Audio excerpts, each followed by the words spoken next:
I don't know what that sound was about. Sorry about that.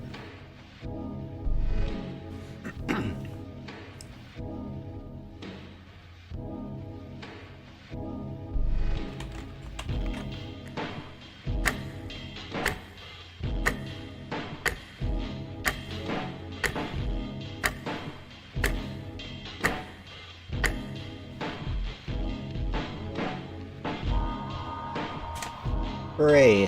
Happy Esther. I'm assuming that today's going to be pretty slow in general because of that.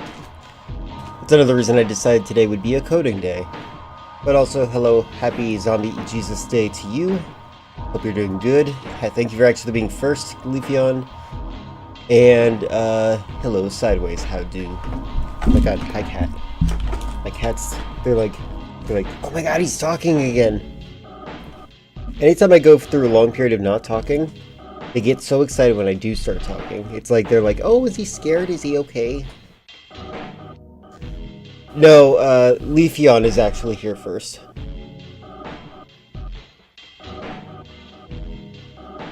The cat? This cat?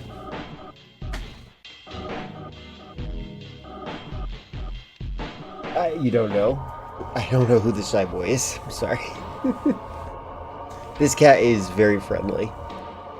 He's the one that usually is purring very loud into my mic.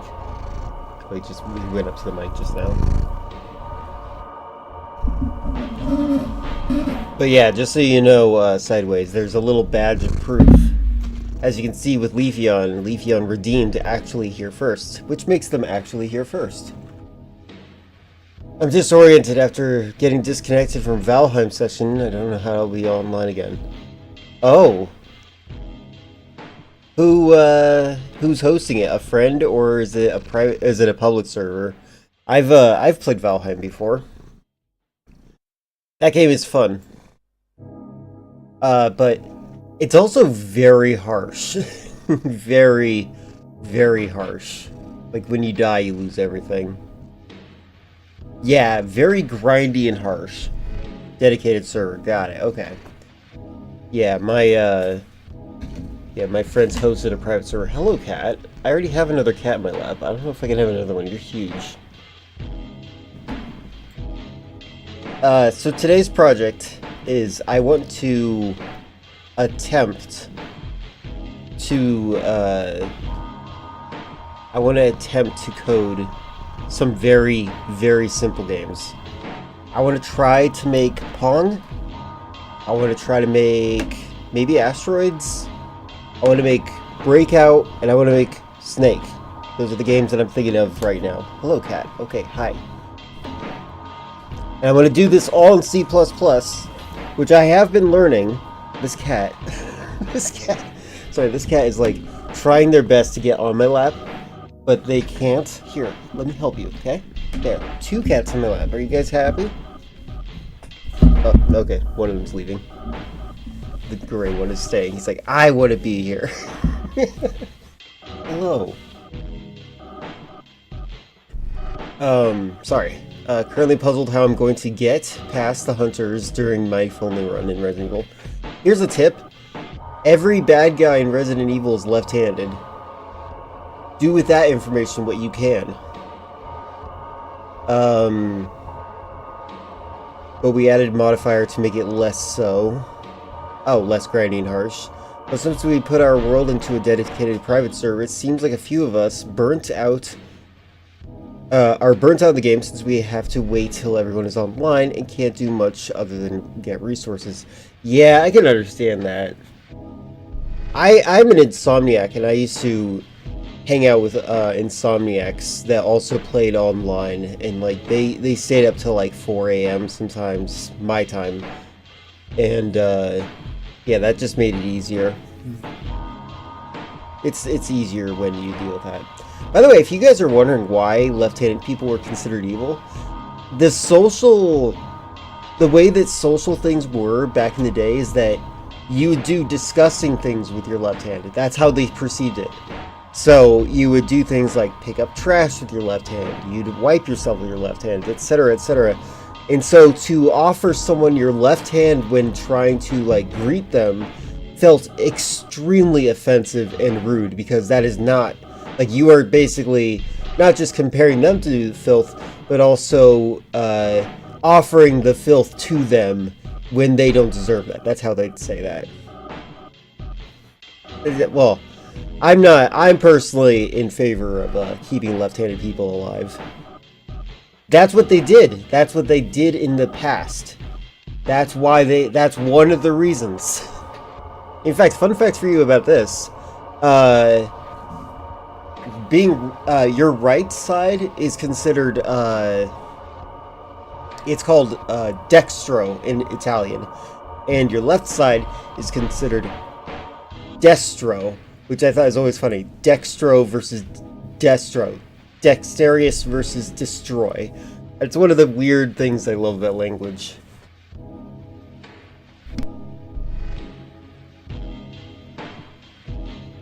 Cough.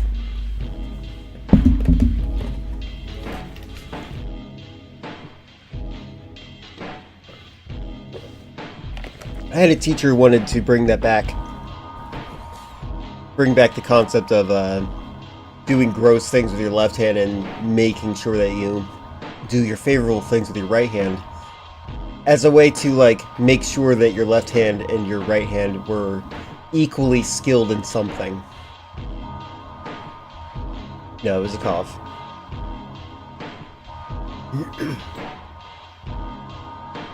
Alright, let's see.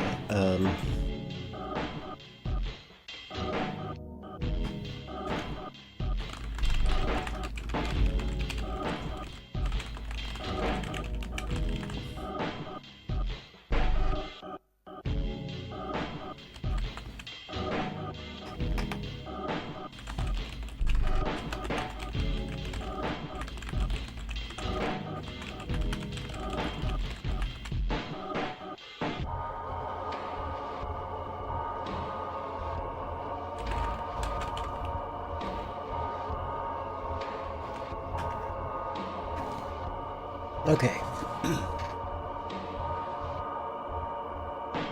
Not everyone needs to do that. It's true. It's true.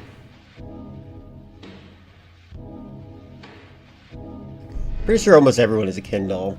I think that's the reality of it. What do I think of it? I think I'll like it. I already have a good understanding of what the game's concepts are. Okay, so trying to think of how I'm going to show you guys me coding, because I feel like it'd be neat to code, but I also don't want to bore you guys to death. Again, today's Easter, so I don't really expect too much from y'all. Oh, hey. Oh, no, Franklin, no, that is not where you're allowed to stand. I'm sorry.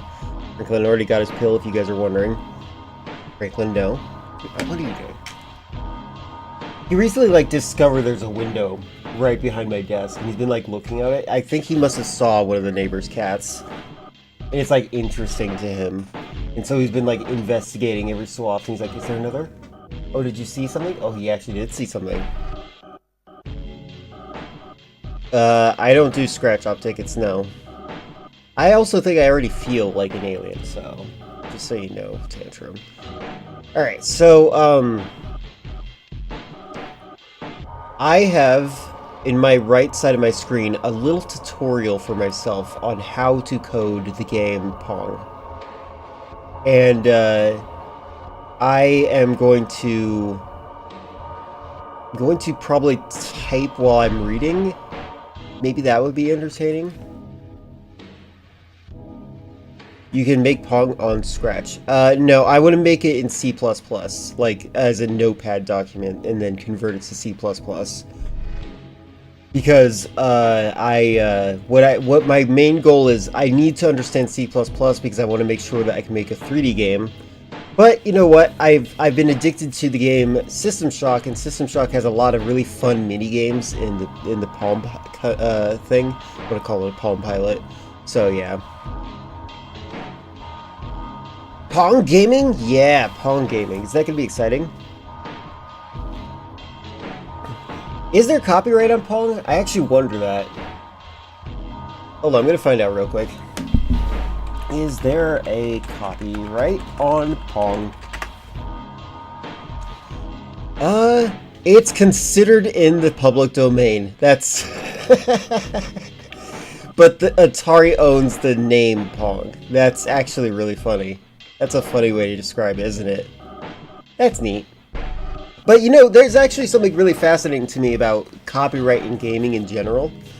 You can copyright the game's aesthetic, you can copyright a lot of things, but you can't copy necessarily the gameplay mechanics, which is such a nice thing.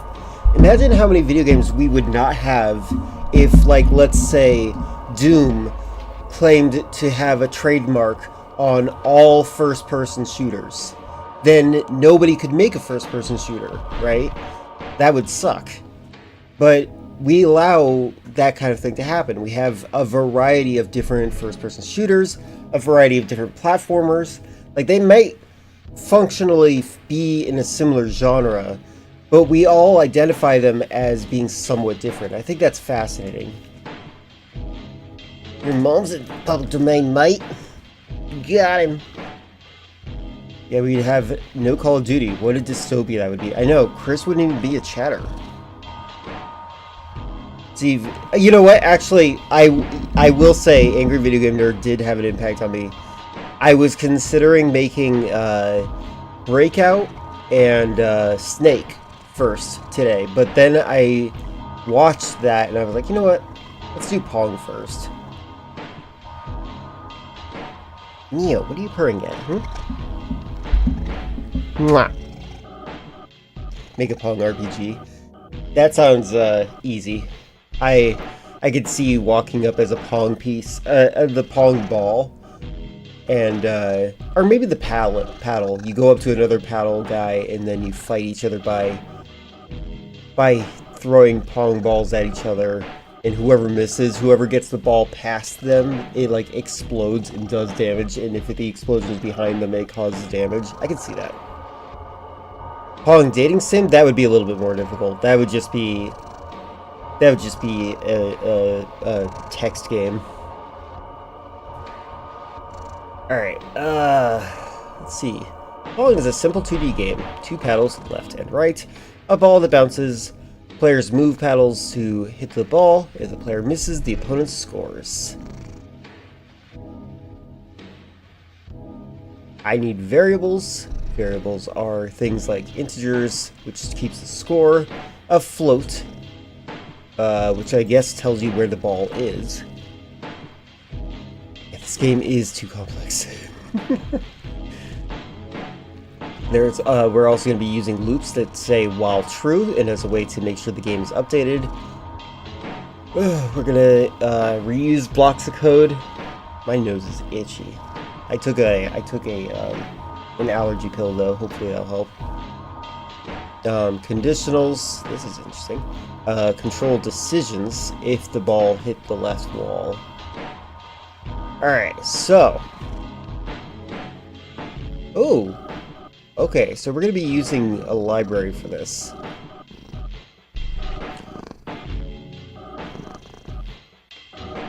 Alright, hold on. I'm guessing I should use Visual Studio. Alright, let me open that up. Visual Studio, where are you? I'm going to use Visual Studio 2019.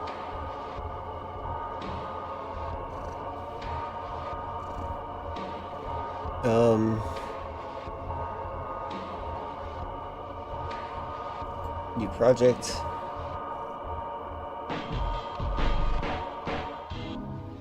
Yeah.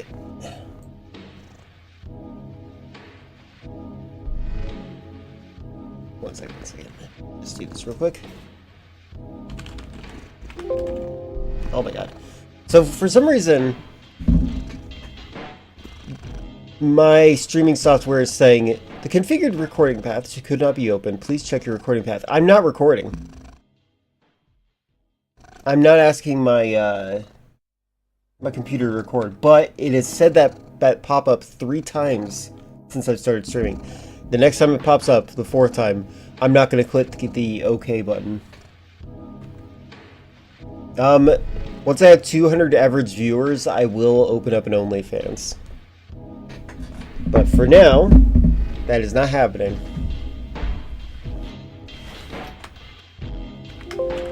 There it is. I'm not gonna click the button.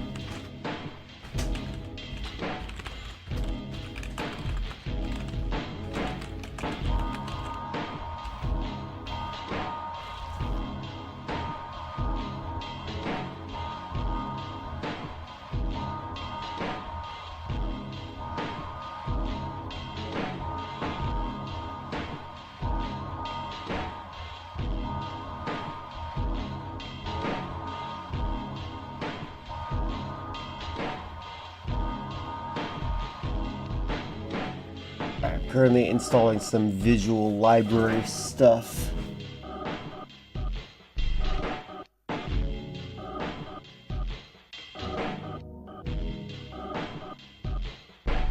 Yeah, he might not follow you on that platform, no offense. It's your call.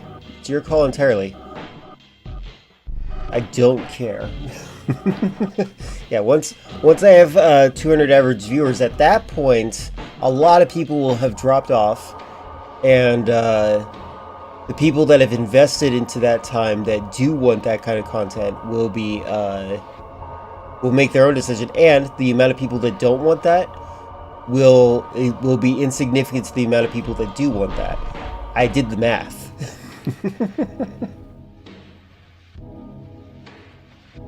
Let's see. It would be funny though to like stream, like maybe we could stream Furry Shades of Gay on there. That'd be funny. All right. How do I do this? Let's see.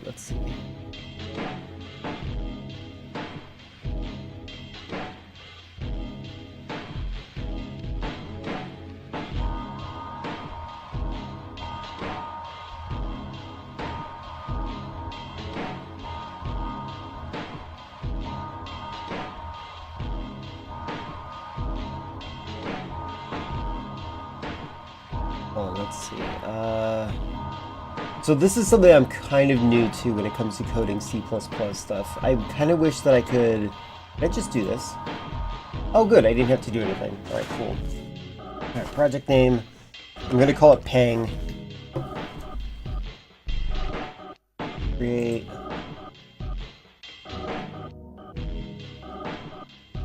There we go.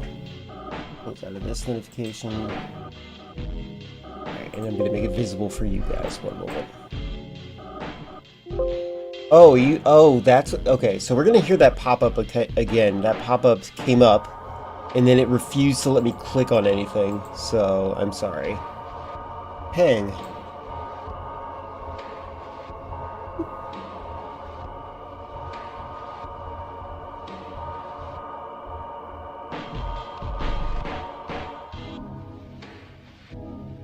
That works. Is that good enough? No, it looks like...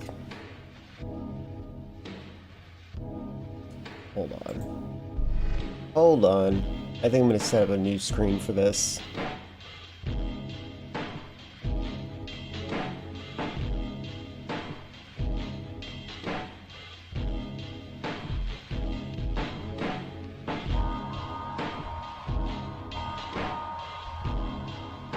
There we go, I found it. I just want it to be lower than the notifications. Ah!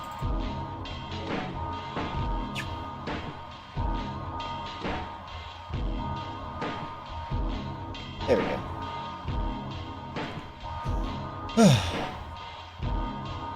You don't need a big viewer base, just dedicated bunch to fund you. That's possible too. First Shade of Gay is old news. Now it's all about my Little Pony porn game and friendship with benefits too. Fair enough. You were right though. Unless you have a following, it doesn't seem worth. Exactly. There's no real point unless I have a following. That's exactly the calculation I made.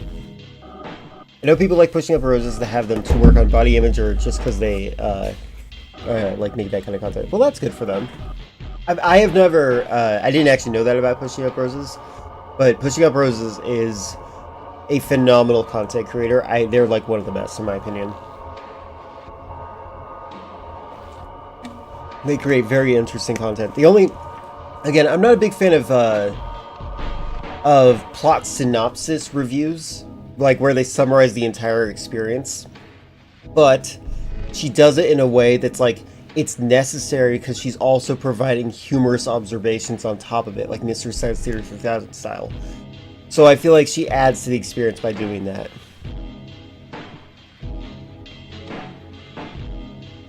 Alright, let's see. How do I install this new library? Inside economy, you'd be a fool not to sell pictures of your feet online. True. Just make sure that you sell them before WikiFeet gets them.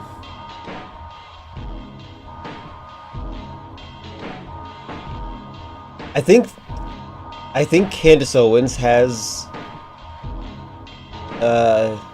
images on the WikiFeet, and it's like disturbing to a lot of people.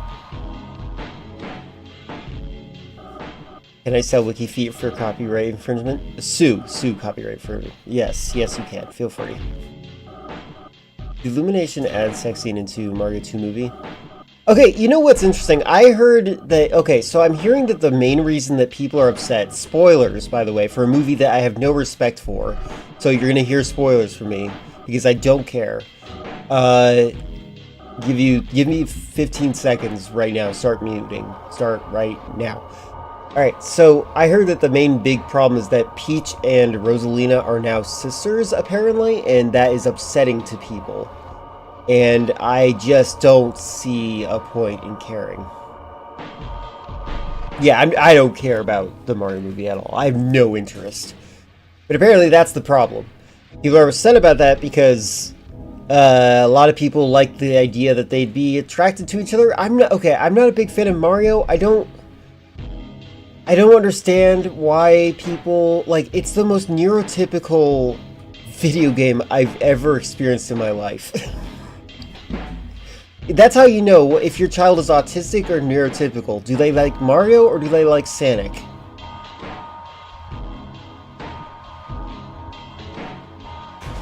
So yeah, that's just how I feel about that. You like Luigi's Mansion 3? Yeah, that's actually what I was going to go on with to say is that Luigi's Mansion, if they make the third Mario movie a Luigi's Mansion, like it's about Luigi hunting down Mario, that would be fun. I like Charlie Day's actor, so that would be very enjoyable in my opinion. He's got really good energy. He was my favorite part of the first movie, and he was barely in it, and it was very upsetting to me. I also hated the animation. Illumination sucks at animation. Alright, let's see. How do I install this? Sorry, I gotta install graphics into this. You like Pikmin? Pikmin is nice. Sorry that... I think you missed out on me playing Pikmin. Alright, let's, hold on.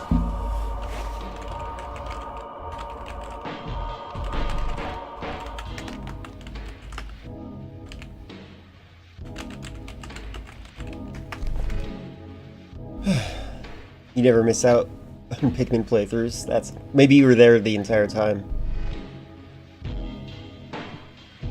Alright, so I gotta go to the website. Got it. Alright.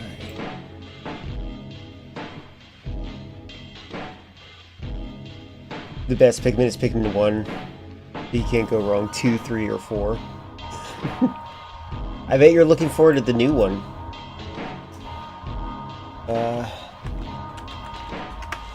I'm getting a library on how to, I'm getting a library right now for graphics. This is weird. Alright, let's see. Latest stable version. Yes, please. Compiler versions have to match. Okay. I'm using Visual Studio 2019, I think.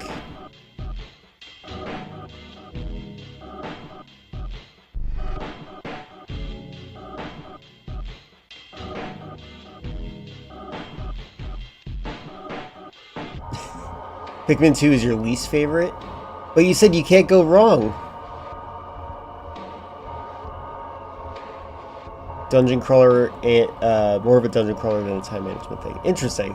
You like Factorio, right? Is Factorio? Do you like that because it is a time management type thing? Is that why? I didn't say bad. It's just your least favorite.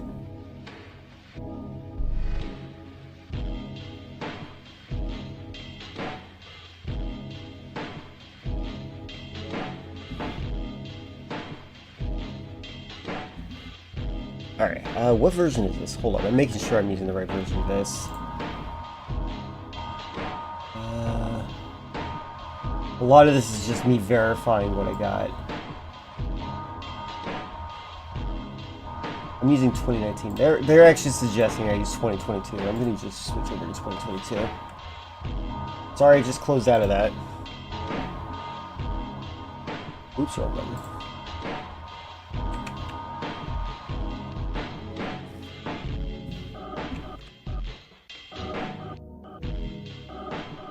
You enjoy Factorio, but that's not a time management thing, it's more of a factory builder. Okay.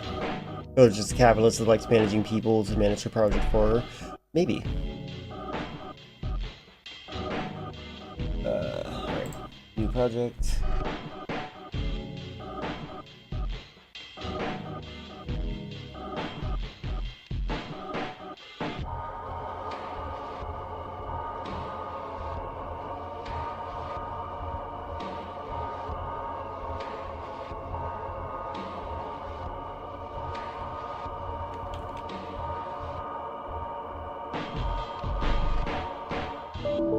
Oh, you're gonna be mean to me? Alright, whatever.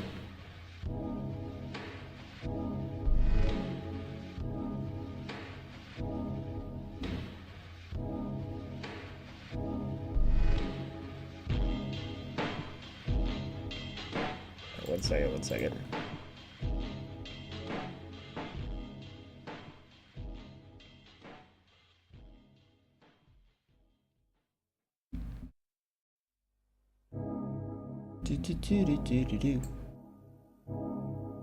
Alright. Ms. Capitalism.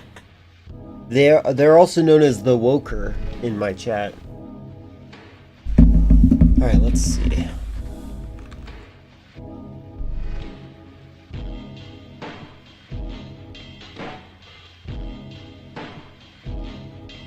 We're gonna use 32-bit.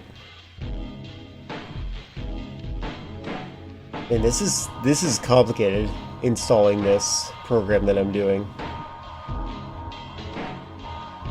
Is it fair to say certain mentalities are drawn to certain ideologies? I'm a little bit concerned about that concept, but like I do think so. Like, I don't think it's coincidence that when I hear people speaking resentfully about disabled people needing government support, it's pretty much within the context of being pro-capitalism and talking about socioeconomics. So, the part that's actually interesting to me, because like I have noticed that as well. I think it's a so I don't want to blanket over everyone and say that they're all psychopaths. I think that there is like a selfishness aspect to certain things, right?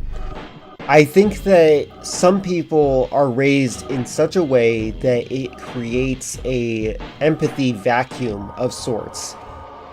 And they don't quite think outside of their own box. For example, like, there are people that I know, when the Texas power went out, like, you remember that Texas had really bad weather, and like so many of them were suffering power outages as a result because of the snow, because they weren't able to handle 2 inches of snow. That's just something that didn't happen. And the hospitals there were able to maintain power in some locations, and they were prioritized. And the hospital nearby a residential area was on, and somebody there complained, why do they get electricity and I don't? Like, that's an insane take, right? But like, it's a selfishness to it. It is, they are self-centered and selfish, and a lot of people who are like want to be like millionaires or billionaires or want like the regulation or lack of taxes, those people will think that they are going to be billionaires one day. They're very selfish, self-delusional, self-centered, very like it is that type of personality, whatever that is absolutely drawn towards the capitalist mentality for sure. In fact, I would argue that I was that way for a while. And I think it's partially because I was raised in a capitalist system. Like when I worked, I was known as a workaholic. My family did not like it, and I believed in systems and stuff like that. And then Donald Trump kind of destroyed all my faith in everything. It shouldn't snow in Texas. Yeah, shouldn't, right? Too many four-syllable words banned. That's funny. Why do hospitals get free energy? Hospitals don't have jobs. Hospitals leech off the government. Yeah, right? We should get rid of that. How many people in wheelchairs get to sit down all day? Exactly. Remember Harry in Silent Hill 1? He says, a wheelchair? In a school? God, it's so weird. He's so weird.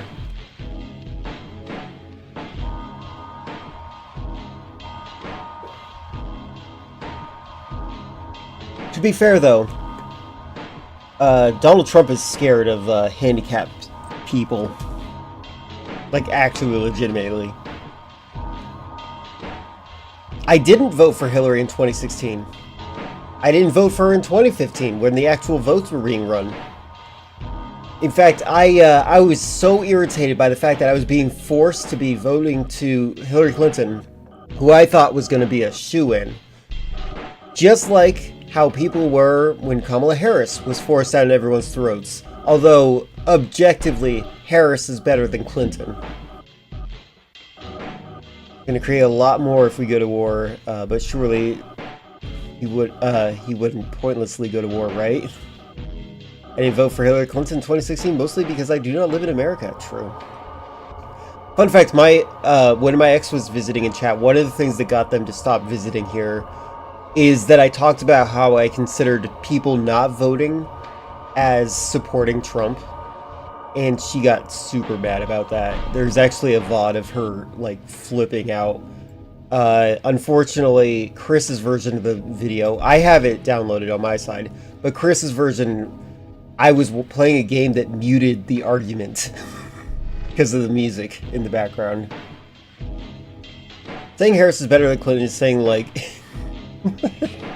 better than thermonuclear Armageddon. True.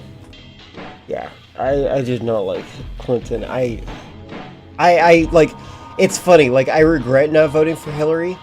She won in my state, which means it didn't matter if I voted or not. That's what the outcome I was going to go for anyways.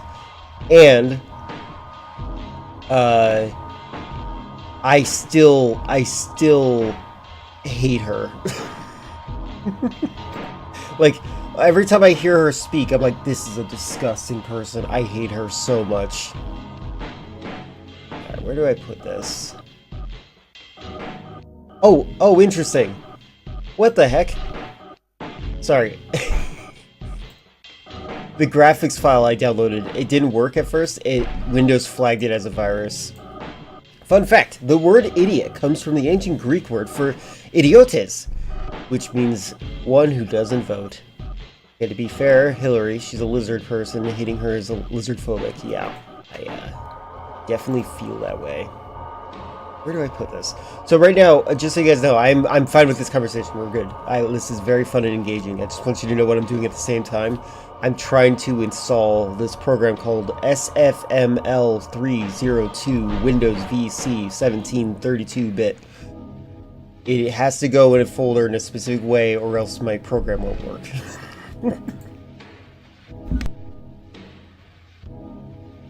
The cynic conspiracy theorist in me thinks that our overlords have been itching for fascism, so the last 3 elections have been the worst possible choices to turn even more people off from voting. I can see why you would say that, but I think the thing is, there's a wonderful quote that I use to this day, that I subscribe to, Never attribute malice where ignorance can be explained. And genuinely, these people in the Democrat Party are like feckless cowards and morons and idiots. I think that they got so used to doing nothing because they were like, we're not Republicans, why don't you vote for us?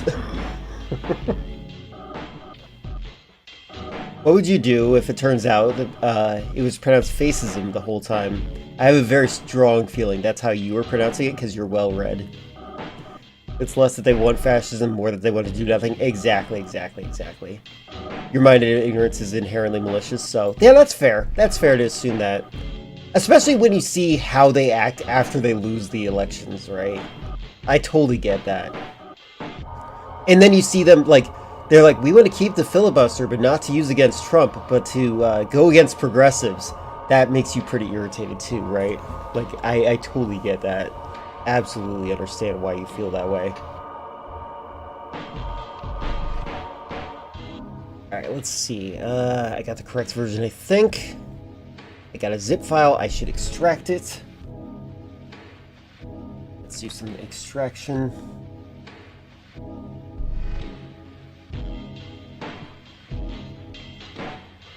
Didn't play a sound effect like I was expecting. There it is. There's the program. Yeah, but what if the wokes try to make us give poor people things? We need to the filibuster. Yeah, right now, I just want to see them use the filibuster in a proper way against the Republicans. That's all I want right now. And then maybe I'll be on their side. But right now, I'm seeing no point in it. And it's great because Trump also wants to get rid of the filibuster, but I'm like, do I really want to get rid of it under his presidency? I actually saw some right-wing grifters try to say that the left hate disabled people because of that drama at BAFTA Awards. Their Tourette's activist was accused of racism for shouting the N-word when black actors were on stage. That's goofy. I'm gonna complain about that guy was a Yank, so their opinion doesn't matter. True. Yeah, that's goofy. I don't care. Like, literally, like, you're gonna isolate one singular incident? Are you an idiot? Like, are you the kind of person that thinks that, that a handful of people represents a million people? Clearly, they are blanket slating everyone. Like, even I was more nervous about the idea of referring to Republicans as all selfish psychopaths, right? Like, I even started with that. But, like, clearly that guy is an idiot. Hello, Baron. Didn't the Tourette's guy not apologize for saying it, though? I'm completely apathetic to it. Like, what is the objective here? That's, like, I don't know. Like, I think that, like, they are already facing the social consequences for it. What did you come into? Oh, we're just having a nice political conversation while I'm trying to code. Oh, what did I drop? Did I have something up? Something was in my jacket. I scratched my back, and when I brought my hand back, something fell. Like an object, like a flash drive or something. Did I have a flash drive in my jacket? I'll have to look for it later. That was funny. He did apologize for it, though, even if he didn't, he can't help it. It's Tourette's. For some reason, Americans can't get in their minds that Tourette's is completely involuntary. Yeah, it is true. It is very involuntary. And not all Tourette's is verbal, that's for sure. Some Tourette's, like Ethan Klein has Tourette's. I actually think Asmongold has Tourette's. I don't know if it's ever been clarified, but he moves his eyebrows in a very similar way as Ethan Klein. Either, like, maybe it's just, like, never mind, I'm not gonna make that joke.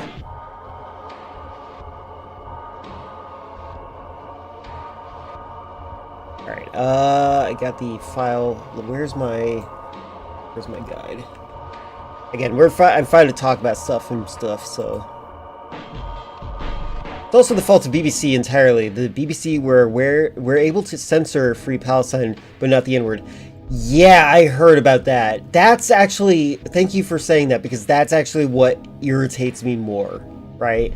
The fact that they had it in their power and they made a moral stance and a ranking for what they were willing to censor. Well, he didn't have a mic. He didn't have a microphone. I'm pretty sure he shouted loud enough that it picked up. It seemed deliberate. It could also be that it was deliberate. Where is this again? Hold on. This was like the awards or something, right? The BAFTA awards. What is the BAFTA awards anyway? Hold on. I'm so sorry. Hold on. I want to make sure I know what this is. Okay, it's British Academy Film Cinema. Okay, cool. It could have been to draw up attention to it. I've seen them do stuff like that before. But no, I don't think so. More okay with black people being offended than offending Zionists? Oh yeah, absolutely. I've been considering putting in a bot that just like automatically replaces the word Zionist with the word fascist, just so we can avoid. We should probably just call them ethno-supremacist fascists, as opposed to. I know it's a mouthful, but like it's easier to say that than be accused of being anti-Semitic. By the way, I also recommend Danganronpa. Okay, I get it. I'm kidding. Fan game to filler yesterday called Eden's Garden, if you remember. So, one of the voice actors turned out to be a child groomer, and the lead creator, knew about it and hid it for years. So most of the voice actors knowing this left, and one of the game's most promising Danganronpa fan games was canceled. No, you shouldn't do that to pedophiles. But yeah, I don't know. I'm not a really big fan of fan projects when it comes to text-based games, I guess. I don't know. Unfortunately, that does suck. Sorry to hear that you've been disappointed. Kind of like the Oscars, but for British people. It's pronounced fascist. Hold on. I'm going to see if I can edit the font style in this. Can I change the replies? I'm not a fan. I don't like how the replies make it look like you guys are repeating what other people are saying. Like, it's good, but it's also, like, not good. I don't see how. Oh well, I'm just going to ignore it. It's fine for now. Kevin Spacey groomed kids and he got an Oscar for it, but the Danganronpa fan does it and we lose our minds? Sarcasm.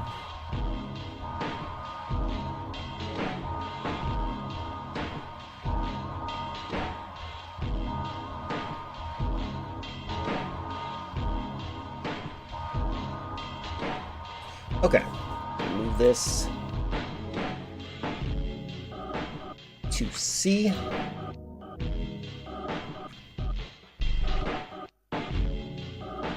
Ave, how goes it? By the way, I jumped into your stream. I was busy at the time, but I jumped in. Did you ever get it to work on actual hardware, your PS2? Because I did see that the title was PCSX2.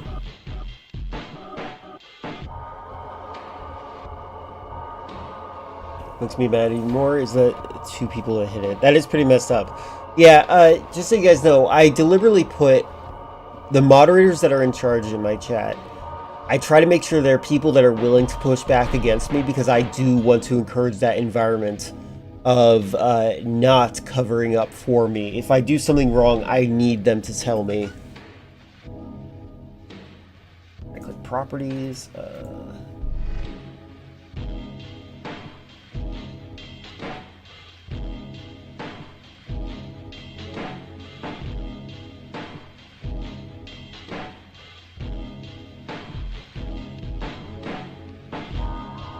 Alright, this is not working the way I'm hoping. I'm gonna do something else real quick. Let's see this.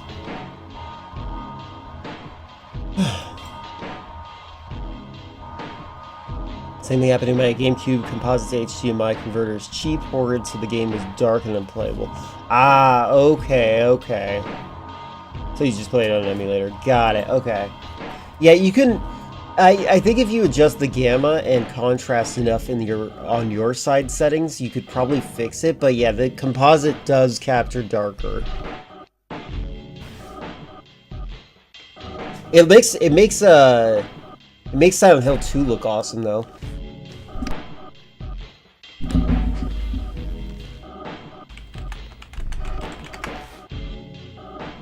Alright, I'm gonna do something real quick to make things a little bit easier for myself.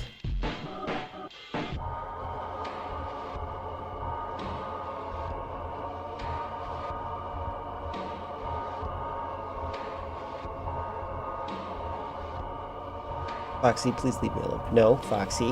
Foxy. Fine, get away.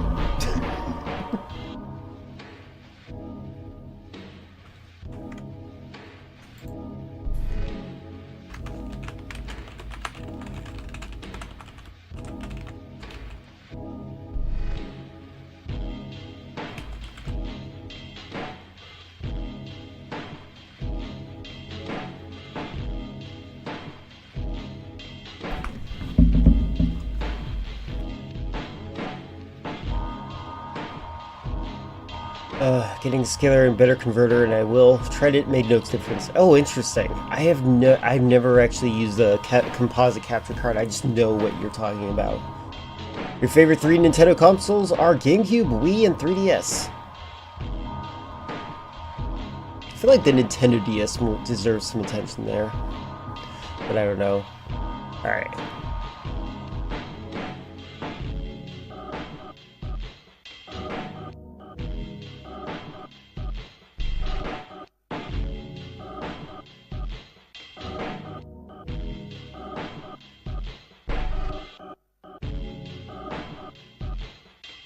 Project, properties, there we go.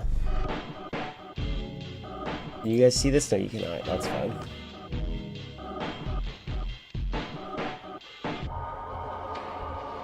.3DS is good. Shame I never used the 3D functionality. I like that you can change the depth of the 3D. I thought that was pretty cool. Did it make anybody motion sick to use a 3DS?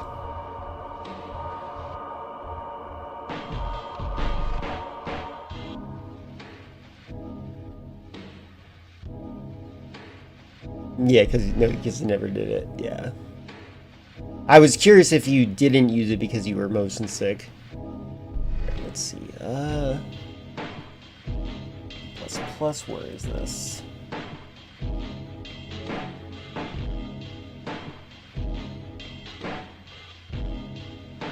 General, additional libraries to include. Where is this?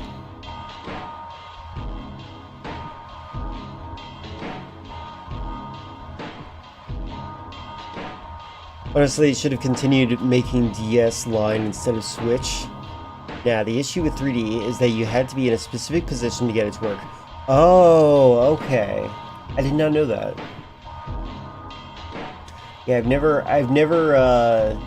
used the 3DS. I think I briefly used it because my brother wanted me to see Metal Gear Solid 3 with crouch walking.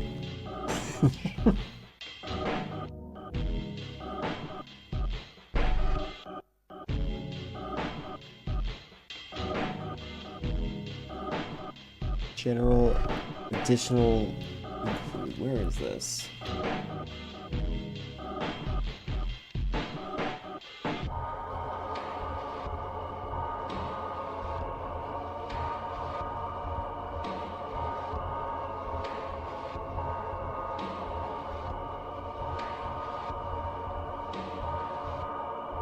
Oof, this is getting complicated.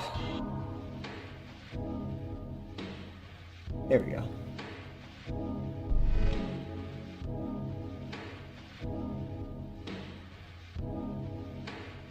Should be good 4DS. That also has a sense component to immerse the player.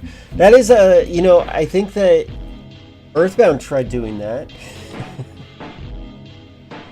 They had a scratch and sniff thing in the manual. When my friends in school had a brother who went to Japan before the release of the 3DS in the West, he purchased a Japanese 3DS because he didn't want to wait. The 3DS was region locked, so he was never able to buy games in England and had to get them imported. That's so funny. I think you've said that story before. That is really funny, though. I feel like of only the Wii U, I think if only the Wii U didn't suck, they would have continued. Yeah, they definitely would have. Yeah, no, you're not wrong. That was a big issue. I think a lot of people in my community like the Wii U. I did not, again, my first Nintendo console was like a Game Boy, second console was a GameCube, then I didn't do anything else with it. Wii U was great, it just had terrible marketing. I believe that. Where is this?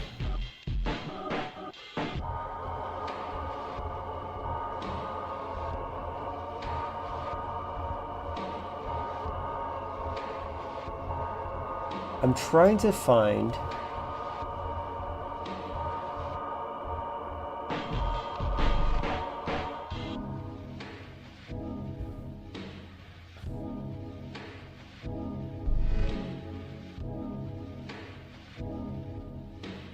Oh, wait. Okay. I think I found it finally.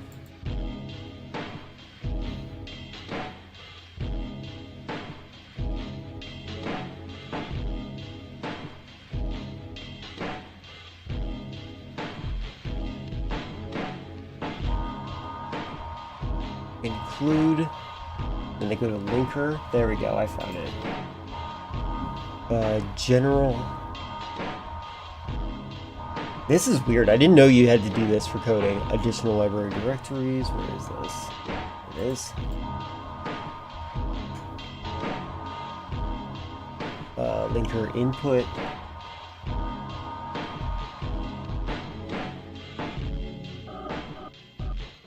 Additional dependencies.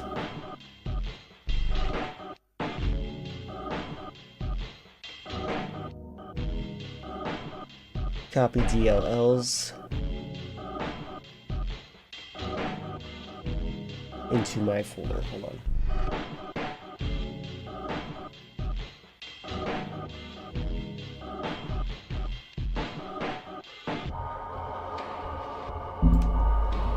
Sorry, let me get back to what you guys are saying.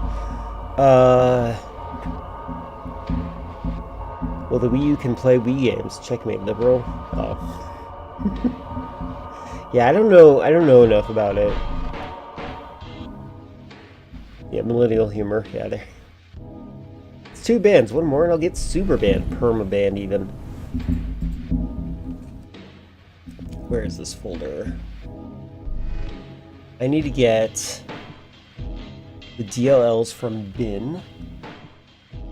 This is so weird. So I have to do this manually, like with my hands, and this is strange, this installing process. Like I would think that it'd be automatic by now. All right, gotta go to my project. Where is this project?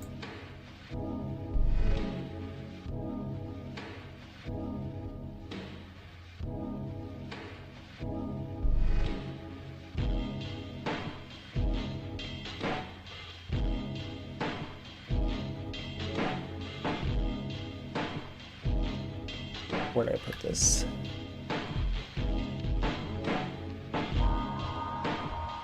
By the way,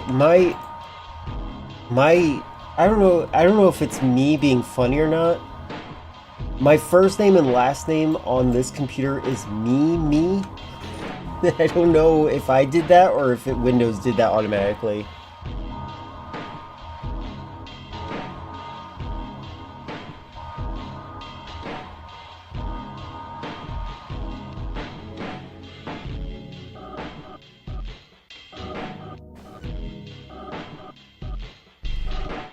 You hate the Switch, such an awful console. Why do you not like it? Could you give me reasons?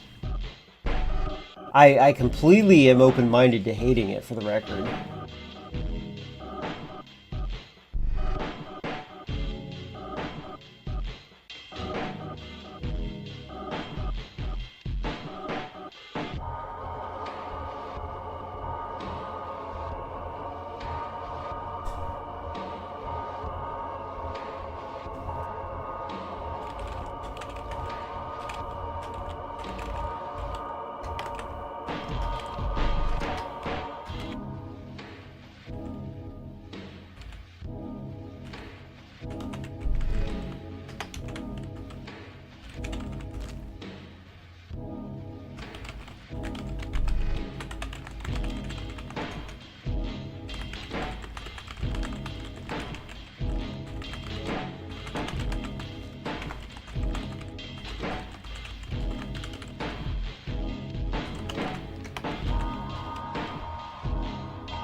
Okay, I gotta build the project. Let's do this real quick.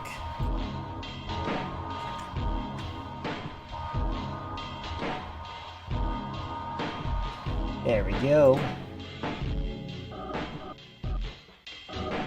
Oh, ooh.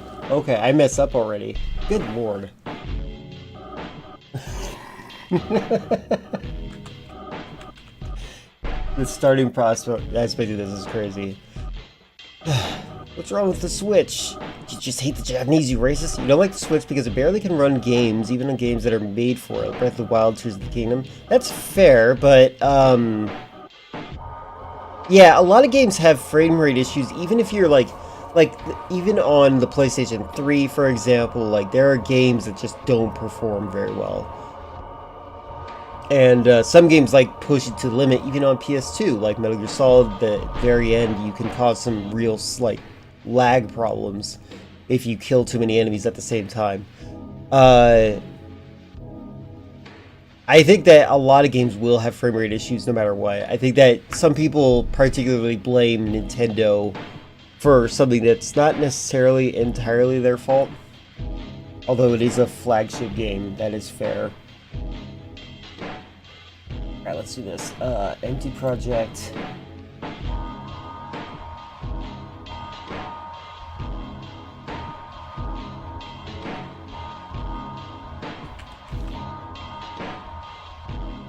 No. Wait, how do I...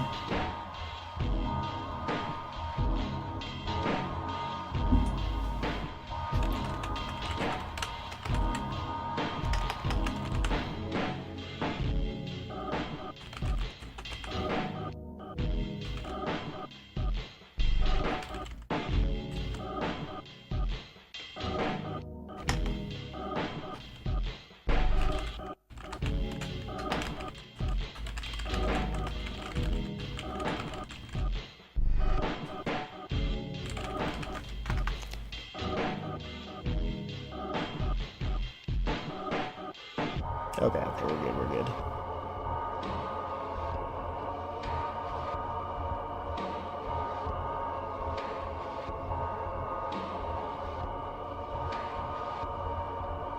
Plus, games shouldn't have frame rate issues in the year of our Lord 2026. I do agree that games shouldn't have frame rate issues. I prefer performance over high quality, but there are a lot of moron gamers out there that argue that they care about quality more than performance. Those people genuinely are stupid. I can't stand them. I, like, genuinely can't stand them. They're absolute morons. Can't stand it. Can't stand it. Where did I put... I think I put Pang away. Hold on a second. Also, as the Switch 2 came out, whenever they want, they can shut down your console. Yeah, no, I agree. That's also really bad. That actually is objectively a terrible thing.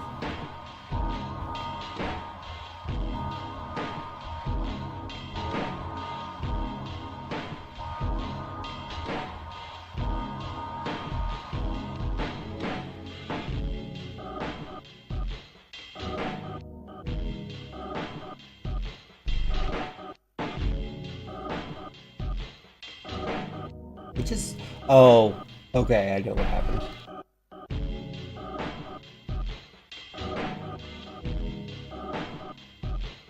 I got this. This inside the project.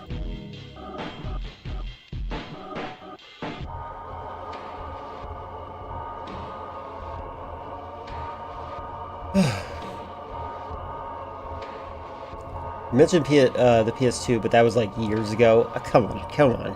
I'm saying this is a feature of everything you code. That's what I'm trying to say. But I do think you're not wrong for what you want.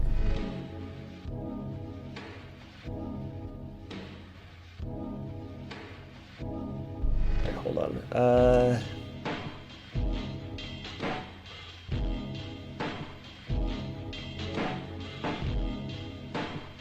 This real quick. Yeah, okay. Debug.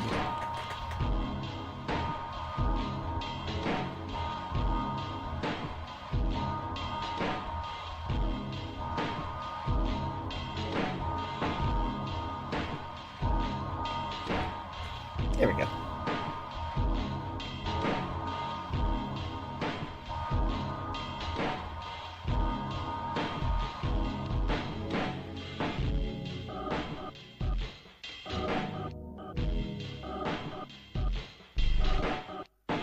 Alright, I don't know if you know you can, I'll fix that. I was gonna say, I don't know if you can see what I see, but you can't, so let's fix this.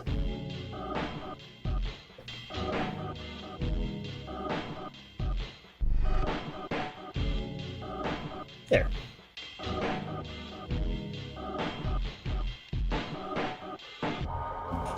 The biggest problem with the PS2 is the discs were so poorly made, the slightest thing the disc wouldn't work. I don't know. I feel like they're more durable than you think. Discs in general, it's just like you were a kid when you handled discs, and you probably didn't take them as good care of them as you thought you did. Because I have some discs that still work to this day.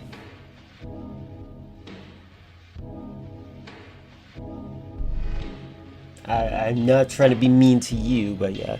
Alright, so let's experiment with this real quick.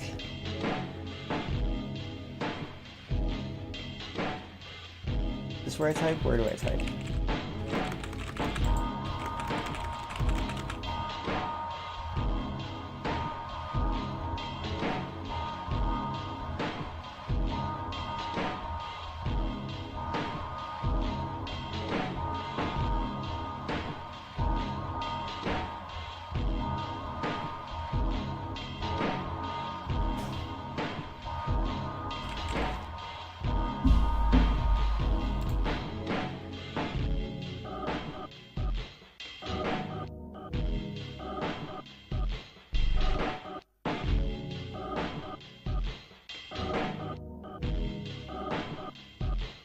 And all of them got caught in the disk drive. Okay, the disk drive drawer thing, I've heard a lot of issues with that.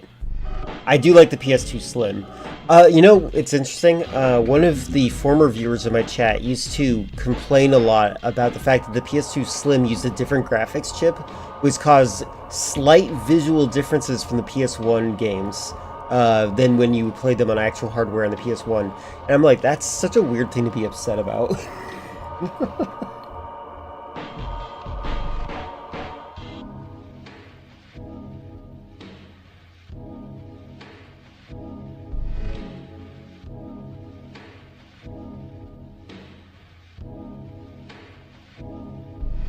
Cool.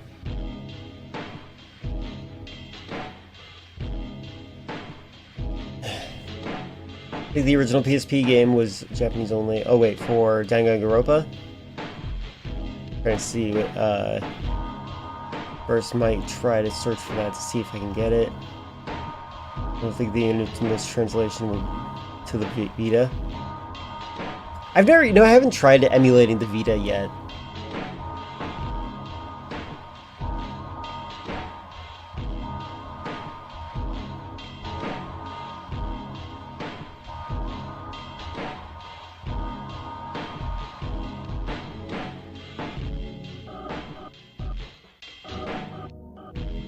So I'm currently troubleshooting. I just like installing this program is a little bit confusing to me.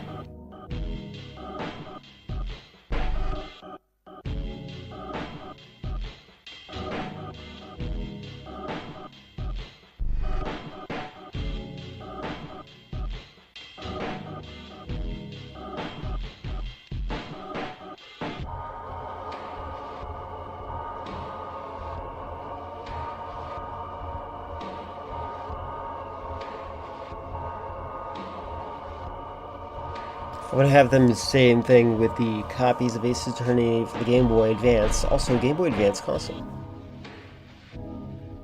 You want a Game Boy Advance console? Is that what you're saying?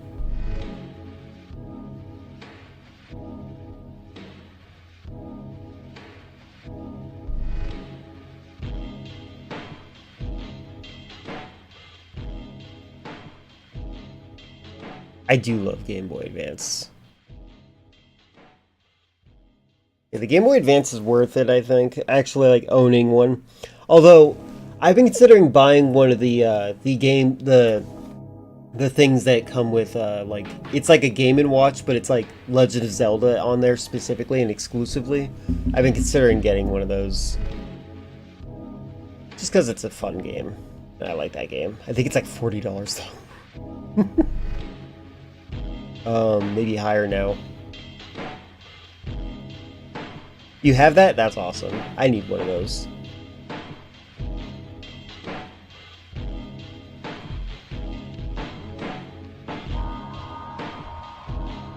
Where is the debug folder?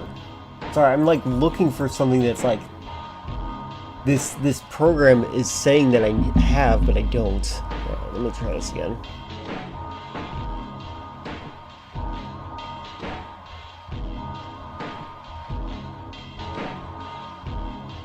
Alright, hold on, let me try this again.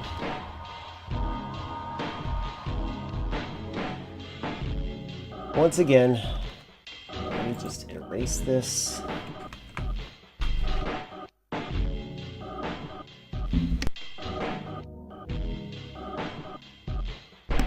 Okay.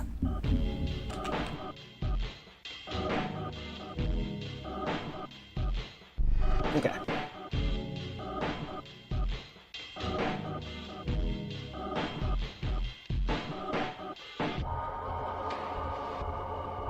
Create a web project. It's going to be a console app, C++. Where is this?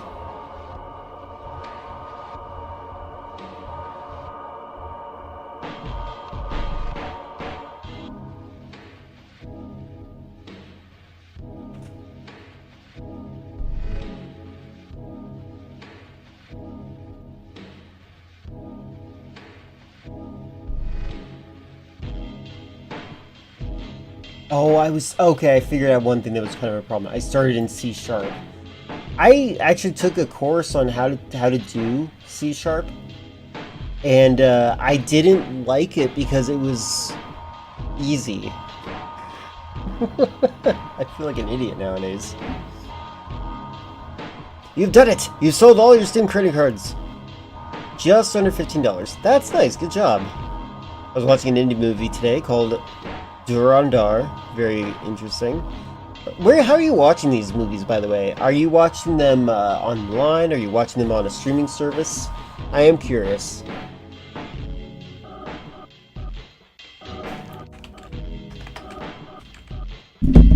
Sorry for hitting you.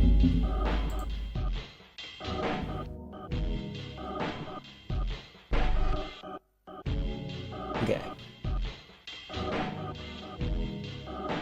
I have just fixed a lot of my problems just now. Because I didn't know what I was doing. Streaming service, it's a Kurdish one called My TV Plus. Interesting. That's kind of cool. I appreciate that the Kurds have their own streaming service. Ron actually knows the CEO of Hollywood Personalist. They gave him all the movies. That's awesome. I'm so happy for you. Alright, let's see. I gotta go to Project Properties. Where is Properties? Yeah, there we go. And then General Include Directories. Where is this?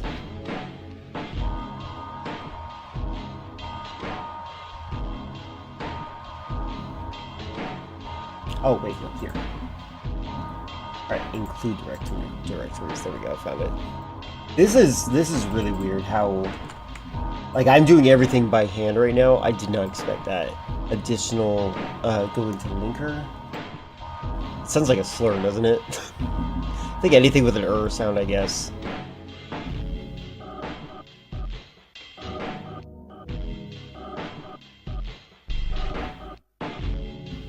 Linker, general, additional directories. Where is this? There we go. And then linker input.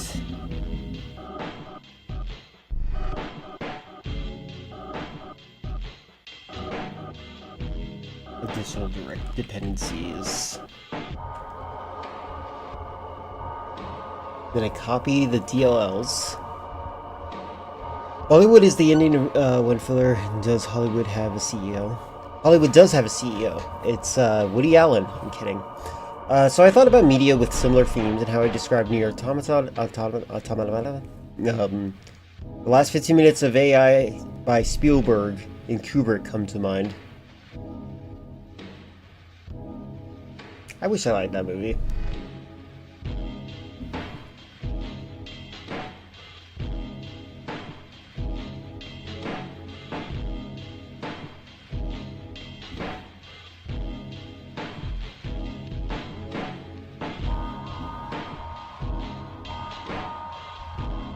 Oh my god, I just realized.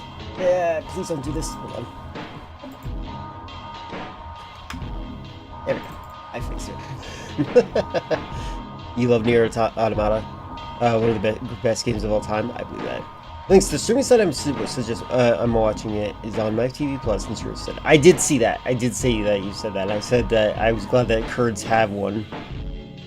I found out VLC, one of my favorite programs for watching things in general, like movie-wise on my computer, has the ability to watch TV shows that are publicly broadcasted, which is pretty neat. I did not know that until recently. People said that Spielberg came up with the last 15 minutes, and I gotta disagree. Spielberg wishes he could come up with something as bizarre as the last 15 minutes. I believe that Kubrick wrote it, and it plays out totally exactly how I imagined Spielberg would adapt an out there idea by Kubrick. I could see that. I feel like I know Spielberg more than I know Kubrick. I've seen only a couple of Kubrick movies, and I'm gonna be honest with you, I don't really care for a lot of them.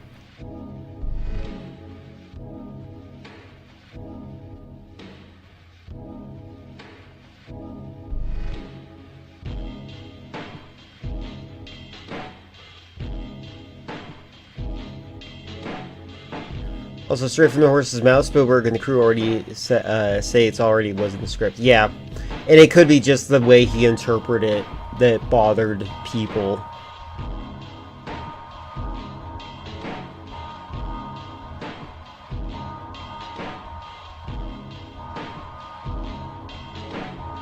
Okay, I gotta go into my exe folder. Shh, be quiet.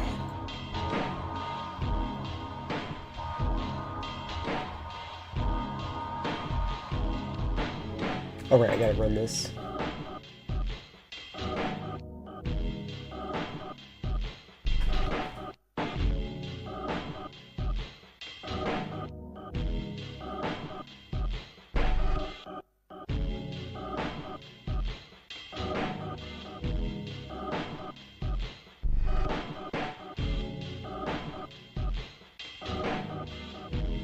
Where is it?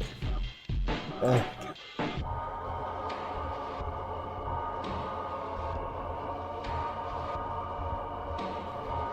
Oh, by the way, there's a new animated movie trailer. Is it possible to watch it on here? What is the movie? Pitch it to me, sell it to me in terms of like why I would want to see it. I'm not trying to be rude, I'm just like curious about it. Thank you, filler. Project name debug.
Oh, okay, okay. I messed up, sorry.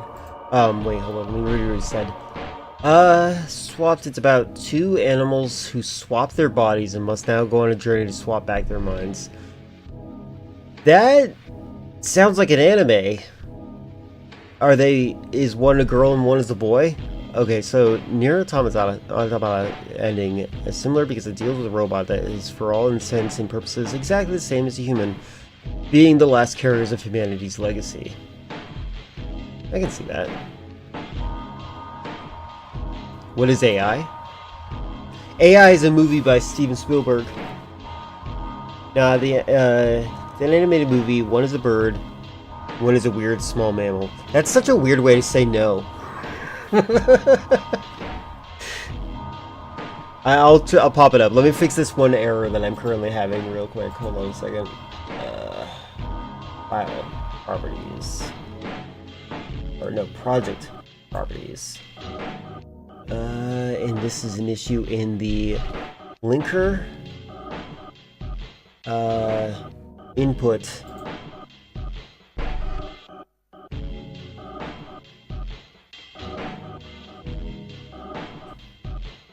Alright, 1 second.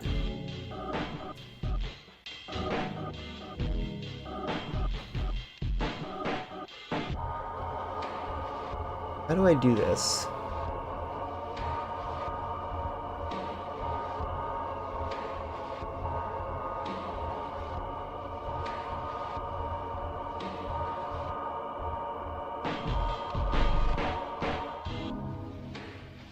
Oh. Okay, I figured it out. Hold on, let me just add this real quick. One. There we go.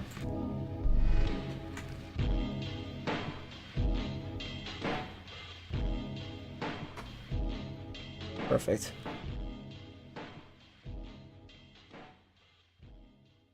Now run it.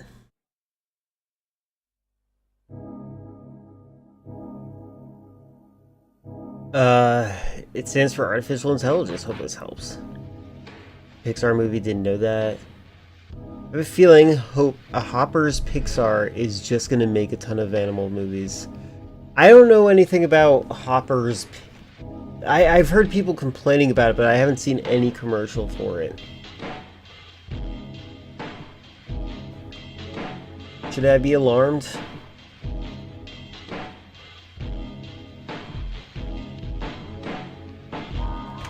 Dependencies. Let me just do this real quick. I'm almost at the part that I need to be at.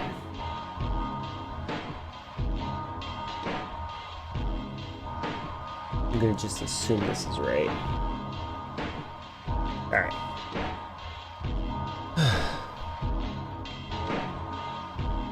Thought people like hoppers? I've heard only people complaining about it, but I'm on a weird part of the internet.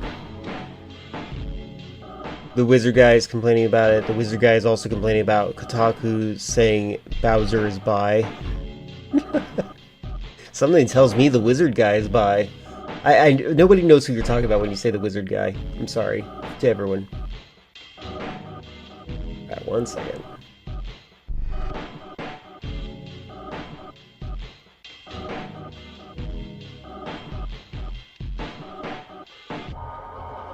I think I finally did what I need to. I hope this works. Alright, cool. Alright, let's check out. I just did a major landmark, so we're going to check out the trailer that you want to see. Yeah, I have no desire to see it either. The new Mario movie looks annoying. I actually spoiled it earlier. The Princess Peach and Rosalina are apparently siblings, which is upsetting to a lot of people. Alright, let's see. What was it that you wanted to see again? I'm gonna scroll up. Swapped. Pixar swapped.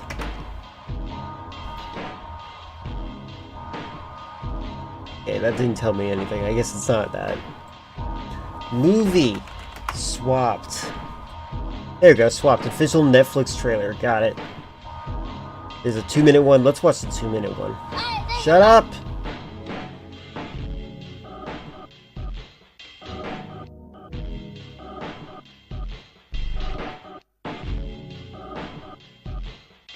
One moment.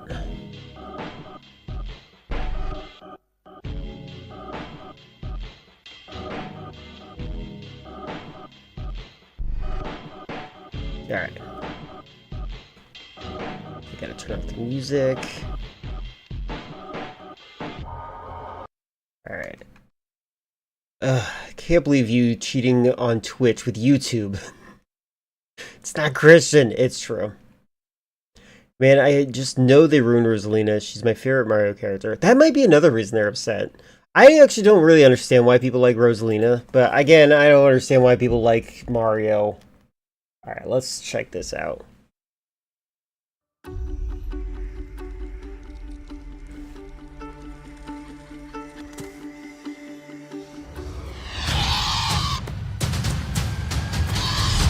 Hi, my name is Ollie. I don't like that intro. Also, this character is going to be a friend later. You can tell because of the whites of their eyes. Hi, my name is Ollie. Yeah, whatever happened to characters doing cute voices? Whatever happened to voice actors doing interesting, like, cute idea? Like, what happened to that? Why are we going to the insecure, I'm just a guy. Hey, I'm Brian Griffin, the dog. And this is just The original Lady D. What are you talking about, Baron? Are you saying you can balance a tea set on her breasts? a regular day for me.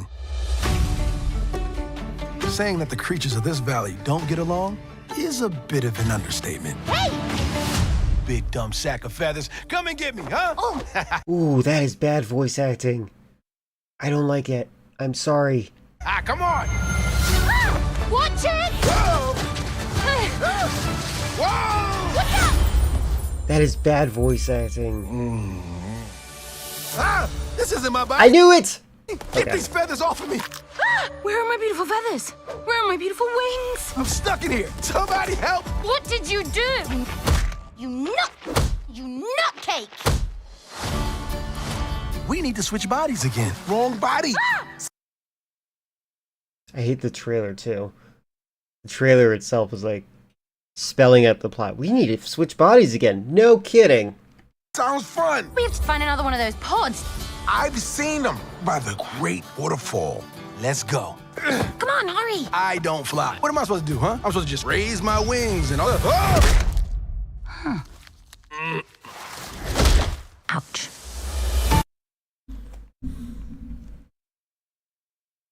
This feels so cynical.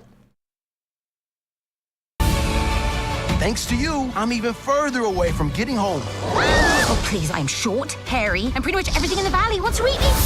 I think we could take him. Are you nuts? Also, wait a second, what was that? Hairy, and pretty much everything in the valley wants to eat me. I'm just gonna look at this frame by frame. Hold on. Yeah, this is weirdly lazy for a Pixar movie. The character's face is stretching the textures. That's very lazy compared to like look at that. That's weird. This isn't Pixar? Oh, okay. Who is this? Do we know? Is it just Netflix? I think we could take him. Are you nuts? Does the snake turn into a tooth for that snake? Oh no. Did you just notice AI?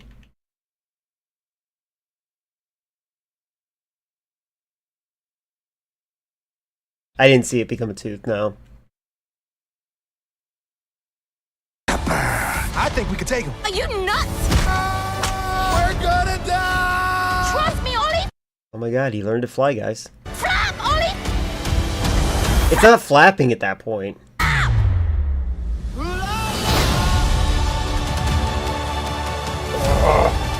This looks dumb. I'm sorry. It's soulless. Oh my god, Stock's howl sound effect. Creatures of the valley need our help. Never trust any other creature. We're stronger together. Sorry, Buster, but from now on, I am your ride or die. Don't worry. Oh my god, another Stock sound effect. This is really lazy. Ah! That's actually really bothersome to me, how lazy this is. Or die. Like, why? Why? Don't worry. I'm gonna distract them. How are you going to distract the wolves? I'm gonna be their lunch. I call dibs on the head.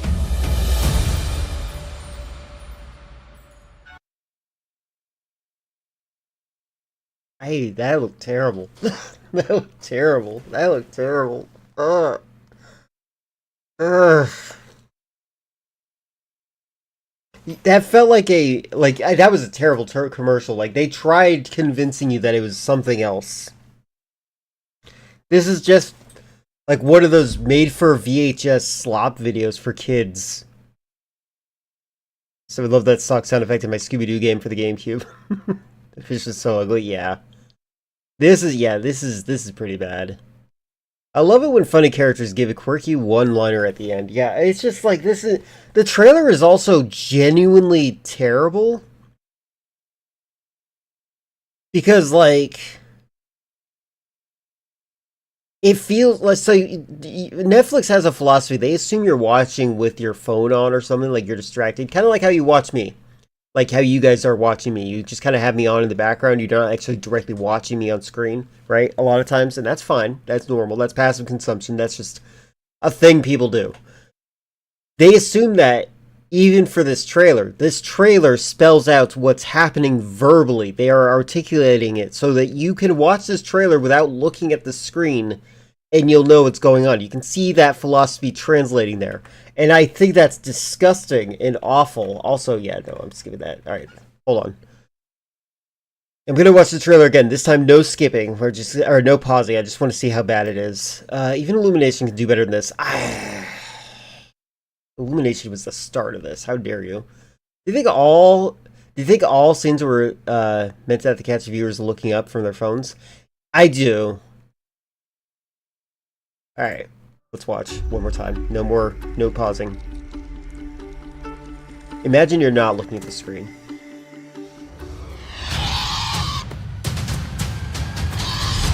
Hi, my name is Ollie, and this is just a regular day for me. Saying that the creatures of this valley don't get along is a bit of an understatement. Hey! Big dumb sack of feathers, come and get me, huh? Oh! Come on! Ah! Watch it! Whoa! Whoa! Whoa! Look out! Ah! This I isn't think- my body! I Get think these he's feathers off of me! a chipmunk. Where are my No, beautiful I don't feathers? know. Where are my beautiful wings? When she's dressed like that, I don't know. Somebody help! What did you do? You nutcake! We need to switch bodies again. Wrong body! Sounds fun! We have to find another one of those pods. I've seen them by the great waterfall. Let's go. Come on, hurry. I don't fly. What am I supposed to do, huh? I'm supposed to just raise my wings and all that. Oh! Ouch. Thanks to you, I'm even further away from getting home. Oh, please, I'm short, hairy, and pretty much everything in the valley wants to eat me. I think we could take him. Are you nuts?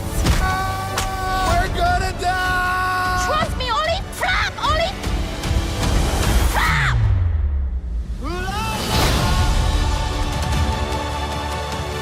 This is genuinely bad. I just can't stand it.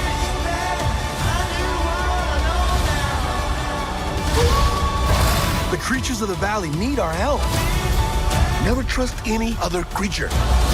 We're stronger together. Sorry, Buster, but from now on, I am your ride or die. So dumb. Don't worry, I'm gonna distract them. How are you going to distract the wolves? I'm gonna be their lunch. I call dibs on the head. That's so dumb.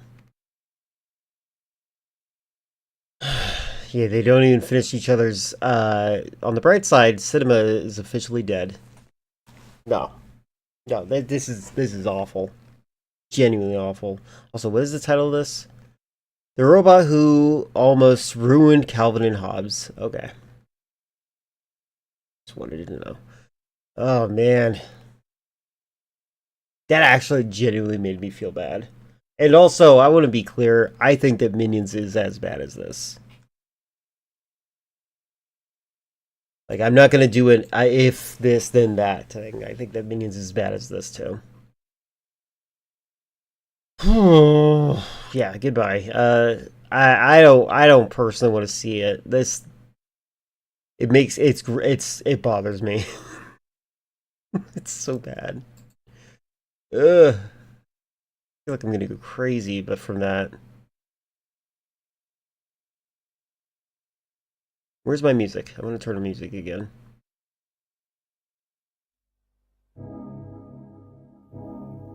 Just so you guys know, I should probably clarify this. I'm not going to be downloading my VODs anymore. They're going to be on YouTube from now on. And I'll be uploading what I do have in VODs onto YouTube as I get to it. We finally reached the 2-week point where all of my VODs now are up to date on YouTube, which is good. By the way, what is everyone's favorite kids movie? Just so I understand what everyone's standard is. Like, what is a kids movie that you would want to watch with another child that you think is, like, worthwhile? Like, I think you will like this kid movie. I think I know what Fillers is. I think it might be Lilo and Stitch. But I'm going to ask anyways. Maybe I'm wrong.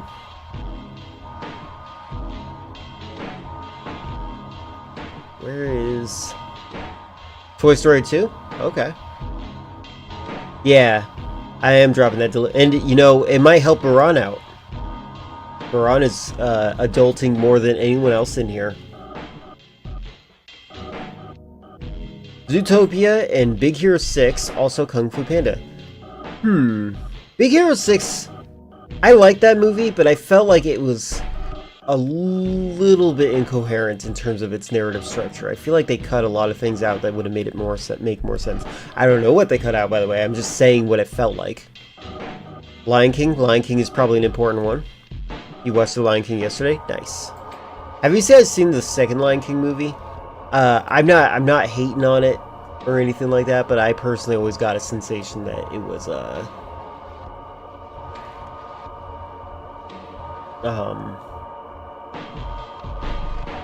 no, it was like, it's cringy, but like in a not bad way. Okay, good. The code worked. Good. Awesome.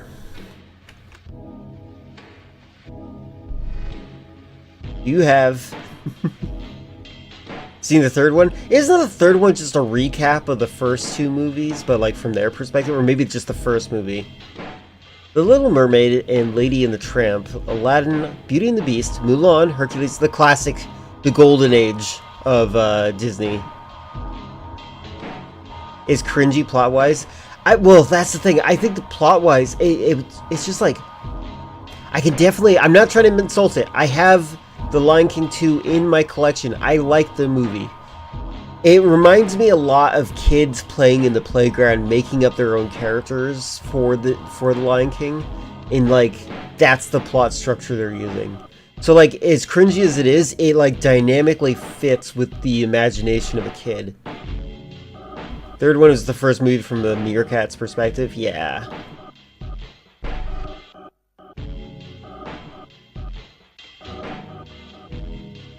Rosencrantz and Guildenstern are dead. I don't know what the heck are you talking about. Hi. Hello. My cat just jumped on my lap. Hello. What? The villain in Lion King 2 was cool though. She was a savage. More savage than Scar, I'd say. Yes! And I actually like that in a sense, because Scar, if they were like a Trump archetype, then what follows is a more a brutal, more literal take on his philosophies. Oh, it's a play about, okay, two friends from school. I see. Hamlet from their perspective. I see. Okay. I think I know about that. I think I didn't know about the name of it, though. Fun fact. I think that I just didn't know that. Alright. I'm going to try to make a game window.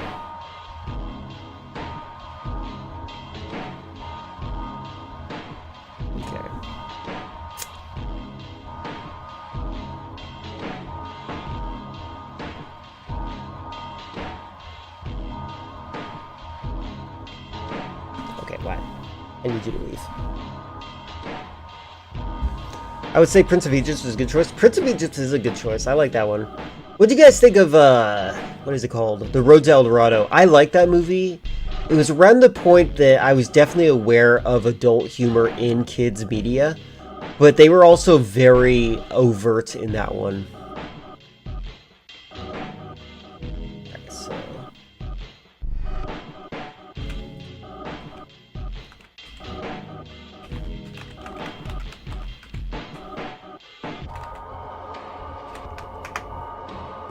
I missed this typo already.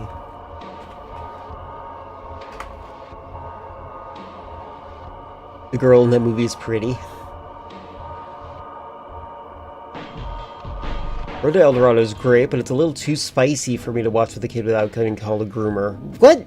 I don't want to call you a groomer for that. Emperor's New Groove? Okay, so Emperor's New Groove, I think that's a 12-year-old movie. Like, you want to wait till your kid is 12 years old, because then they can appreciate the comedy a little bit more.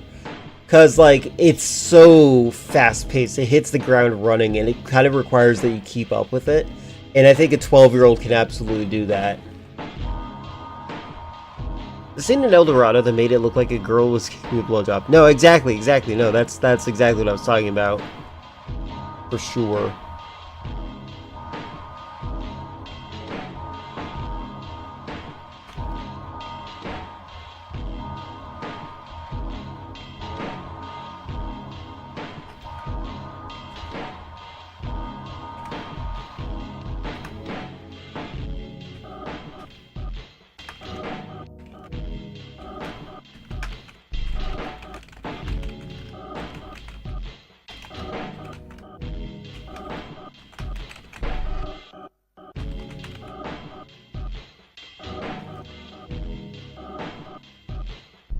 By the way, I'm following a guide, if you guys are wondering how I know what I'm doing at all.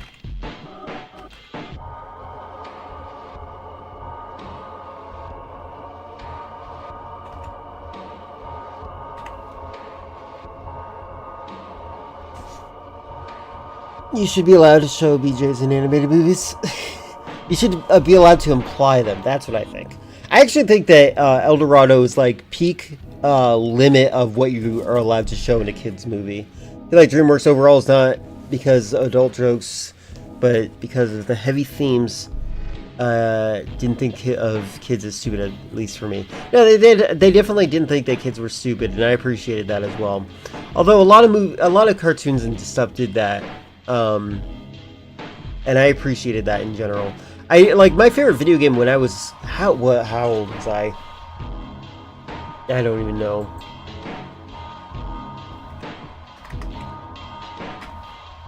Like when I was like 10 or 12, like my favorite video game was like Metal Gear Solid 2, and I feel like that's an indication that I was smarter than what parents would probably assume a 12-year-old was.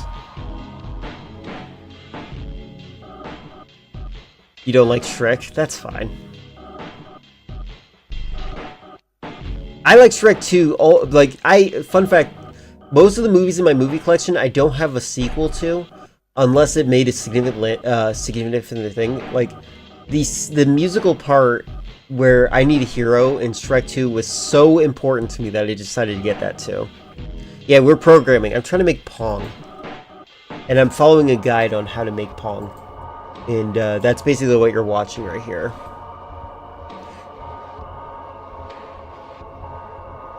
How to Train Your Dragon is one of the best animated trilogies to exist. I didn't know that there were 3 of them. I actually knew only that there were 2. I've heard a lot of times the second movie isn't as good as the third movie, if they have 3. Often, not for sure.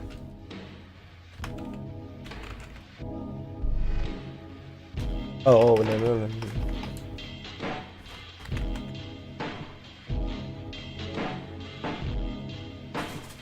What? What? Why are you harassing me? What? My cat might be asking me to do something for her, and I might have to get up and look for it.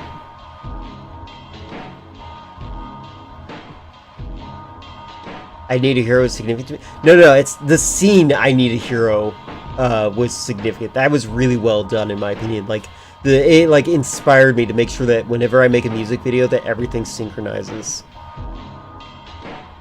Kind of like the 1997 Anastasia film. That is a good one.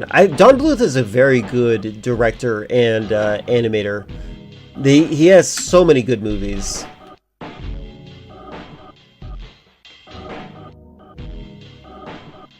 Arthur's great. I do think Arthur is great.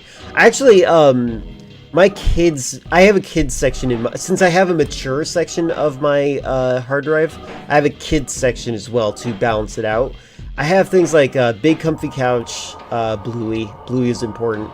Bear in the Big Blue House. Arthur's in there. I have a lot of like child-friendly media because I was thinking to myself that like I might need that in the future. It's important. And also Arthur is very good. Oh yeah, you were agreeing with the scene. Okay. I thought you were talking about just the song. The scene was amazing. You can't recall a single episode? I'm sure it was entertaining, but I don't remember anything. I remember very little as well, but I do remember I watched a lot. I used to actually record it. Comment on How to Train Your Dragon second movie was your favorite. Oh.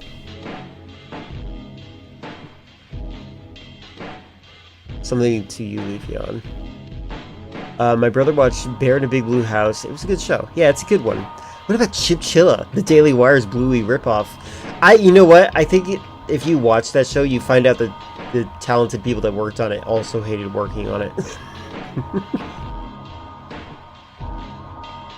Do I think I'll have children? I have no idea. That is up to the person I'm with. Actually, my ex heard me say that on stream one time, and they got mad at me. And they said that I was shucking off the responsibility of decisions for them. And they're not wrong. I don't make decisions. Yeah, Bluey deserves its attention. Let me just say this. Baron, since you were the one who is going to have kids, let me just make a big suggestion. You should watch Bluey with your child. Because Bluey is not just educational for the kid, it teaches the parents too. It's incredible. I actually highly suggest that. It's a multi-layered story where it's for the adults and for the kids, and it's great in that way. Definitely suggest that. Danny Phantom, but that one caused a serial killer.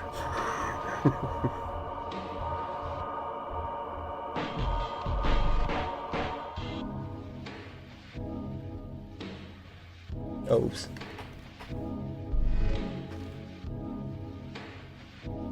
Just wish Disney didn't have to censor a bit of it, because they were also trying to cater towards the right with the Bluey shows. They didn't. What are you talking about? Which part did they censor? Now, Bluey's woke propaganda. If I had an episode where Dad says something woke. I heard Bluey is great, and I'll definitely try that. Yeah, 10 out of 10 show. Like, it's like a show that I think that every parent should watch. Like, it's just like mandatory. Anything about CoComelon? Whatever. CoComelon's mindless, but so is Plants vs. Zombies. But yeah. Just don't show your kids Caillou, because that show will rob their mind. I do think that, I remember as a kid, I didn't like Caillou. I think that I preferred Little Bill at the time. You think Captain Planet and the Planeteers would be called woke? Yes, because the bad guys in that were based on people like Donald Trump.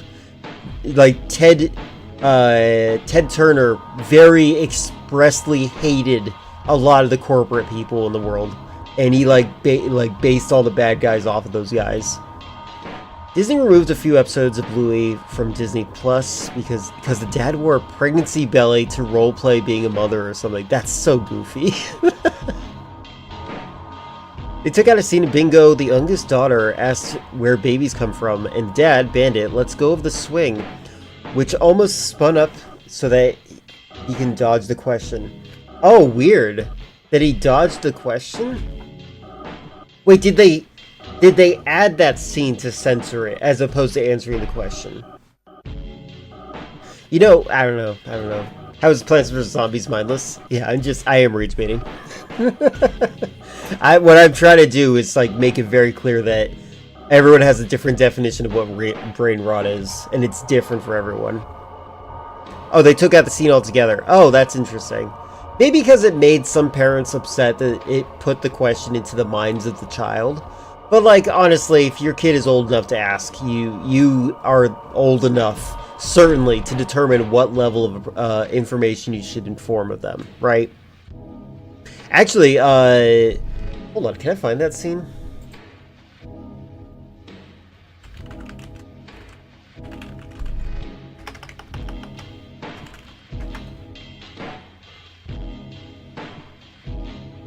Okay, found it. 1 second. Shut up. Don't say it. Don't spoil it.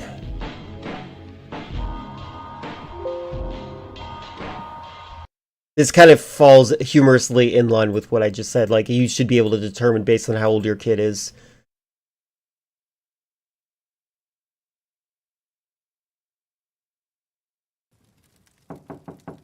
Why?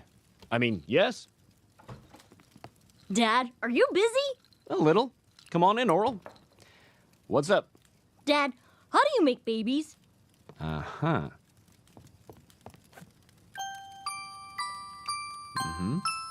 Hold on, wait, I want to actually see what these rules are. Alright, if you're age 5, babies are little bowls of smiles that fell over in a garden. Oh. Age 6, Martians shoot goo-goo rays at mommy's tummies.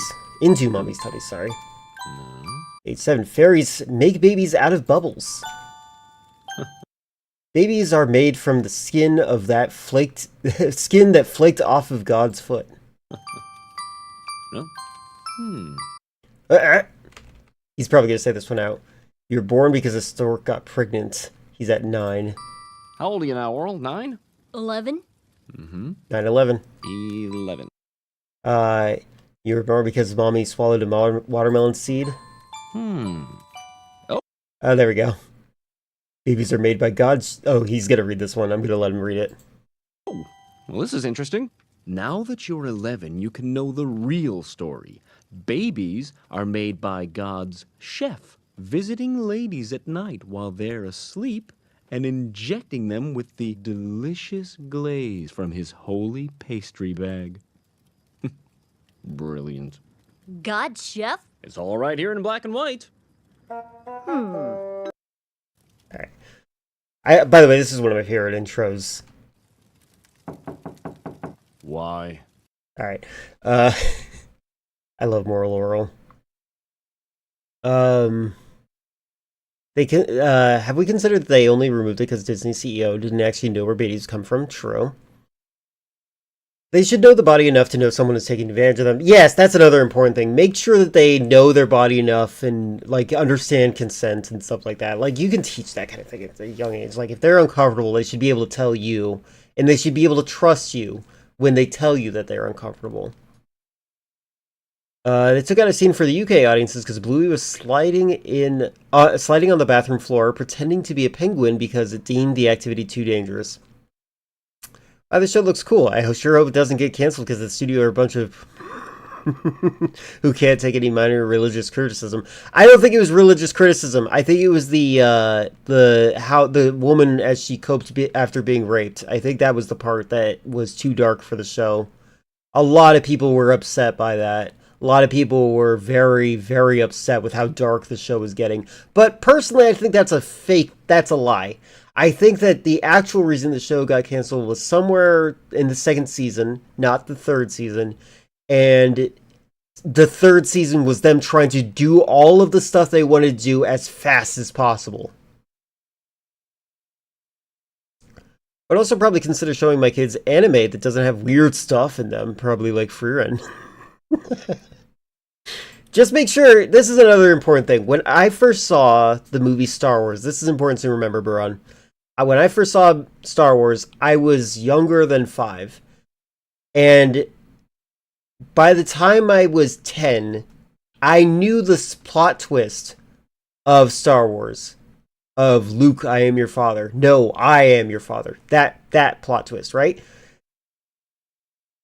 I didn't understand why that was such a big deal until after high school, because before I had no frame of reference to understand that that's a pretty messed up thing for your father to be a bad guy.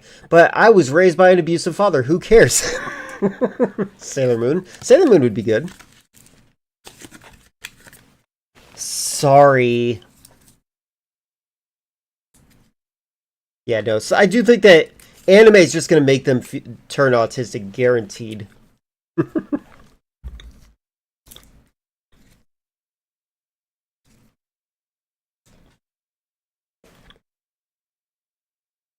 I'm going to go this again. Sorry. One last time. Why? My greatest fear. I think I avoided it. If I stuck with my ex, I probably would have ended up like him.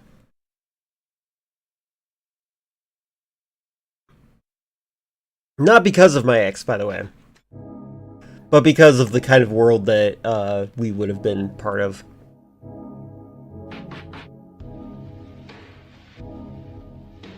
No, I know that kids won't understand some stuff because they're young, but Fear in it is more like, I don't know, calming. I guess so. But, you know, I don't like calming stuff. I like to be mentally overstimulated. You can do what you want. I'm not telling you what to raise your kid. I'm just saying have some expectations that they might not like calm. My daughter won't watch anime because I'll be there for her. That's funny.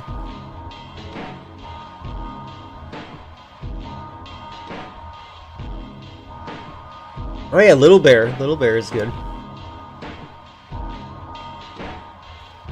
Franklin, my cat, is actually named after Franklin the turtle. Hey, it's Franklin. I think that Little Bear and Franklin play at the same time. Alright,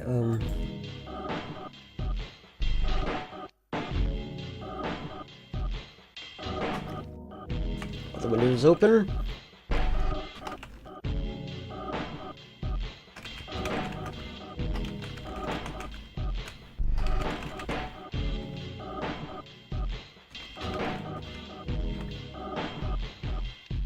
I don't know if I'm learning necessarily, but I'm doing my best. I want to finish Pong today at the very least.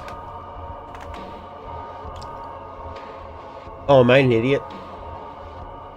I am. I accidentally started copying exactly what I already wrote.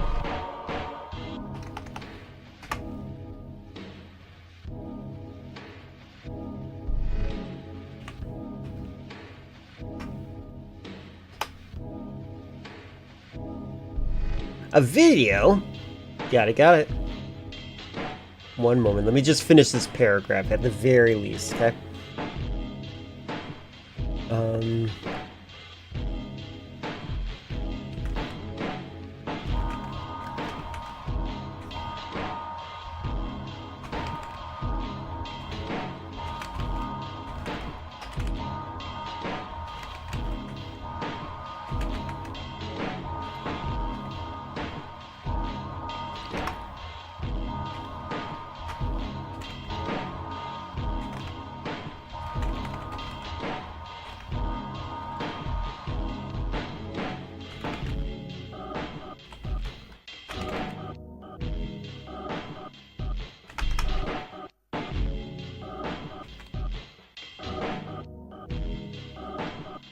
Oops.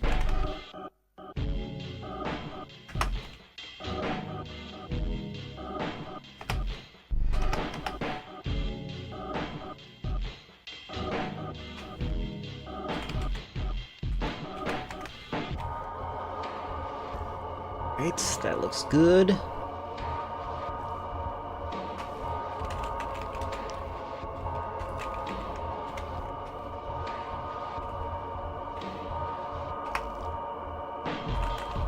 I think I just made the window.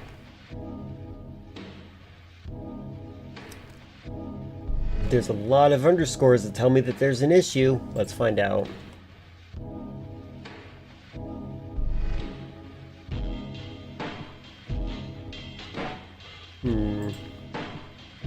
Yep, I see an issue. Alright. Alright, you're gonna leave? Goodbye, filler. Thank you very much for hanging out. Appreciate ya. Thank God it's not white-themed text editor. Yeah, I agree. I'm trying to use Visual Studio for this. I was considering using Notepad, I will not lie. But I really want to learn Visual Studio. Alright, let's check out the video you wanted to pop up.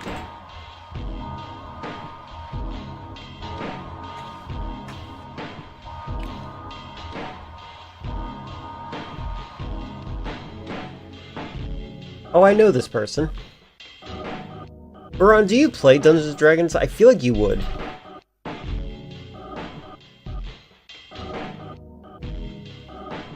I think most programmers I know still use white backgrounds. Yeah, I don't... It's weird.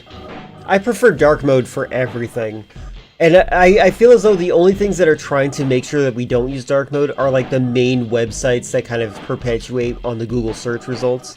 Like if you type in a Google search result, you're going to find Facebook, you're going to find YouTube, you're going to find Pinterest, and by default they're always light mode. But like if you remember GeoCities and stuff like that, like people used to have like navy blue as a background, they used to have black as a background. It's kind of really dumb. You do? Alright, cool.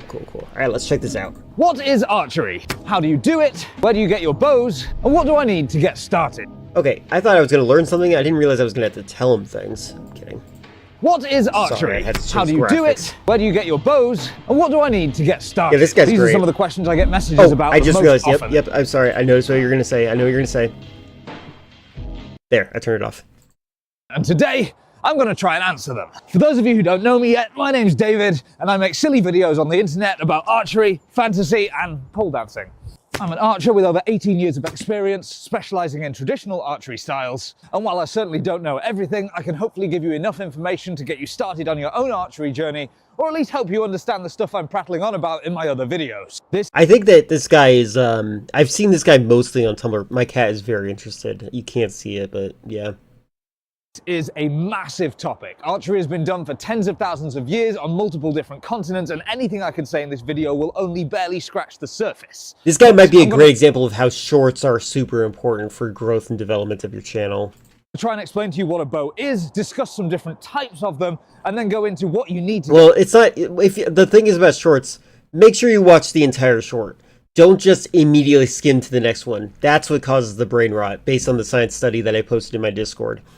If you see just a little bit of the video and you skim to the next one, you're literally training your monkey brain to go to the lowest quality factor that catches your attention. So don't do that. Started and how to shoot. So I'm going to try not to just stick D&D to one type campaign of for them? archery That's here, but nice. instead give you a little bit of information from different styles around the world. And if I've not completely lost my voice by the end, I will also talk about where I get my own equipment from. But before all of that gets started, here's a quick word from the sponsors of this video. His fashion is Remember, great. sponsors are the reason that I can afford to make these longer videos, so if you've got the time to watch it, I would really appreciate it. Filming these sorts of videos is brilliant fun, but other parts of the job can cause me problems. Because as some of you have probably figured out by now, I'm not especially good at sitting still. So when I'm These are fantastic clothing. Like I totally would support anybody getting this kind of outfit and aesthetic for themselves. or answering emails, I tend not to get very far before I get distracted. And yeah, staying in a static position and typing all day isn't necessarily great for you, but shooting arrows all day doesn't necessarily get stuff done. And doing all my editing like I wonder this if he while knocked his own pacing tree around down. isn't necessarily great for me either. Introducing the FlexiSpot E7 Pro. I'm jealous of the fact that he has a garden. An adjustable height desk that can be used for sitting or standing depending on what you need. Its height ranges from way down at 63 centimeters all the way up to 129, which is easily enough to take any content creator off the top I of their didn't realize screen. what he was advertising. So whatever height you work best at, FlexiSpot has you covered. And with a static capacity of almost 3 Bluminix, Good on him for always you know it's keeping gonna his be shows stable visually regardless interesting. of what you put on it. And while I didn't actually check the maximum capacity I don't know if you need a for moving, license for a bow. It seems to be able to handle 1 Bluminec absolutely fine. So if, like me, you're not a big fan of sitting still, head to FlexiSpot.com. Yeah, it's and interesting grab an about E7 bows and or an arrows, E7 I Pro agree. now Or and and swords. work at a height that works for you. All right, we're back, and the first thing I want to discuss in this video is Crossbows are a pain, by the way. I feel like not enough games capture how much of a pain crossbows are. bow. What is a bow? how does it work and what are the parts of it called? A bow is a device for launching arrows, but not everything that launches arrows counts as a bow. For it to be a bow, it needs to have limbs that bend to store kinetic energy, which is transferred through the string into the arrow. If the limbs don't bend and the string is elastic, My cat that's loves not a bow, watching it that's move. a slingshot. Even the weirder looking bows like this still have bending limbs that are used to store the energy. The whole thing is basically a pair of There's a short of David and David the guys with the braids pressing this guy for more gay tension. That's funny. Hope they don't do too much sexual harassment. Crossbows were good because he didn't expect soldiers to live very long anyway. True. Like you wouldn't. Yeah. No, that's not wrong. levers that are designed to take the energy that we can input with our muscles and turn it into faster movement to launch a small thing at high speed towards something you'd like to make a hole in. And given that I've already started to use terminology about parts of the bow, let's go into that quickly. This is a limb. Most bows have two limbs, one on either end, and those are the parts of the bow that bend when I pull the string back and release it. The bit in the middle that you hold is commonly called the riser, or occasionally just the grip, and this bit typically does not bend. Some of these things will Which part? The bow and dexterity? Because I did remark on it. have exceptions later, but bear with me for now. This bit is called the string. They are typically made of multiple strands of material, woven or bound or twisted together to create one single, reasonably tough thing that hopefully will not snap on you while you're shooting arrows. That's Some the part bows I'm have a afraid of. cutout on it like this, which is called an arrow shelf, and this is where your arrow sits when you're planning on shooting it. And some bows will have something on the string around there that is called a knocking point that is designed to keep your arrow on the string. Yeah, in the I right said you're absolutely correct. place so that every single time you shoot it, it's in exactly the same position. And it also led to me talking about how much strength you need to reload a crossbow. Because this is a more modern type of bow, it's also got additional fittings for things like sights and weights, and it can also be taken down into multiple pieces for ease of transport. Another element I should mention about bows is their draw weight and their draw length. The draw weight is how much force it would take to pull the string back a certain amount. Usually measured at 28 inches as the standard, that is your draw length. So a 28-inch draw length means that both of my hands are now 28 inches apart from each other. And both of these factors come into play when determining the power of a bow. For instance, this is a relatively easy beginner's bow. It's got a draw weight of 25 pounds at 28 inches. These things are typically measured in pounds because bows are old. But this bow has a longer draw. But I'm American. What do you mean by this? So while it also has a draw weight of 25 pounds at 28 inches, it can be drawn to 33. So if I were to shoot this thing drawn all the way back, it's going to have more power than this bow, simply because of that extra length, which puts more force into the arrow. I think my favorite thing I ever saw of him was where he talks about, like, if you hold the arrow back while you're drawing it and you just keep holding it, it eventually becomes too difficult and wobbly. I feel like not enough video games convey that. The other important bit of kit is the arrow, which also comes in multiple parts. The shaft is the main body of the arrow, then it's also got the point, which is also known as the head, pile, or tip. And then on the other end, you've got fletchings, which are either feathers or bits of plastic or vanes, they are sometimes known as. And then this is the nock, spelled N-O-C-K, which will almost certainly be got wrong by the captions multiple times during the course of this video. This is the bit Nice. that sits onto the string, and they also come in different shapes and styles depending on the style of archery that you're doing. The weight, length, number of fletchings, knocking style, rigidity, and style of point will all vary depending on exactly what you're trying to achieve. But unless you're doing something really weird, the front end of the arrow is going to be heavier than the rest of it, giving it a point of balance past the center, which combines with the fletchings and their air resistance at the back to stabilize it in flight and keep it pointing in the right direction. He is doing a fantastic job explaining this. Other things to bear in mind are that the thing we hold the arrows in is called the quiver. This thing is called a glove or a tab. This is a bracer or arm guard. This is a target. This is Zorro. And this is a personal preference that started one summer that became a running joke that I'm now stuck with. Let's have a look at different types of bow. Modern target archery is broadly divided into three different types. The first and most common is recurve archery. Technically, recurve covers any type of bow which bends back again on the limbs like this, rather than just being a simple D shape. I would like to make an accurate sword and arrow game as well. Personally, I was thinking though, like, my version of archery probably, like, I'm thinking about a two-dimensional game right now for now. Like The Legend of Zelda, the first game. And what I personally would like to do is make it so that you hold the action button for attacking, and your character draws back, and then there's like a little meter, and you have to release it at a specific point, and it changes how far the arrow goes based on that. It's kind of like a golf mechanic. And I would make it so that you can bring it all the way back, and it just kind of causes the instability function. So if you bring back your power fully, like for the golfing mechanic, there's a possibility it's going to fly off in a direction that you didn't intend it to go. Like, I feel like that would be a good mechanic in general. But for modern target archery, they tend to look something like this. They are often the 3-part takedowns, and they come in a couple of different categories. The first, like this one, is a bare bow. So a bare bow does not have any sights. There's a limit to how many weights and additional things you can add onto it and how big the bow can get. And it is designed to be reasonably traditional while still allowing for modern materials and modern technologies. And then you've got standard recurve or sighted recurve. Yeah, This you need involves dexterity use for of an aiming. I mean, you still, there is like there's like a balance. You always need dexterity and strength, right? And then you need also stamina and endurance and the ability to not hit your wrist or your breast when you pull back the drawstring.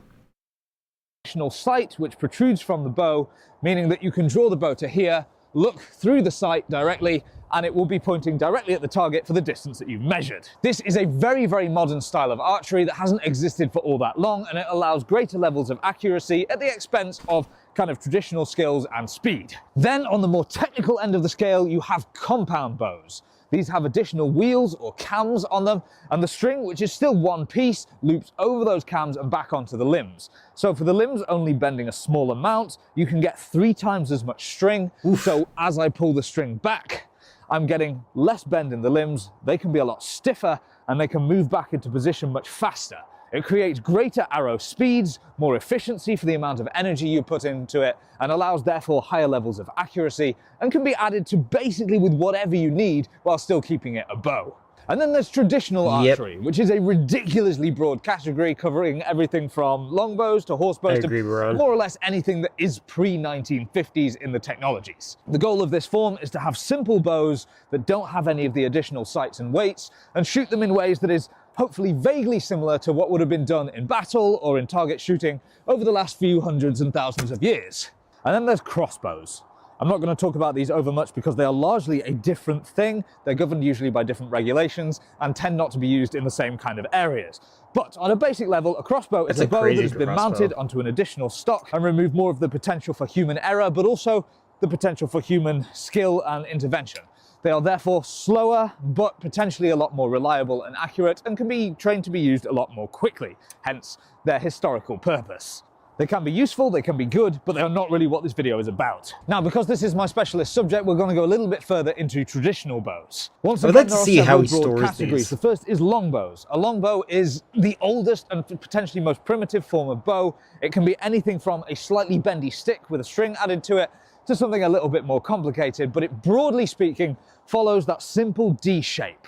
It tends to be made out of a single piece of material or layers that are laminated together that run the full length of it in one single piece, and it has that simple characteristic shape.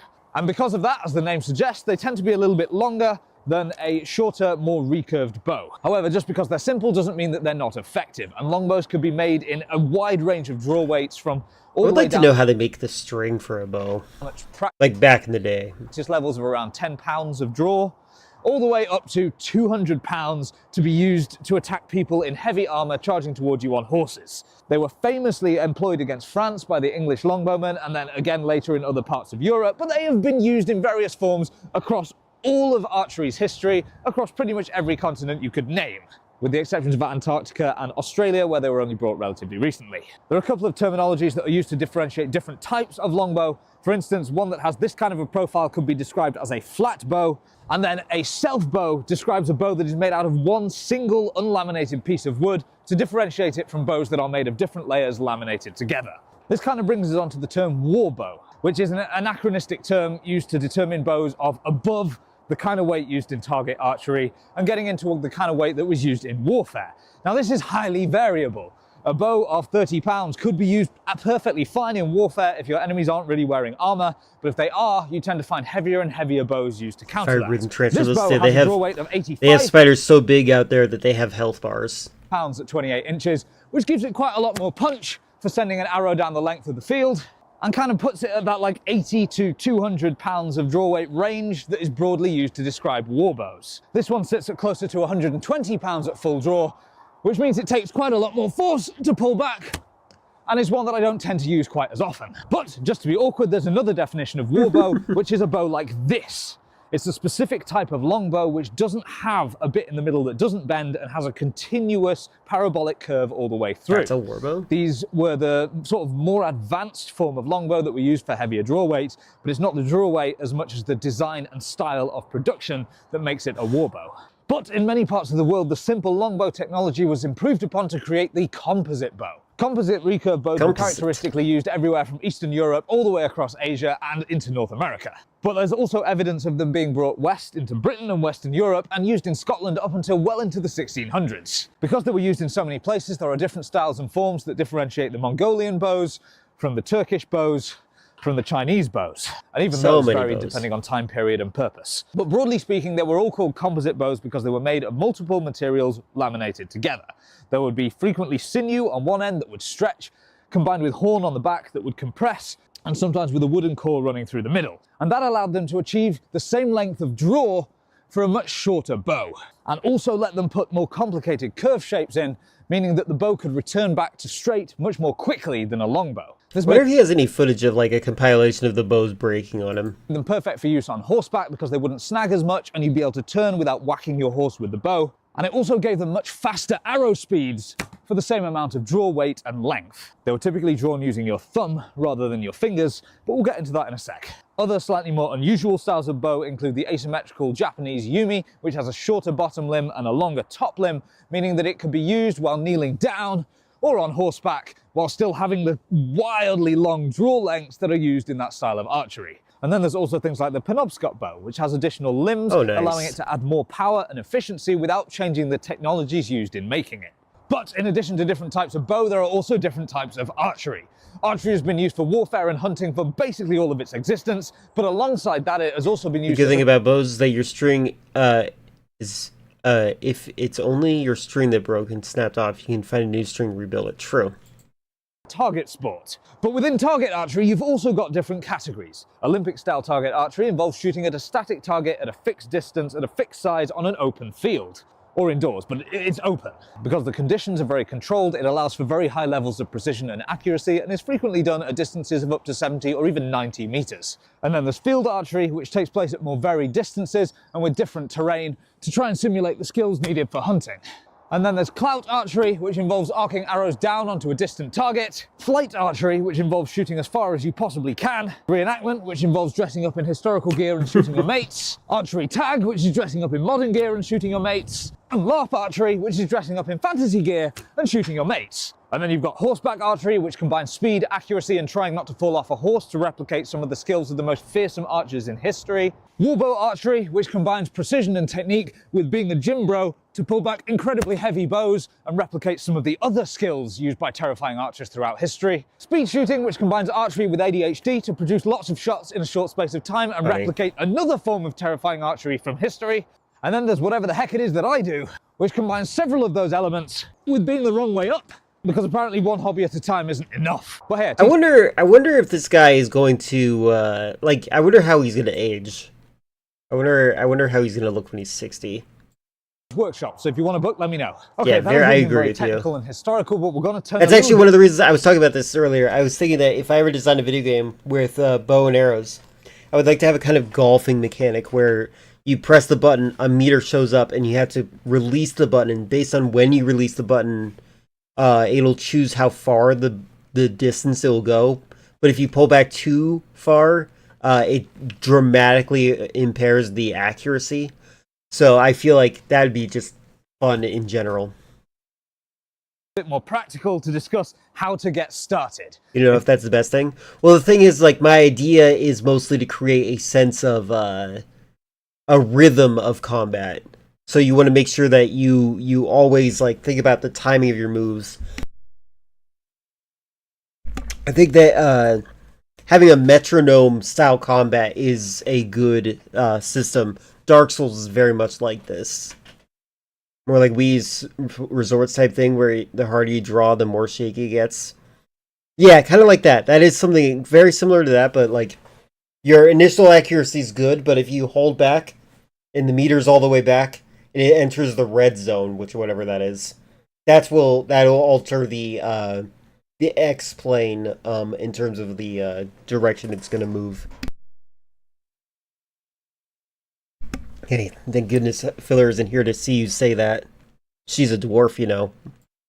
If you want to do some archery, if you want to get into shooting and you don't know where to begin, this is your guide starting now. And I'm going to caveat this in the way that almost every archer I know of will caveat it, which is saying that you can learn stuff from the internet if you like, but the best way to take up archery, if you possibly can, is to go somewhere and learn from someone in person. This isn't a plug for any of my classes or anything like this. Find a local club or a local archery shop, because they frequently have a training range somewhere in there, or if not, they'll be able to point you in the direction of one. Go do their beginner course. They will give you the basics, they will give you the safety. Yeah, absolutely. Like, as much as I like learning things on the internet, you can't beat experience in real life.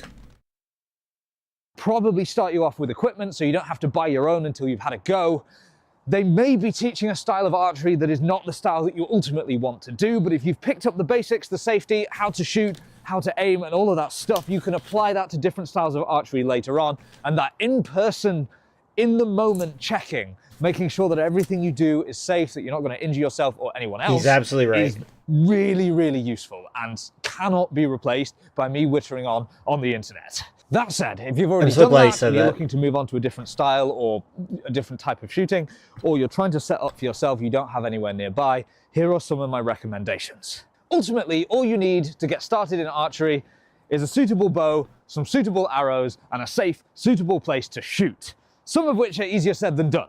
Bows are relatively straightforward. If you're looking to start some recurve or target archery, or you're just looking for something simple to get going with, I recommend something a little bit like this. This is a Mandarin Duck Windrunner, but a Samick Sage or something similar would be absolutely fine. It's a basic, relatively inexpensive club bow that you can use for shooting at a target archery range, or even potentially up to competitions if you're not wanting to get too fancy. It's got all the fittings that you need if you wanted to progress outside of bare bow into moving with sights or different bits of equipment and some of the more modern stuff before getting a fancy bow. This particular one is rigged at 25 pounds. I wouldn't recommend going above that, and I would be very easily recommend going lower than that if you're not confident. The last thing you want to do is start with a bow that is too heavy or not comfortable to pull back. If you cannot easily and comfortably bring the bow to full draw, it is too heavy for you, so start simple. What you want to do is learn to shoot and then get stronger afterwards. There's no point trying to learn to shoot with something that's not going to be suitable. I do have another video when I first got this that was talking about setting it up, but at basic levels, if you get a bow like this, it's not already set up, slapping a little bit of the soft bit of Velcro on the shelf will allow arrows to glide off it more easily. That's and then measuring like directly across to the string and then going slightly above. The MacGyvering of his own bow, in my opinion, is a very good sign that this guy's truly an expert, for the record. Like, this guy is actually an expert. I made a video of how they make bows silent. The way they make the bows silent in video games for close stealth kills is very unrealistic. Of that, and just tying a little bit of thread onto that will be absolutely I feel like it'd still be fine. like you just had to be listening to the twang. Your knocking point, and that allows you to sit your arrows perfectly level and ready to shoot. For stringing a bow like this, you probably also want a bow stringer, which is usually a length of material which has a pocket at one end and a loop at the other. You put the loop over the top end of the bow, the pocket sits onto the other end, and you can stand on the stringer to take the tension out of the bow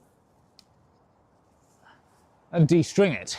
It's safe to store, and it's not going to start to stretch the string or bend the limbs. If you don't have a stringer, you can string these using the step-through method, where you put one foot through between the string and the bow itself, push against the base, push your hip into the bow, pull the limb towards you, and place the string onto it.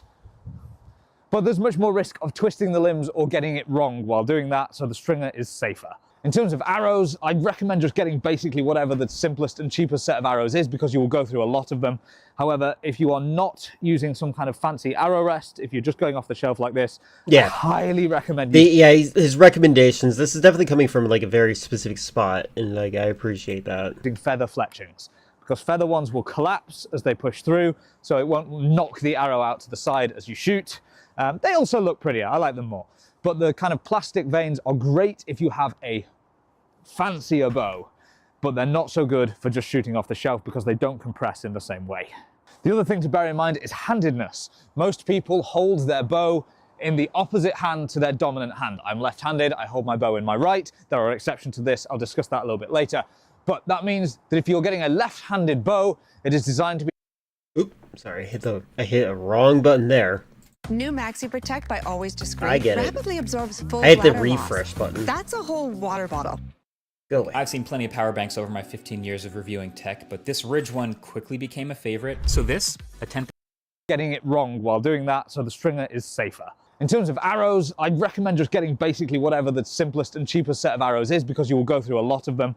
However, if you are not using some kind of fancy arrow rest, if you're just going off the shelf like this, I highly recommend using feather fletchings, because feather ones will collapse as they push through, so it won't knock the arrow out. Oh, that's the guy who sped through a school zone? That's funny. Shoot. They also look prettier. I like them more. But the kind of plastic vanes are great if you have a fancier bow, but they're not so good for just shooting off the shelf because they don't compress in the same way. The other thing to bear in mind is handedness. Most people hold their bow in the opposite hand to their dominant hand. I'm left-handed, I hold my bow in my right. There are exceptions to this, I'll discuss that a little bit later. But that means that if you're getting a left-handed bow, it is designed to be held in your right hand. And the shelf on the bow will be fitted in such a way that the arrow goes on the right-hand side. If you're getting a right-handed bow, it will go in your left hand, the shelf will be on the left. These are designed to be shot with Western target recurve shooting style. They are not good for trying to do a thumb draw or an Asiatic style. You would have to get the one for the other hand, but we'll look at that in just a sec. Because if you are interested in traditional styles of shooting, I don't recommend getting a bow like this. I'd rather you get something like this. This bow is from Alibow. It has no shelf setup on it. It is cheap. It is fiberglass. I can chuck it around. It is having zero problems because it's not a fancy bow. But because of that, I can use it for pretty much whatever I like. Now, if you are looking to get a fiberglass bow from Alibow, or even one of their nicer laminated bows, they are not too expensive. They're a pretty good bet. Another good site for getting these kind of more traditional Asiatic styles of bow is mamlukarchery.com. Both of those places also sell arrows, and if you drop them a message to make sure you're getting the right setup arrow for your bow, then they will absolutely help you with that. They're fantastic for traditional styles. Neither of them sponsor me. I wish they did, but they don't. The biggest distinction for a bow like this, aside from the lack of a shelf and the fact that this particular one is very short, is that you have to string them slightly differently. Because this bow curves back in the opposite direction when unstrung, if I were to slap a stringer on it, it just won't work. So we start with the string attached on one limb, sticking out to the other end. I'm going to walk over the way here so you can see. I'm going to brace the bottom limb against my shin, step my other leg through and brace the back of my thigh against the grip of the bow, push my shin forwards, pull the other limb towards me, and then keeping tension on the string the whole time so it doesn't unloop, we loop it around at the top, and we have achieved a strung bow. This gets harder if the bow has more tension in it, but these are very, very light bows, and it's very easy. Oh, sorry. If your arrow patch is important because you have the bad one and falls apart easily, you can't carry your arrows anymore. True. Similar recommendations for these. You're not going to be able to necessarily set up knocking points. This was a redeem from Baran. But it's fun to look at. From like a game development standpoint, because I do like the concept of designing games. This has given me ideas as to like how I would design bows in my video games. Kind of, I've described it as like wanting to make it like a golf mechanic more than anything. It's the same because it doesn't have a shelf. I've wrapped a little bit of tape around the bottom because I use these for training people, so I don't want them getting blisters on their fingers. I don't want to have to worry about finger guards, and I've carefully measured that so that if you were to place the back end of the arrow there, the front end could sit on the knuckle of your thumb, and it's going to sit just slightly angled downwards. So as it presses over here, it's not pressing too tight into your hand and skipping up when it reaches the fletchings. Again, for arrows, just getting the ones that are designed to be used with these kind of bows is generally pretty good. The sites that sell the bows also sell arrows.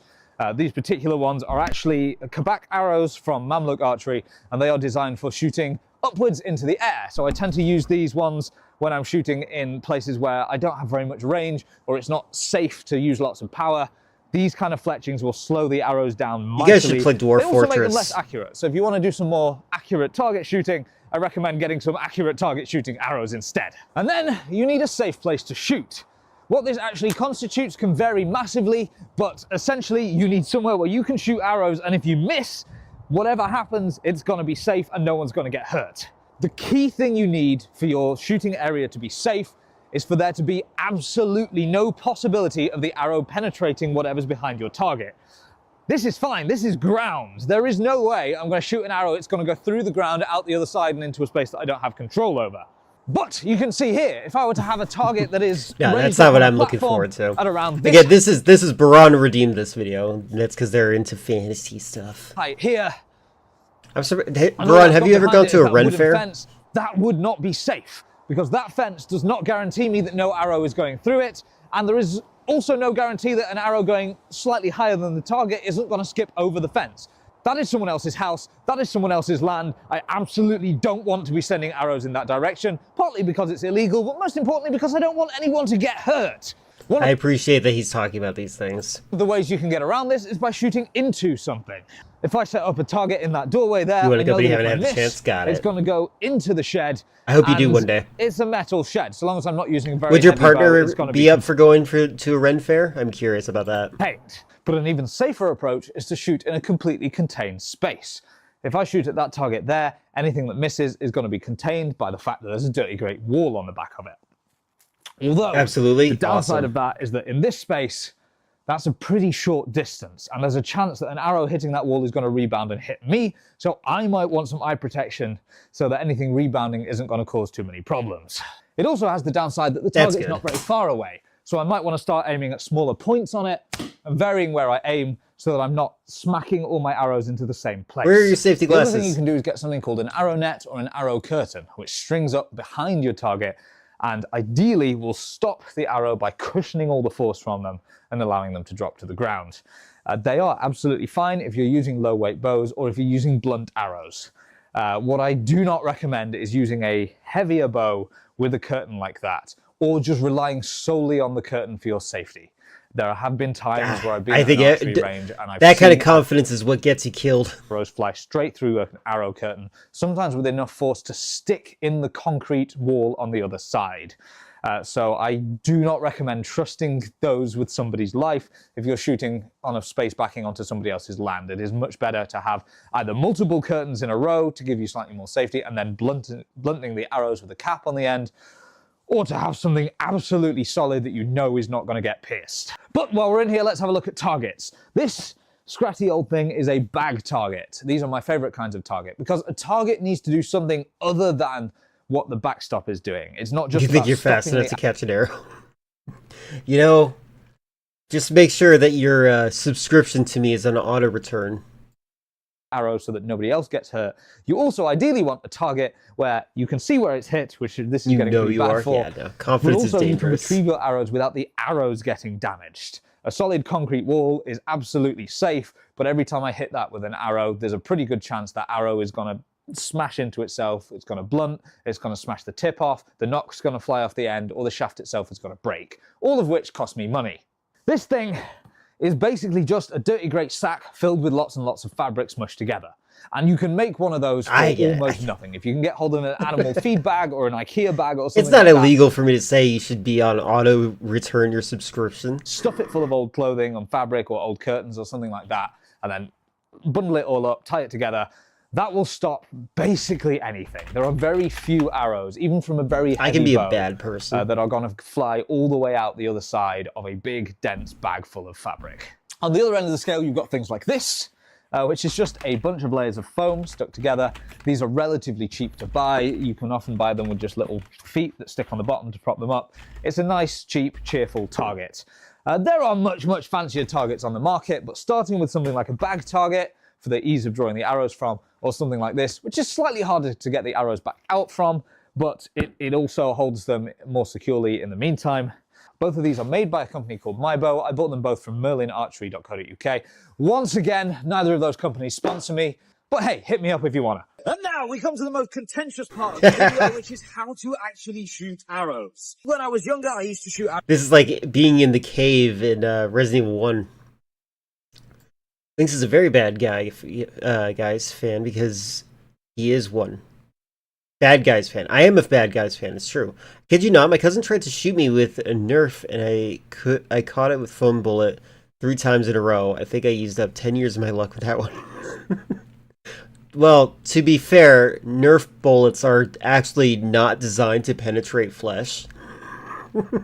Nor are they really meant to be aerodynamic. Arrows wrong, and then I learned a little bit more, and I learned how to shoot them right, and now I learned a little bit more, and I realized that everyone is shooting them wrong and or right, depending on how you look at it. Archery has been around for so long that there are actually very few ways you can shoot a bow that haven't been done before. And as long as you're not doing it badly, it kind of works, but it won't always work for everything. The specific techniques that have been honed over many, many, many years to be used in modern target archery are generally some of the best techniques for repeatable precision and accuracy. But if you want to shoot at high speed, there are different techniques for that.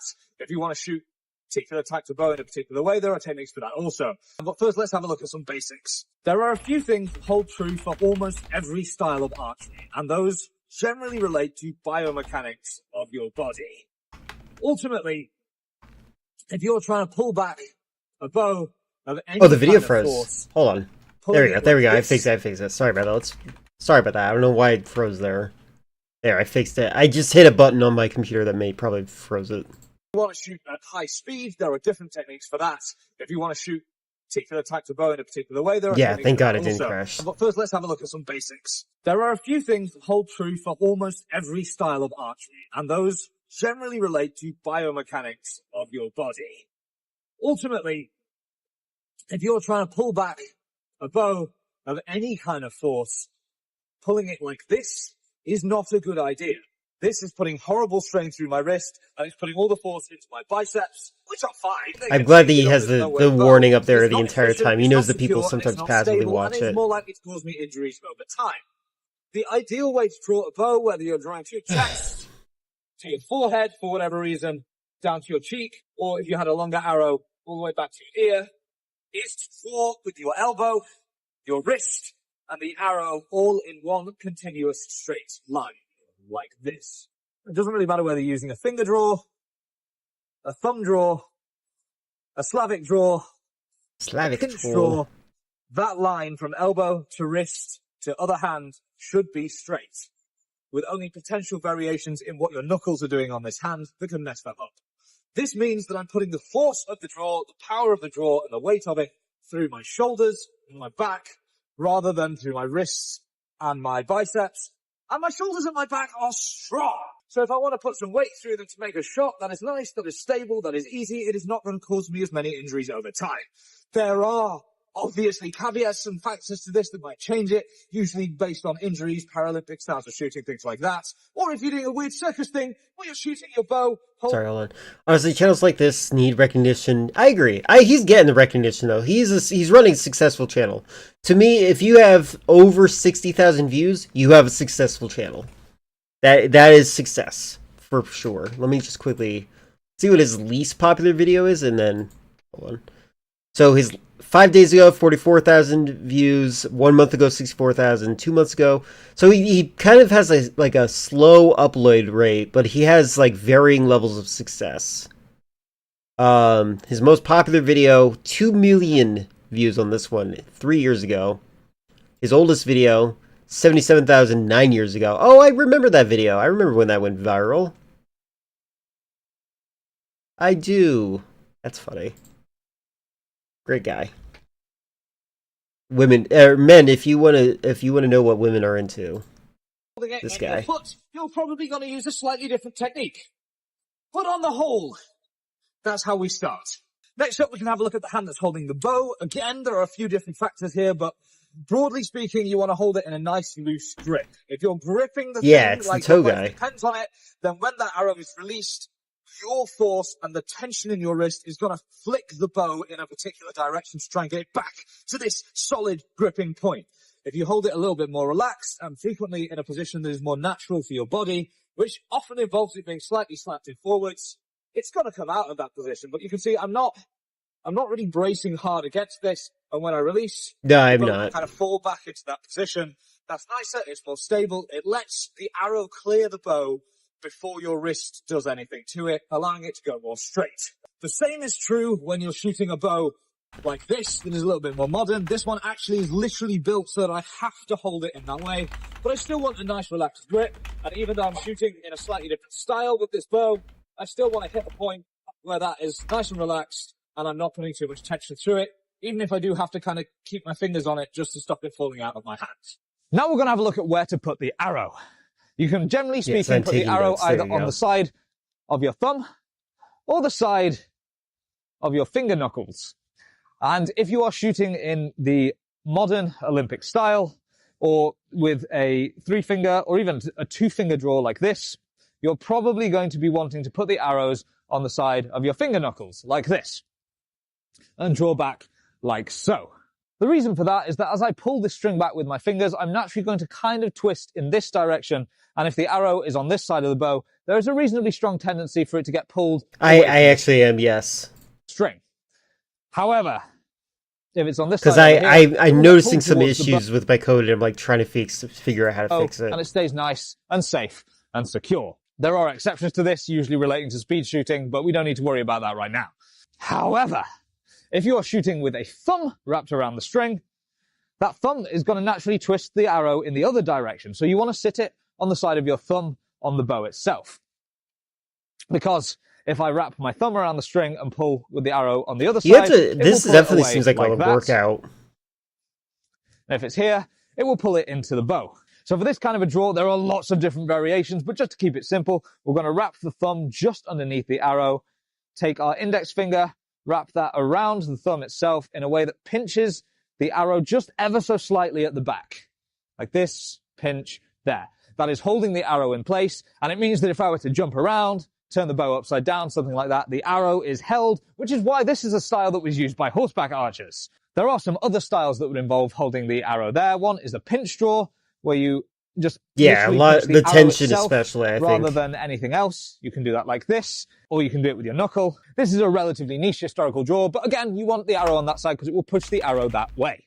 And then there's the Slavic draw, which is my preferred style, which involves 3 fingers underneath the arrow and then 1 index finger resting lightly against it, which again pushes the pressure in the correct direction to have the arrow on the thumb side of the bow. Once we have established which side of the bow we want to put our arrow, which is less of an issue if you've got an arrow shelf because you're stuck, then we're going to have a look at the actual draw and release. You're going to draw it back using that nice structure which keeps everything in a nice line, engages the muscles in your back.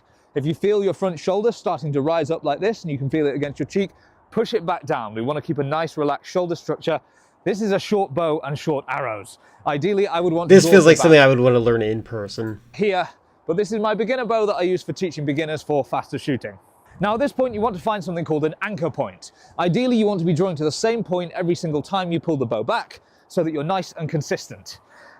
For me, with this bow, because it's a little bit short and the arrows are a bit short... I agree with you, Baran. I think that's a normal thing too. I think that humans in general just appreciate professionalism in that sense. Like people that are passionate about one particular thing to this degree.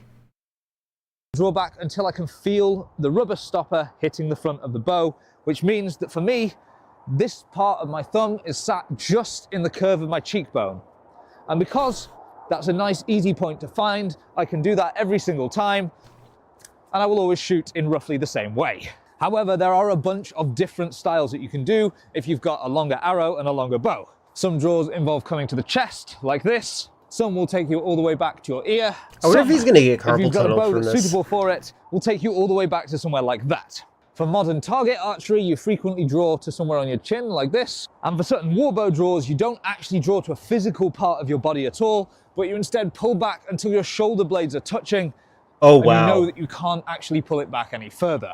But as long as you're pulling back to the same place each time and you're consistent with it, I've never thought about that kind of draw. You're good. The next thing we'll look at very, very briefly is your stance. You generally want Did to you be learn stood archery and do it after you learn swords? Oh, that sounds fun. I don't know what I would do. approximately side on to your target so that your upper torso can be side on. This varies also. Some people will stand like this with a little bit of twist in their back, which can add some stability. Some people will stand like this, which allows you to put more strength through the draw. But these are things you can adapt and figure out as you go. The last part of the shot that we want to look at is the release. And the way that this generally works, regardless of which particular draw style you're using, is that you'll pull back to your anchor point and then you'll continue to put tension through. I'm not going to draw here and relax. I'm going to draw to here, continue to pull very slightly. And as I do so, I will relax my fingers so that my hand continues to move in the direction of the draw. What this avoids is a thing where you relax a little bit and then as you release, the string pulls you and your hand... I actually am confused. Never shoot a bow without an arrow. It can injure you and break the bow. I guess I would like him to explain that. Comes that way, and that will flick the string in a random direction each time and make it really inaccurate. But if you can continue that little bit of motion each time, then it allows a much smoother shot and it allows much greater accuracy and precision. And that's it. So long as you can get your arrow on the string, you can do something consistent, it's on the right side, your stance is good, you draw back to the same place and you release smoothly, you are sorted. The only thing left is to aim. And the reason I've left aiming to last is because it is arguably the least important part of archery. Okay, I wonder if he's going to talk about the weird paradox. Apparently a lot of people who use the bow, you don't really have to aim, you just have to be fast. Historical schools, they would train blindfolded or without any particular targets and just shooting at like a large blank space for a long period of time before they were ever introduced to the idea of actually aiming at a specific thing. And in other schools, they would start really, really close into a target and they would have to be able to consistently shoot their arrows exactly how they were meant to every single time before they were allowed an actual target face or before they were allowed to take a step back. Where is he pulling those arrows from? Schools of thought. Hold on, I want to see this again.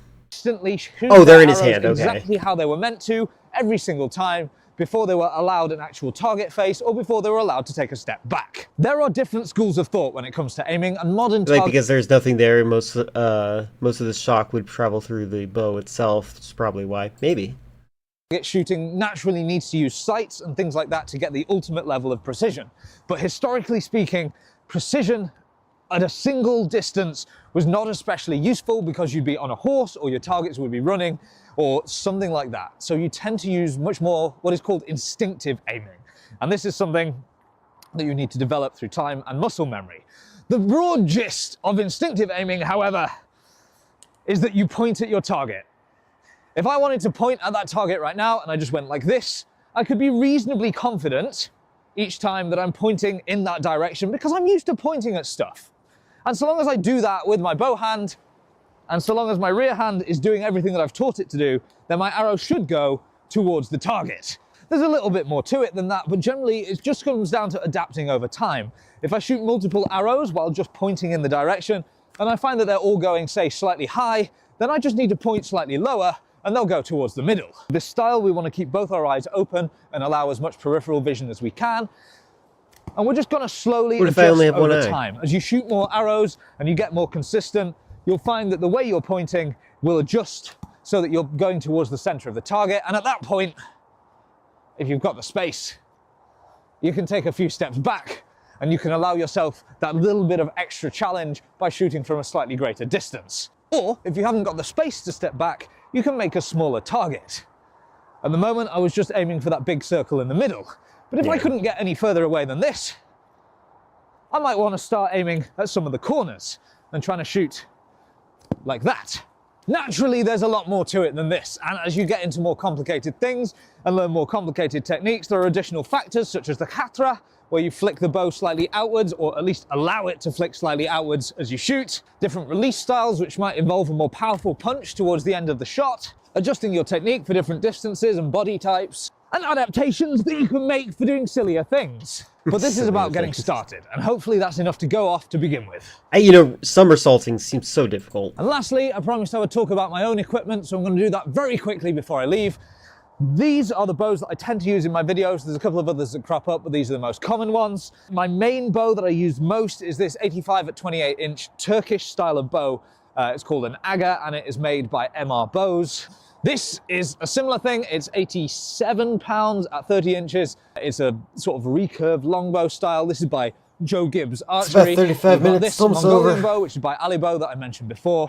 This is also an Alibow. This is an Alibow Junior bow. I'm actually going to One of be the ones I watching a use for teaching in tutorial my video on coding, because like I tried fixing some of my code in the background. I'm like, I'm doing something wrong, and I'm going to probably watch a video that tells me exactly what I'm doing.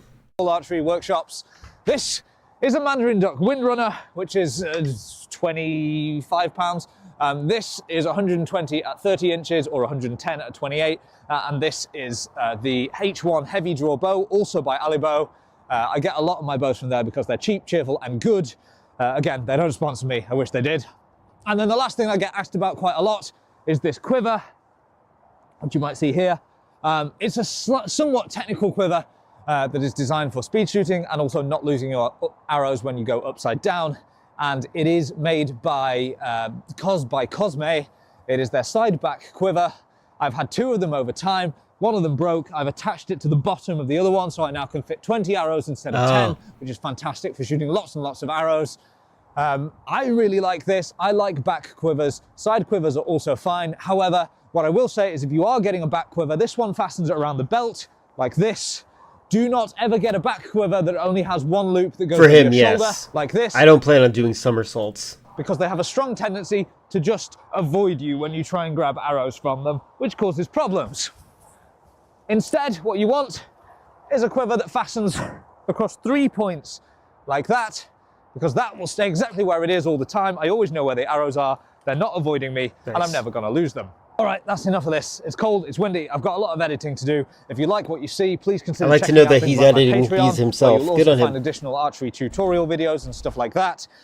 Or alternatively, please consider checking out our sponsors for today, FlexiSpot, because I couldn't make this video if I didn't have sponsors, and they make a really nice desk.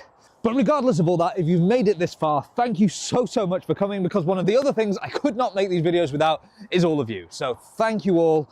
This is fantastic. I can't believe I'm doing this for a living. So see you around. Good on you. All right.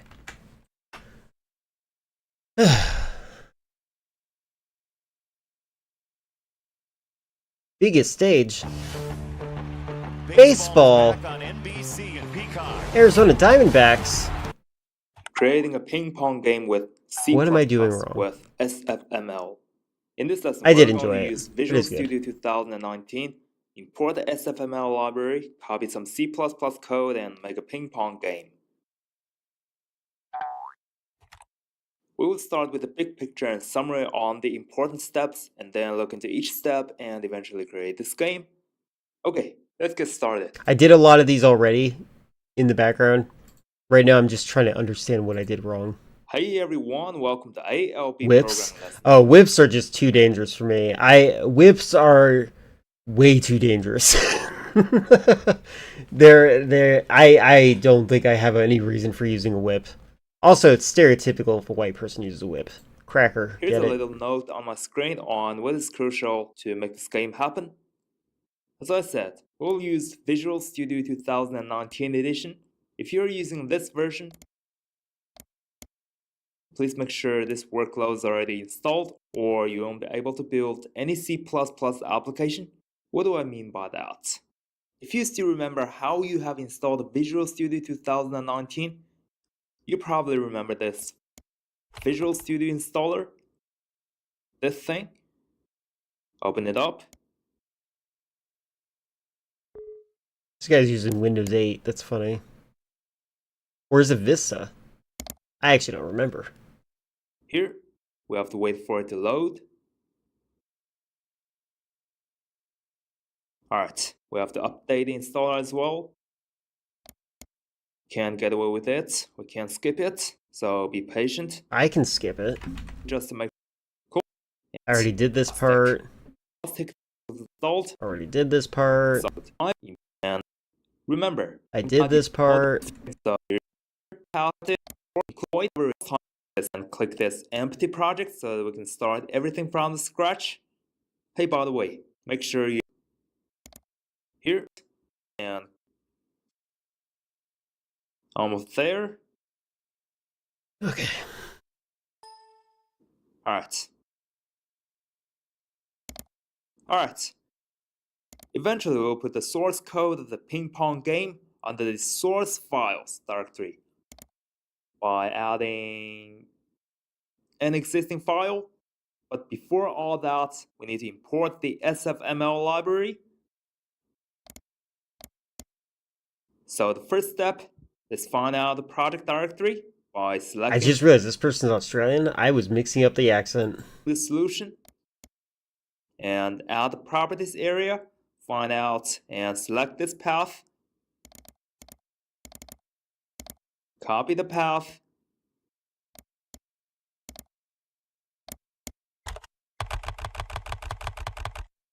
And go to that path. The second step is to copy the source code of the ping pong game right here. Let's open up a new Explorer window. From the SFML folder we've just downloaded. Here in examples folder, in this Pong folder, this is the source code we need to copy. We also need this resources folder. Select them both. Okay, so I'm seeing a problem already. I don't have these things. Why don't I have these things?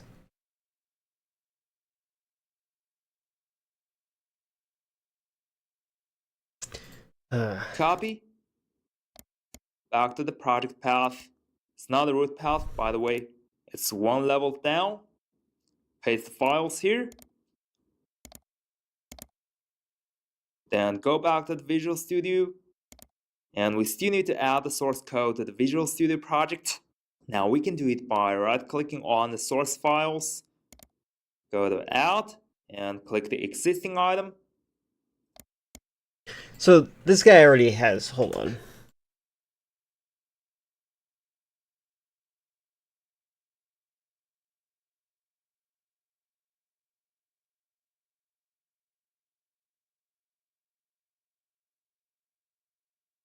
Yeah, that's what I thought. Okay.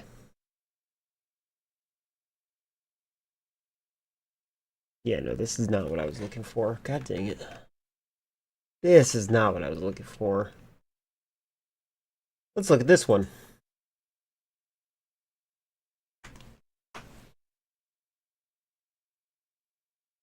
Oh, Martha Stewart, I love you for my coding videos.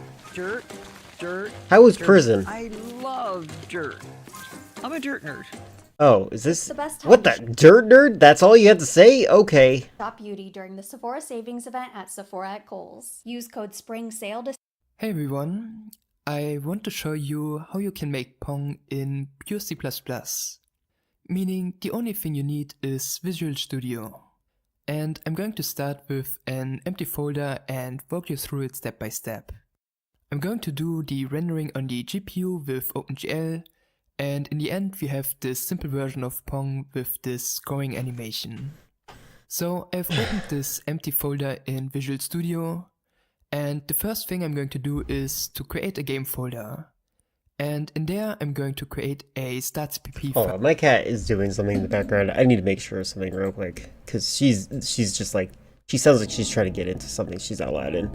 So I'll be right back. One moment. One moment. I don't know how long it'll take me.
Alright, I'm back. Sorry about that.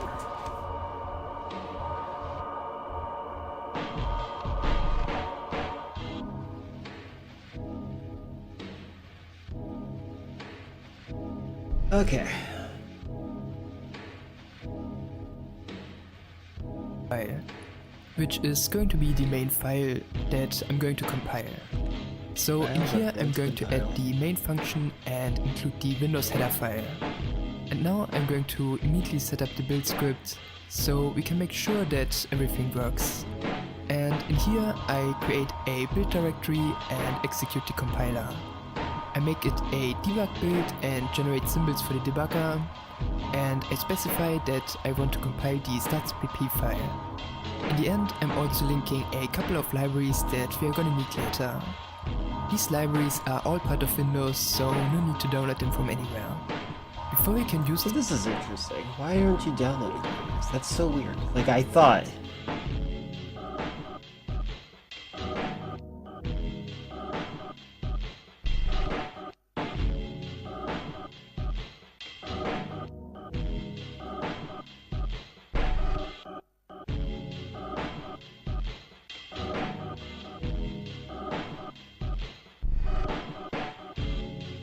Like, what is this? What are you doing? this build script from the command line, we have to set up the necessary environment variables. Luckily, we can just execute another batch file that is part of Visual Studio, which for my Visual Studio installation is at this path here. I'm doing this in a separate batch file because we only need to do this once in a new console. I'm adding a run script in the game folder just to start the game without switching folders. So now I can first execute the setup script, then switch to the game folder and execute the build script. And when that's done, we can see that we have created a build folder with the executable and debug symbols. And I can also now execute the run script where for now nothing is happening. So let's now start working on creating the window. To do this, I first create a new window file, and I'm going to include this in the main stats.pp file. So in the window file, I'm going to create a namespace called window, and in there I'm going to write a create function. In here I'm first creating the window class, then I'm getting the screen width and height and use those to create a borderless full screen window. Then I get the device context, then I define the pixel format I want to use, and then I can create the OpenGL context. Now I create the function that handles the events from Windows. The easiest way to handle them is to just delegate them to another Windows function that is going to take care of them. But in some cases we actually want to do something with the game. For example, we want to close the window when we get a quit message, or adjust the viewport when the window size changes. Then I also create some functions we can use later to control the window. Body types. The next thing we have to do before we can actually use most Just finished Easter. Congratulations to you. OpenGL functions is that we have to bind them. So I hope you had a good one. This function here, which I'm going to create in a separate file. So I create a new folder, and in there I copy two header files that contain all the OpenGL function signatures. I'm going to put a link to them in the description. Just to make this clear, there is no implementation in there. The implementing functions we have to manually bind. So I'm creating a new GL bindings TPP file, and in there I include the GL header file that is part of Windows and the GL extension header file that I just copied into this folder. And that file includes the other ones. You know what might be easier than this? What if I just made this game in Unreal?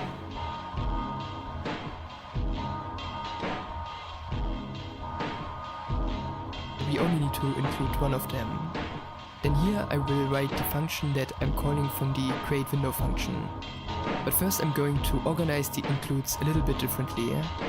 I'm going to include windows.h and the GL bindings in the window file, and I'm going to create a new core folder and move the window file there. Everything that is a lot of people drinking alcohol away from the park and try to hide it at the park ranger.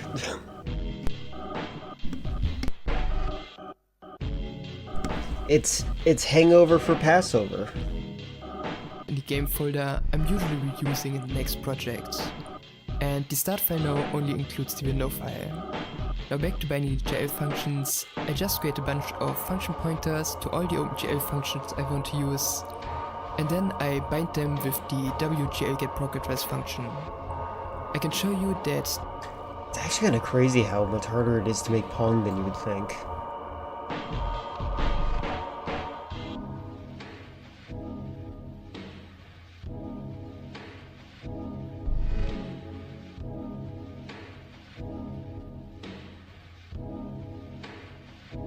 Today's stream is good. We watched a video on how to archery. We asked people what their favorite family-friendly movie is that they would show a child. That was pretty fun because I was thinking about like what people like preferred in general. It's been good. Yeah, today is coding. I'm trying to make something very simple, but it actually seems like this simple design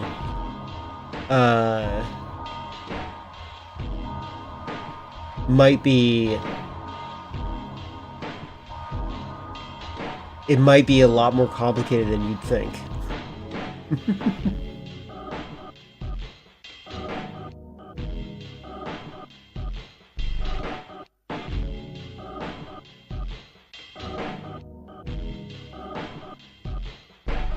function pointers. I'm actually now I'm thinking about like doing this in a more simple way, but like I'm trying to think of what the best thing to do is for this.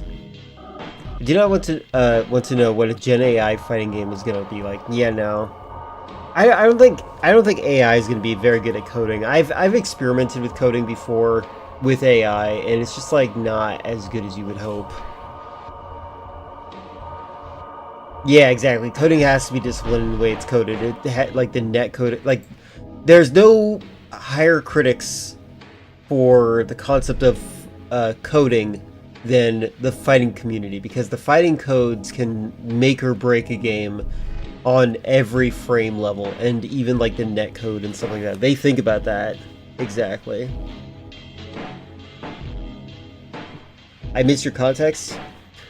I seen someone ask an AI bro to think about turning his prompts into a hypothetical fighting game into a real game.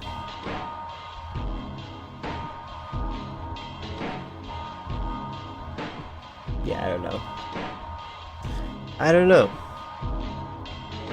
I mean, like, it seems like it'd be dumb.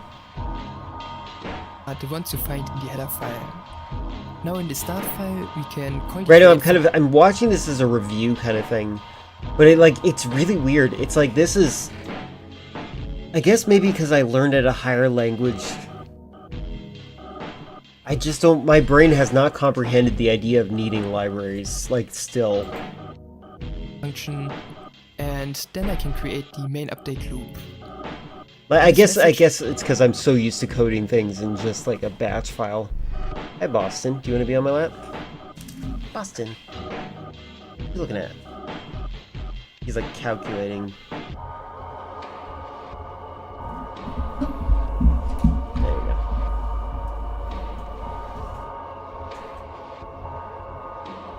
go. Loop, we receive all the Windows events and pass them on to the function we created in the window file. When we get a quit message, we exit the update loop and release allocated resources. In the update loop, after we handle the Windows events, we can swap the buffers to display the next rendered image. One more thing I want to add before testing this is that I want to be able to quit the game with escape, otherwise I'm stuck with an empty window and would have to force quit out of it. So I'm creating a new input file, and in there I just have a function that tells me if a key is held down.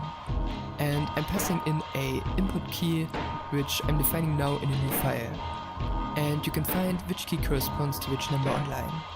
So back in the start file, I'm going to include these new files at the top, and then I add a condition that closes the window when I press escape. So now when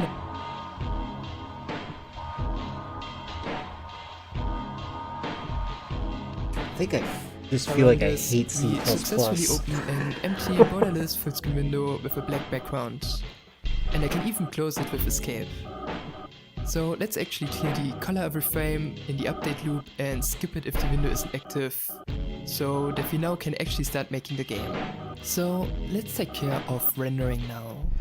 The only thing we really have to render are rectangles.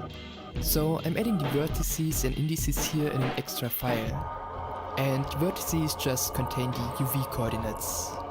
Next I create a new file, and in there I'm going to create the mesh from the vertices and indices. So I'm creating the vertex buffer, index buffer and vertex array, and return the handles to them. Then I also add a function to release them and a function that draws the mesh. Next I'm going to create shaders, and I'm going to put them in an assets folder and load them later from there. So in the vertex shader we have the UV coordinates from the vertices, and the screen coordinates we're going to get from uniforms. In the game I'm going to have a coordinate system that goes from 0, 0 in the bottom left corner to 1, 1 in the top right corner. So here I'm converting them to normalized devised coordinates. Calm down, cat. Then in the fragment shader I'm only setting a color, which I'm just hard coding in here. So now I want to load these shaders at runtime. So I'm going to write a new function that loads the entirety of a file at a given path and creates and returns a buffer with the content of that file. So now I can create a shader by first loading the vertex and fragment shader from disk, and then I compile and link them. And in the end I free the source code and only have the handle to the created shader program. Then I also create a function to delete the shader program and a function to bind it.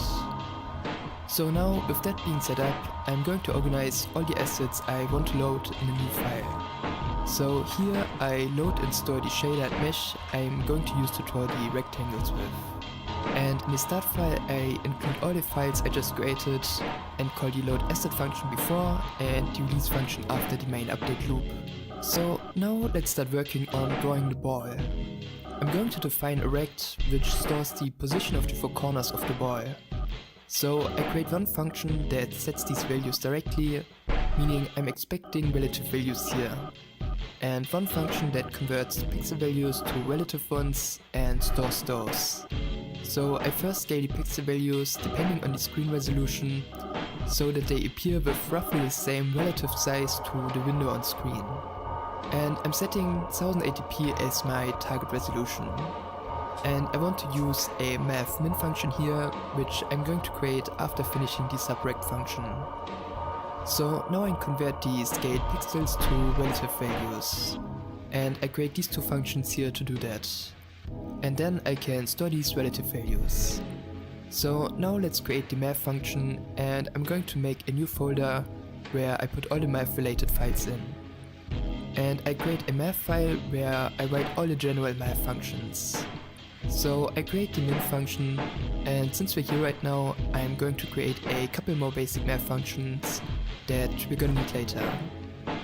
And I also add a function to get a random value. So now in the ball controller I want to define a position, and for that I'm going to create a vector2 struct. So I create a new file in the math library and add that there. And I add some constructors and overload some basic operators, so I can use this more conveniently. And then I also add a function to get the length of the vector and a function to normalize the vector, which we're gonna need later. So now again, back to drawing the ball. I create a rect at the position with a size of 0, so this is basically my anchor. And then I extend the bounds of the rect with the subrect function. So after this, now I can bind the shader, and now I have to set the uniforms. So I create a new file where I get the location of each uniform, and I add a function that just takes the values from a rect and sets those. So I can call this function now, and then I can draw the mesh. In the start file I include all the files that I added, and I initialize the shader bindings and call the draw function. And now when I run this, we have a square on screen. So the next step is to make it move around and bounce off the edges. So I'm adding an update function where I want to move the ball. And I define a direction the ball is moving towards. And I initialize it with a somewhat random direction that moves either mostly left or mostly right. And I also want the ball to be slower before hitting the first pedal, so the player has some more time to react. But now, in the update loop, I move the position every frame along the direction. To keep the movement speed consistent, I want to multiply this equation with the amount of time it took to render one frame. So I'm going to add a time file, and in there I store the update time and how long the game is running. And in the start file I include that file, and in the main function I get the start time in the beginning, which I also use as a seed. And in the update loop I update the time values every frame. And since we're here, I initialize the ball and just said that it should move first to the right. And I call the update function before I draw the ball. In that update function, I now also add that it should inverse its direction depending on which edge it's hitting. The ball is so small and so fast that we can just check the collision with the middle point of the ball. So now when I start this, the ball is moving around the screen and bounces off the edges. So the next step is to add the pedals. So I'm adding a pedal controller and a float for each pedal. 0 means it is at the bottom of the screen and 1 at the top. Then to draw them I define a rect and lerp the position to set the y coordinates. And then I can draw the mesh just like before. And in the start file I add the include and the draw call. When I start this we can see the pedals. So the next step is to move them up and down. So I add 2 functions that adjusts a given position in a certain direction. And I call these functions in the update loop when I press W and S or up and down. So I add the update call in the main function, and when I start the game now I can move the pedals up and down. So now I can implement having the ball collide with them. So I'm adding a function that tells me if a position is colliding with a pedal, and I also return the contact position. I simplify this here by checking if the ball is behind the edge of the pedal that is closer to the center. So that means that the hitbox of a pedal is also behind the pedal. I do this because the ball moves very fast and could move from one frame being in front of the pedal to the next frame being behind the pedal. So I'm doing this simple approximation instead of something more complicated like continuous collision detection. That makes sense. Then in the ball controller I'm going to call these functions and change the direction of the ball. And I also set the slow modifier to false. Now when I start the game the ball also bounces off the pedals. So the next thing to do is to reset the ball when it hits the left or right side. So we can do this simply by calling init again. And I can now also remove the direction change when that happens. So now when I start the game the ball resets when reaching either side. And the base functionality of the game is complete with this. But to add at least something personal, I'm going to add a scoring animation which shows where the ball scored and focuses the attention of the player back to the center of the screen when the next round starts. So I create a new fragment shader, and in there I first scale a target resolution to the actual screen size. Then I have the UV coordinates, the origin, which is the point where the ball scored, and the middle of the screen. And then I get the distance of the UV coordinates to the origin and the middle. And then I use those to play out the animation over time. To use the shader, I create a score shader binding. And I add functions to set the uniforms. And then I load the shader in the assets file, and then I include the new file and create a background controller which controls the animation. So I create a score function that I can call when I want to trigger the animation, and in there I set the position and the start time. Then in the update loop I reset the animation once it's done. A start time of 0 means that the animation isn't running. So when the animation is running, I create a rect across the entire screen, and then I set all uniforms and draw the mesh. In the start file, I add the include and call the update and draw function. And in the ball controller file, I call the score function when the ball hits either side. I also skip updating and drawing the ball while the animation is running. And then when I run this, it looks like this. So let me know what you think about the implementation. I tried to make this as simple as possible. This was one of my first projects I did in C++, and I think it's a good place to start. It takes you through the window creation, it uses some basic OpenGL functions for rendering, and it has a little bit of math while avoiding the more complicated 3D math. Anyway, thank you for watching. Here's the most popular video. You don't need libraries.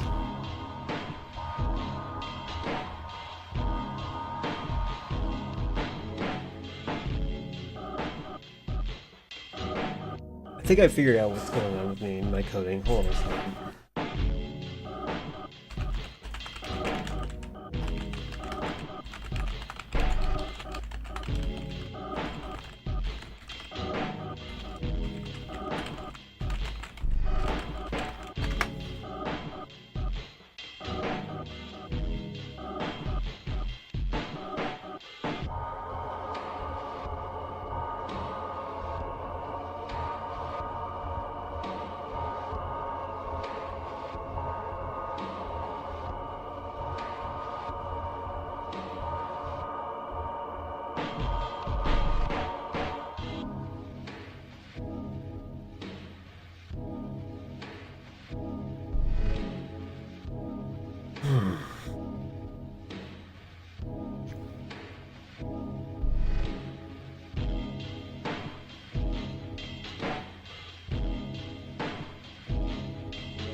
Video.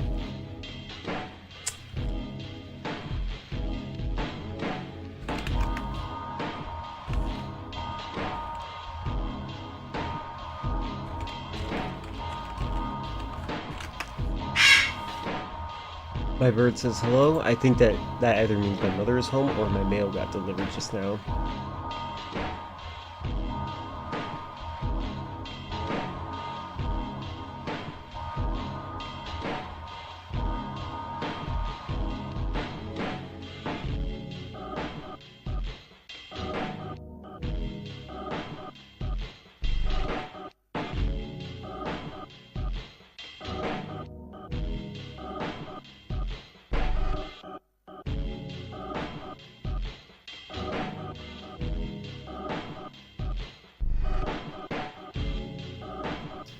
I think the worst part is, like, I'm stuck between a weird, uncanny valley when it comes to coding right now. Like, I know a lot of simple concepts, and I'd like to move on to 3D. But the bridge between 3D and the simple concepts is... one is extremely simple, and the other was really complicated, and weirdly enough, the simple one is the 3D aspect, because, like, when you start up Unreal Engine, they give you some base tools like, hey, here's a template on how to make a first-person shooter game. We just made it so you can shoot and you can run around in first-person view. Congratulations. I'm like, well, that kind of took away some of the learning process, which is fine, but like, it definitely is, it feels weird.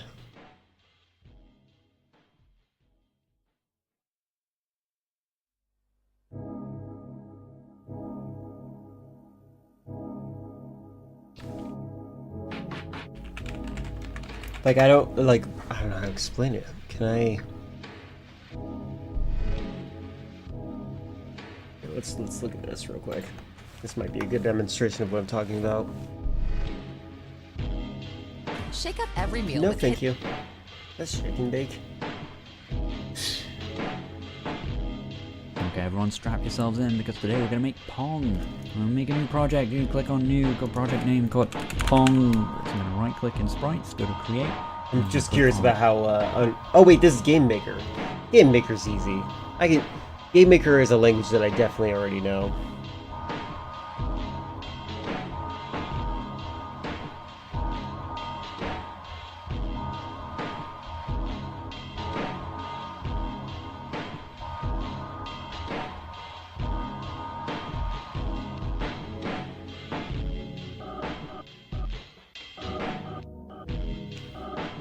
I don't want to do a Game Maker tutorial. Hold on.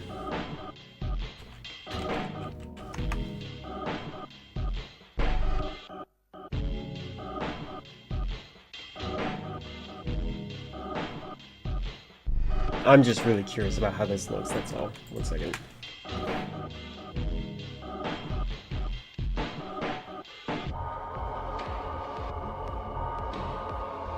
Like, look at that. So, I'd like to be able to make I'd like to be able to make Pong, but like the suggestion when it comes to like making it in 3D or making it in a reel makes it 3D immediately. Like, these are interesting changes that I'm gonna have to endure, and I'm like, am I actually learning from this properly? But hold on.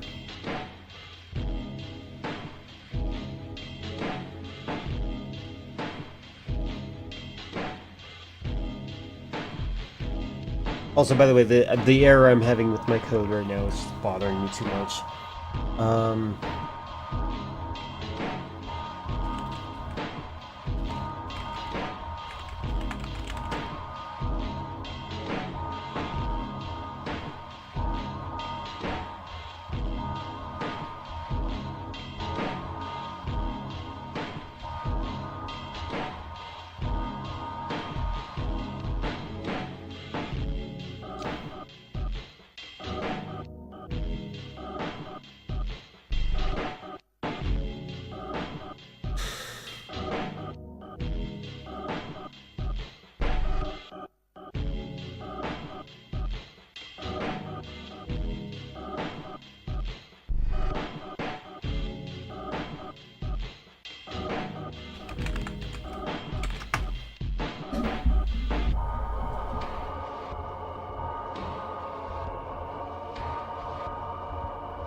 There we go.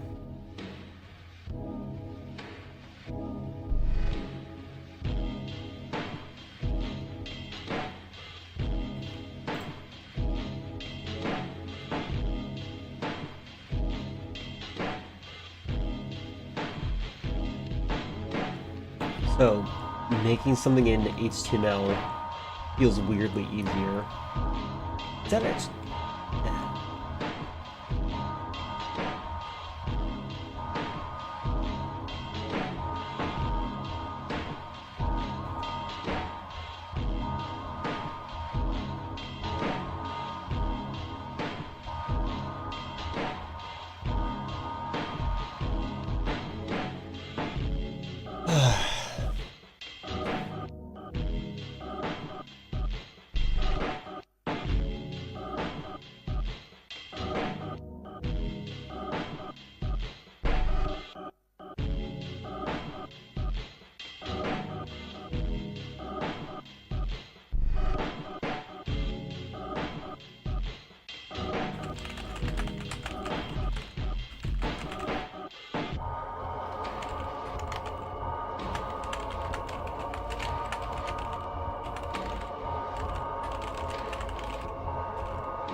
In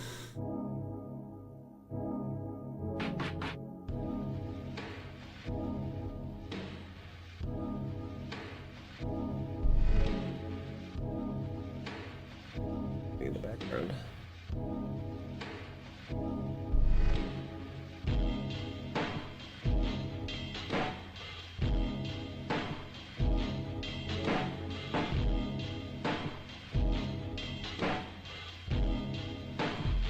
One second, I'll see what he said soon.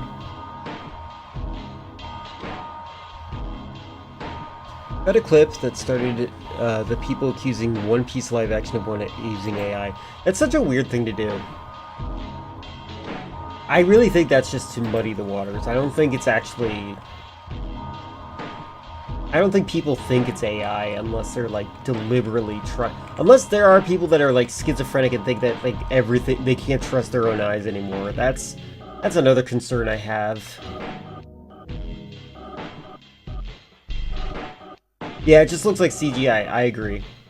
And like the characteristic of AI is that like it doesn't have a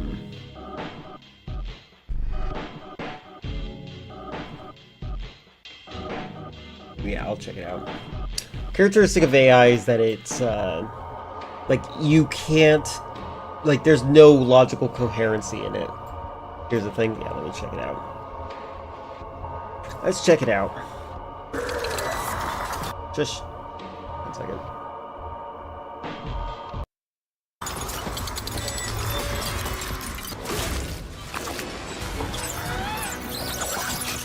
Weird that it's so muddy. Is this my settings? Why is it like this? Why does it look like this?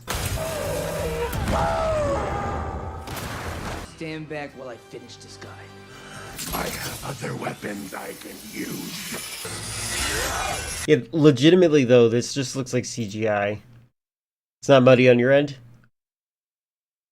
Put it in a video link? This is the video link. What are you talking about?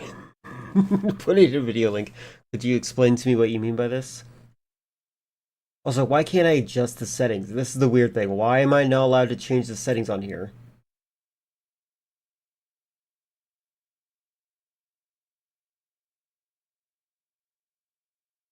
Transplant the code into a normal video? You mean like copy the video or URL, paste it, and then hit this? Because it did the same thing.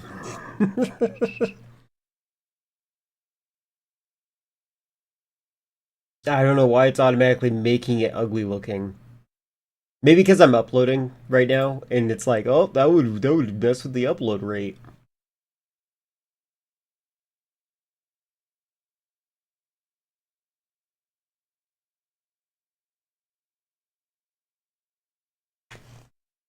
Oh, interesting. You could just remove the word shorts. Okay, I didn't know you, okay, that's something I did not know you were able to do. Auto 240. Why was it set to 240? That is so weird. Alright, let's just check this out. Yeah, none of this looks AI to me.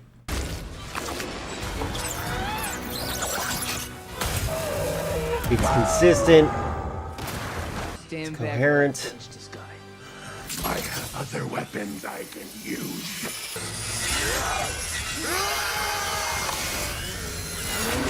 That table jumped forward a little bit, but that's fine.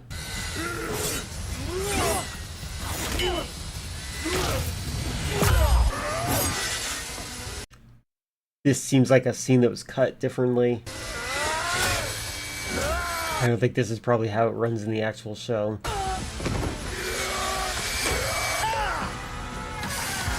Yeah, there's scenes being cut out of this. That's another thing that's probably messing with people.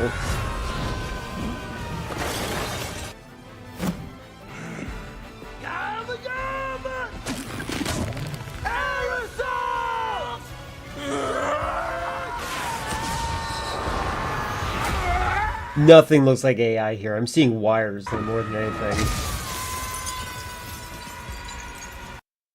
Yeah, that's are people saying that in the comments, do you think?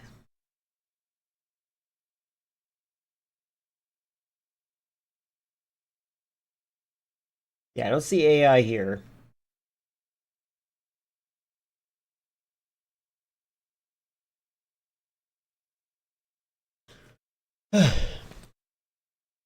I thought the clip I sent earlier was genuinely funny. The actor who's in everything. That actor who's in everything? I don't know what you're talking about. I'm sorry. The show looks questionable. Questionable in which way? Like, questionable, like, I don't think I'd like it kind of way? Like, you, as in, I'm speaking on your behalf. I just appreciate that they're trying to do something creative. Like, they're being really crazy with this.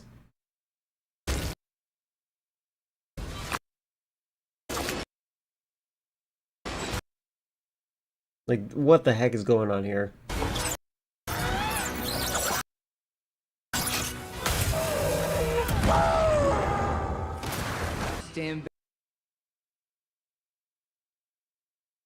David Dastmalchian. I don't know who that is. I'm gonna quickly look that up. I'm gonna look up who you're talking about. I know who he is. I didn't realize he was in everything. What are you talking about? He's in The Dark Knight. It's literally where I think I know him from.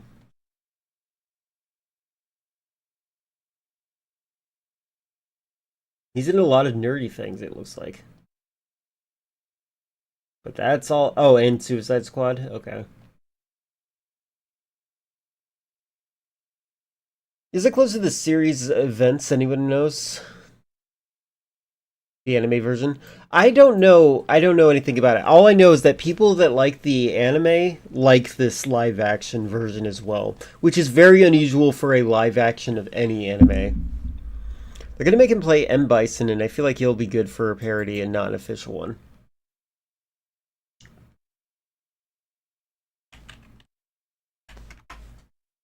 I think he's probably playing him because he kind of looks like a wider-eyed version of... Oh, there we go. I can just post this. Hold on. Oh, I hate you, Threads. Why are you doing this to me? I don't want to create a Threads account. I think I have friends that want me to on Threads, and I just don't want it. Whatever, hold on.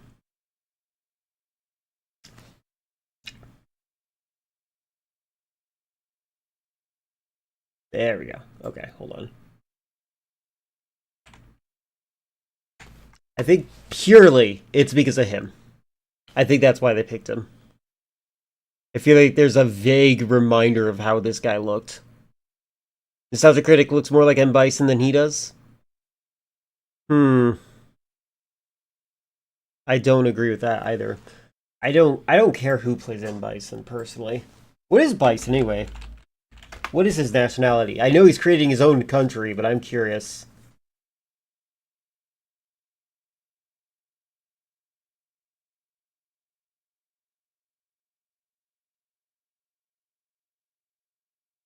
Thai? Okay, got it. They should have him played it by a Thai guy.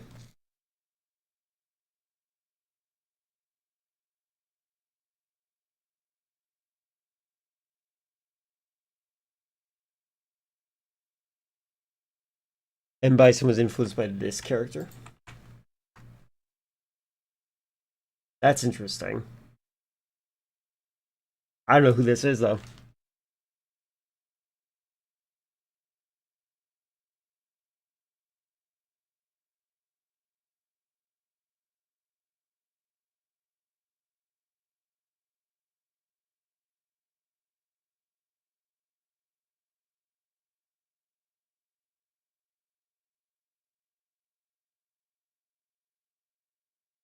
My god, so much blocks of text on this guy.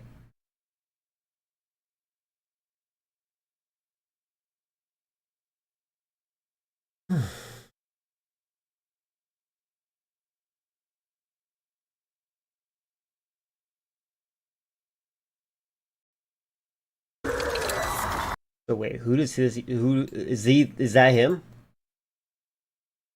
The guy who's playing him?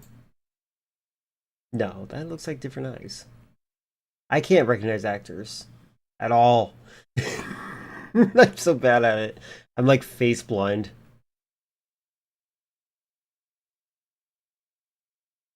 I feel like David is more fitting to play some weird... Oh god, hold on. Some weirdo that Bison hires. I mean, that is kind of the role he's played in the past. He probably could be a good Vega. My masterwork. Oh. No, Pet, but it does have candles. Okay, now I recognize him. There we go.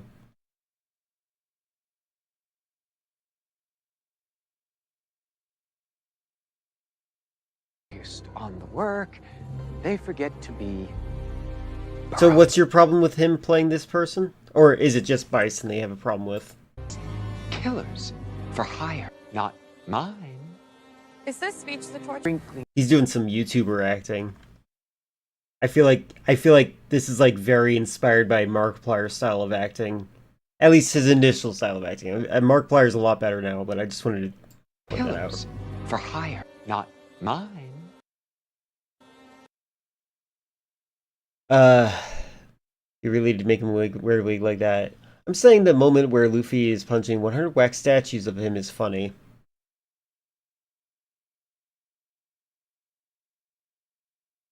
That here? Yeah.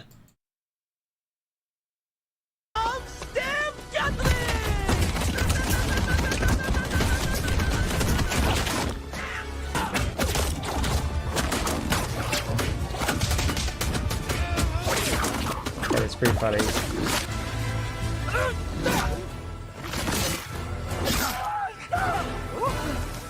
Made them such...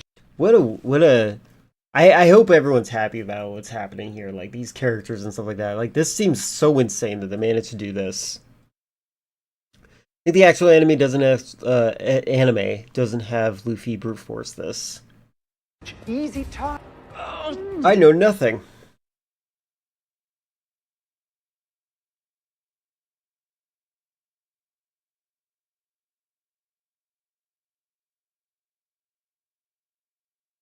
I know nothing.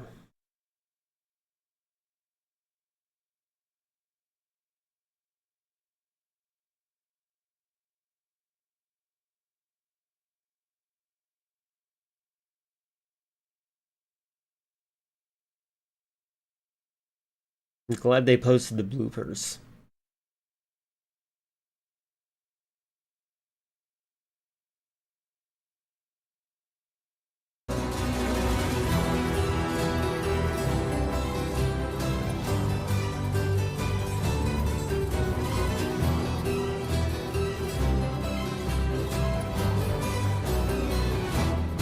They gave the black guy even more anime hair. Hold on.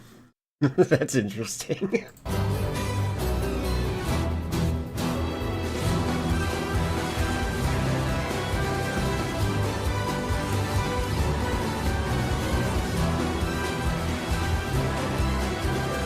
Yeah, I gotta say, they should be happy that this is as, like, professional as possible. Also, why are we still using this version of the T-Rex? It's fine.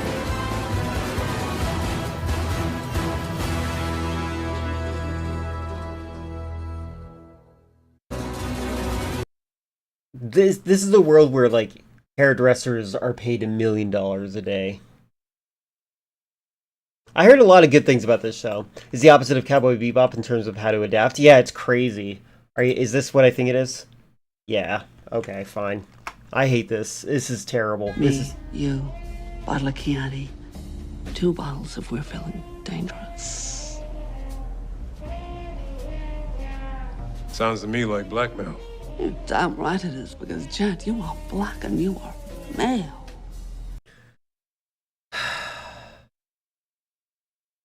I would argue so much against that line if I was being coached to say that.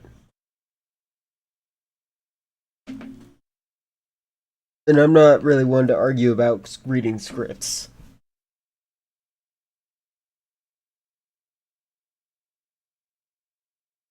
What does this line even mean? He took off his ball. He did it to send a message. In his words, you'll never know true power until you've tasted the testicles of a man who's wronged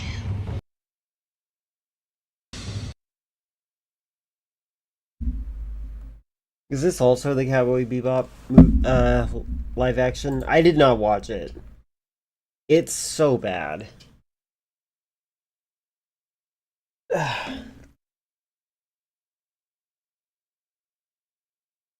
Yeah, that's painfully bad. Like, actually, like it causes me psychic damage.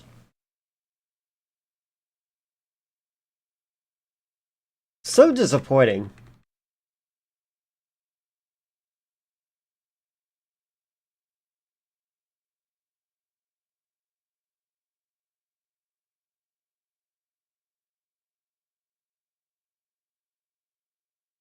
Alright, I think I've decided what I'm going to do. I've decided I'm going to give myself a mini project. I wanted to learn how to make Pong in C++. The unfortunate thing about this is that I'm, like, disinterested in the project, so I think what I need to do is I need to make a game design document of an actual game that'll teach me how to make things. I think that's what I'm going to have to do. By the way, the white-haired guy there is vicious. Oh, is it? He took off his ball. Oh, that's. I thought it was Snape's. Not Snape's. Not Draco Malfoy's father. He plays vicious like Lex in Batman vs Superman. I really hated that performance. That was a really bad performance. The Lex Luthor version of him. I really love the Lex Luthor in Batman 2025. That one, Superman 2025. That one was actually fantastic because, like, it conveys the cult of personality and the people that be around him. Although, personally, I do like the calm and, like, rarely angry Lex Luthor, the one that's confident. But I also think that this one is really nice for the, I'm pushed over the edge, you have made me look like an idiot too many times. I do like that. The other one is just weird. Like, I don't even, like, what is his motivation? Is he, like, insecure because Superman exists? I don't get it.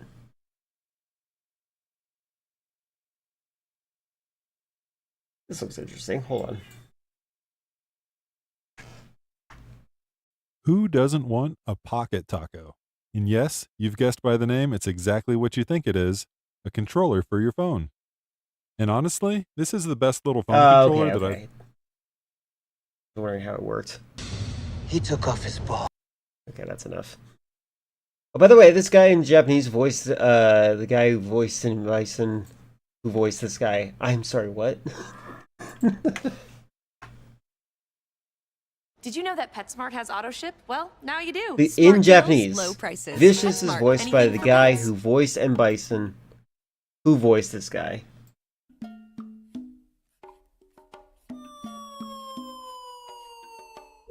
Hello, everyone. How are you? Fine, thank you. Oh my I god. wish I were a bird. なんであんた英語喋っとるん？娘がアメリカに行くのです。鳥やったら？鳥ではない。我が輩は猫である。猫でなければ何だというのだ。あんたの顔、なんかに似とるな。森前首相。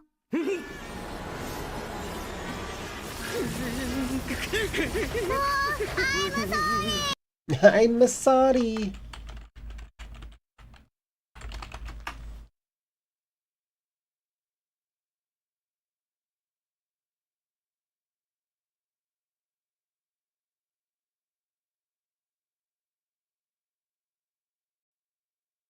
Oh.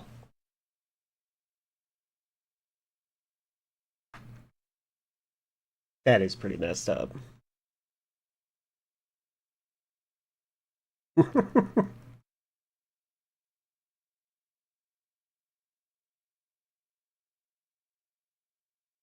Perfect Cell 2. I mostly know English dubs of these characters that you're talking about because of my American exposure. But then again, I feel like what channels, when you watch anime, is it presented to you in Japanese with like English subtitles in your country, or do you actually is it presented just like in the United States where it's just like an English dub?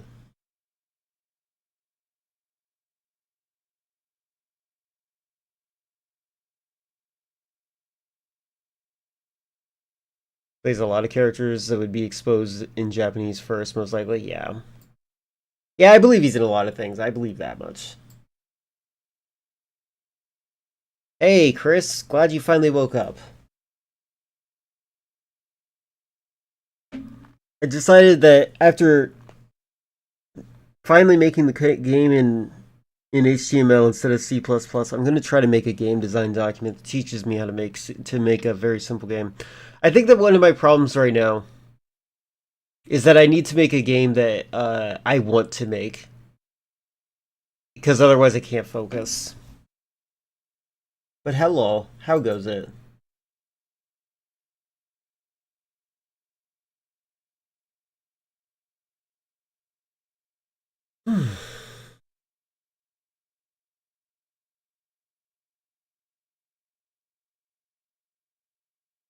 Notice it just goes up and down. It doesn't have any AI, but that makes it challenging enough.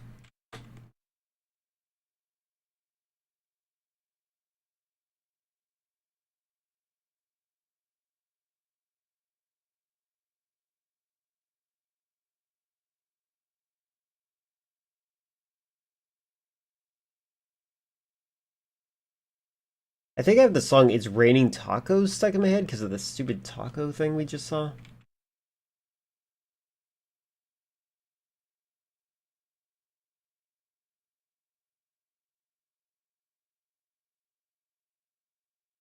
This is Prime Minister Mori. The reason this is funny... Oh, I just realized I didn't even show you guys. Alright, it's fine.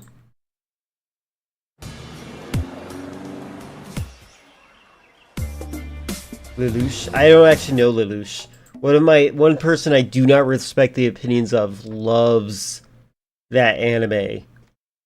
And I just decided to not watch it. Yeah, exactly. That's exactly him. Hello, everyone. How are you? Fine, thank I heard about that, yeah. I wish I were a bird. なんであんた英語喋っとるん？娘がアメリカに行くのです。鳥やったら？鳥ではない。我が輩は猫である。 So he said, she says to him, your face looks similar or something. Former Prime Minister Mori, which is this person's face. So I thought that was funny to compare that. So apparently that's what the cat guy looks like, and if you translated the anime face.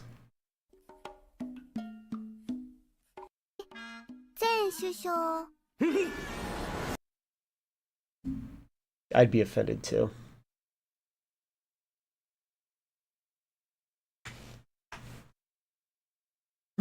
Are you getting to Street Fighter, Jumbo? Is that why you're sharing this stuff?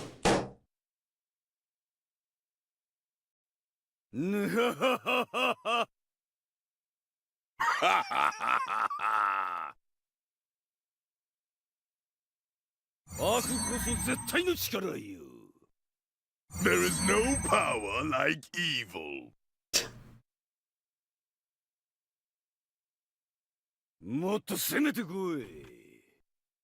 Where is your aggression? He sounds like he's Vulcan. I pity you.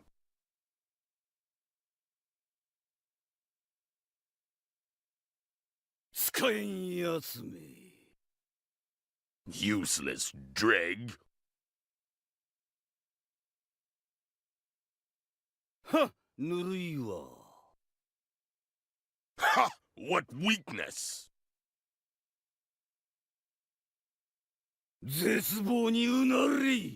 Okay. Grovel before me.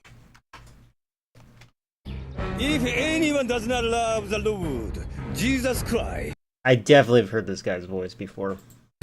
let him be accused, O Lord, come, amen. I like that line. I want to hear it fully this time. If anyone does not love the Lord, Jesus Christ, let him be accused, O Lord, come, amen.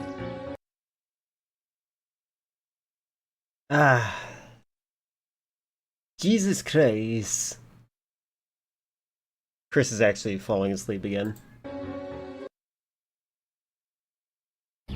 It is a great line. I wonder if there's any of these like in Japanese, right? Like where, or in any language really, where somebody tries to say something and they really say it phonetically, like to the point where it's really hilarious that they got the emphasis wrong. Yeah, no, I tried. I tried. I got... The problem is, though, like, this is HTML. This is not C++. And it made me realize that, like, in order for me to really know how to do C++ like I want to do, I had to come up with a project that I'm interested in. Like, I am interested in, like, learning this kind of stuff, but, like, the libraries thing that they have with C++, it's just so annoying, and like things can break just because it's not copied right, and then like things have to match entirely one-to-one by the end of it, and it's just like, why can't it all be self-contained? Why do I have to go out of my way to get things that are included? And I'm sure there's some sort of like reason, like, oh, that would make your install file super huge or something like that, but like this feels like, I don't know. So I do agree, Leafeon. It is so much for that, but I wonder if this is playable if I drag it into Discord, because it's an HTML file. Let me quickly find out.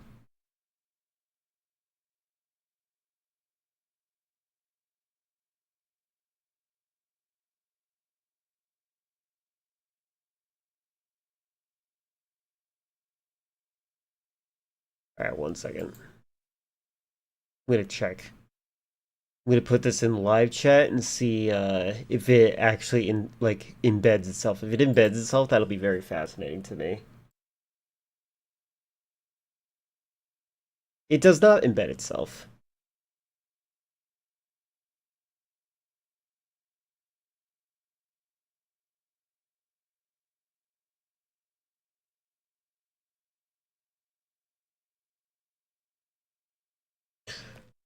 More people would rather watch literal Pong than Avowed. It's true. It's because they're showing support. They're giving me emotional support while I'm trying to understand a coding language that is inherently hostile to my style of learning. It's crazy because, like, I think about all the times that I taught myself a bunch of coding languages, but for some reason C++ just irritates me. Because, like, I feel like the way I learn when I do C++, it's like, oh, go get this library, go do this, do this, do this, and it's, like, not really explaining why, whereas in, like, let's say something like GameMaker or Studio, it's like, you type in horizontal speed +5 because you want it to move in the speed of this direction at the speed of 5 every frame that is currently refreshed on your screen. And it's like, that makes sense. 5 pixels for every time my screen flickers. That's neat. But like tying things to frame rate is bad. But what I'm trying to get across is like there's like a motive and understanding. But like when it's like go install this library, and I'm like, why though? Because it does what you want it to do. I'm like, I don't know what that means. I feel like I need to take a course on it, like an actual like hardcore learning course on C++. Imagine playing Andy Pants in the corner of the Subway servers. I wouldn't be able to do that. I'd have to commentate over him.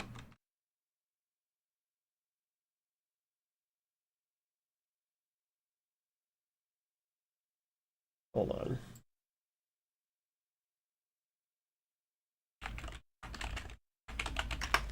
I have a song stuck in my head and I'm gonna have to force you guys to listen to it.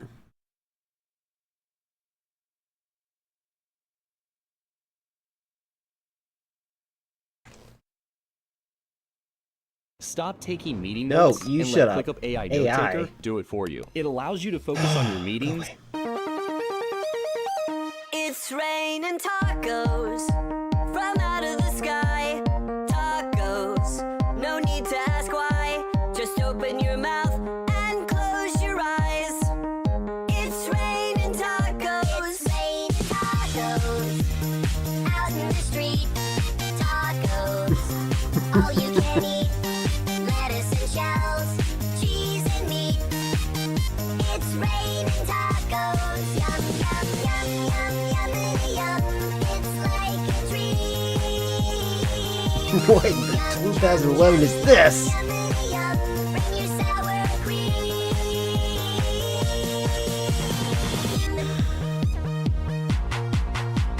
Shell, meat, lettuce. Is it? You're gonna give me this one? Alright. Lettuce, cheese, shell, meat, cheese. It's raining tacos. Raining tacos. Raining tacos. It's raining tacos. It's raining tacos. Raining tacos. Raining tacos. It's raining tacos. Oh, yo. I baked you a pie. Oh boy, what flavor? You wish it would rain tacos? Yeah. Hungry. He probably would. He's unhinged. I baked. God, this version is so crazy.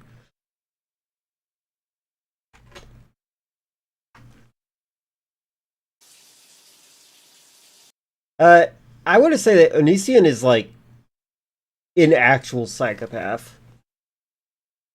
Like hardcore actual psychopath, repressed homosexual.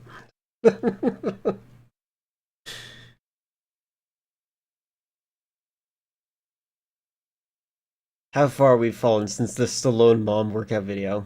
Don't play the video, don't let him sue you. You think he would?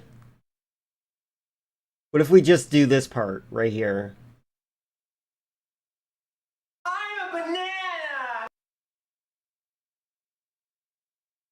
My God, what is this giant block of text? Yeah, he did trademark the song. Again, this guy is literally a psychopath.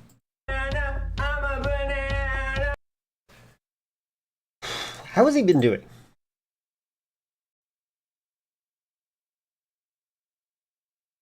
Two days ago. 2,000 views 2 days ago.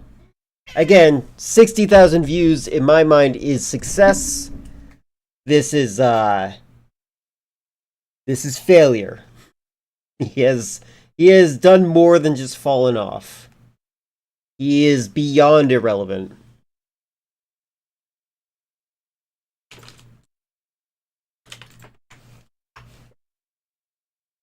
Do you think this candle will cover up my friend's Wow. overpowering It's a 15-second ad for a 14-second clip I think he gave me. The ad is longer than the video. Never heard of this guy? Don't have to hear about him. He's irrelevant. Cash credit card from Wells Fargo. Terms apply. This is my vegetarian body! Ah! This is my body! Okay. Franklin, come on. Why are you knocking things down?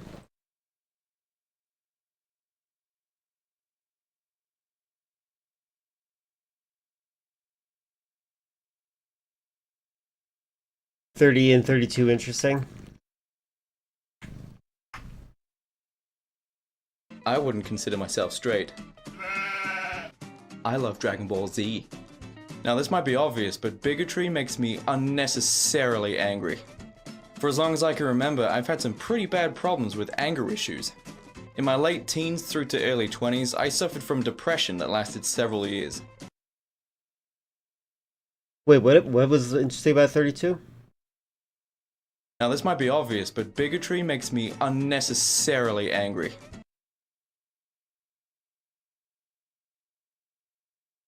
Fun fact, I do actually know less about Jake Monroe.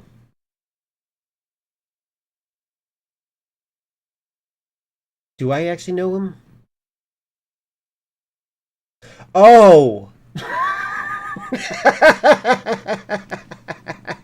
I see.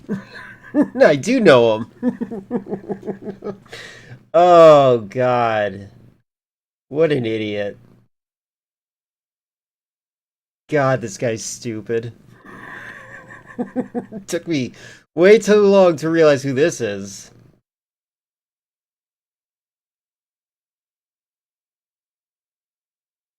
Weird that he's doing the members only thing.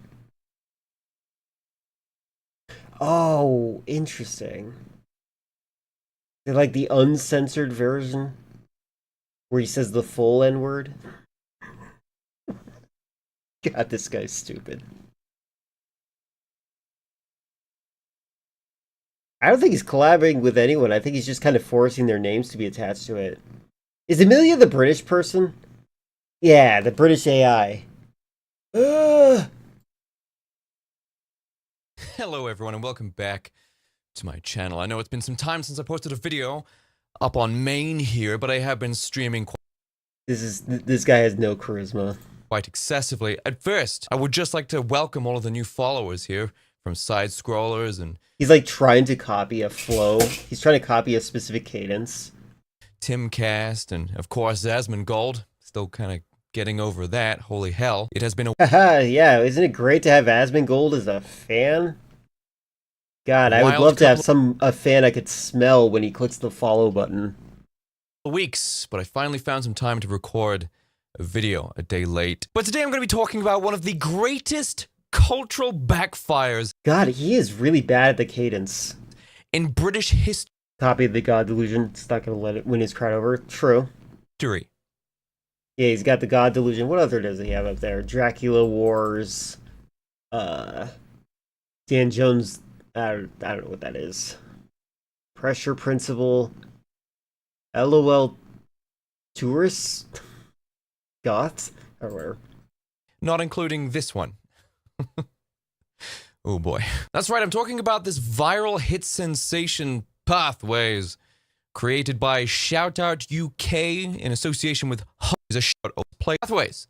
Yes, it's all about which is now in Pathways, which is a kind of very real threat of extremism here in the UK. Usually, typically, more likely than not, is going to be Islamism. Islamists. They decided so unbelievably out of touch, as are most of the MPs that Rupert Lowe keeps bodying on Twitter. They didn't realize that they had gone ahead and he is really bad at this. Like, there's a way to hold people's attention when you talk to people about certain subjects.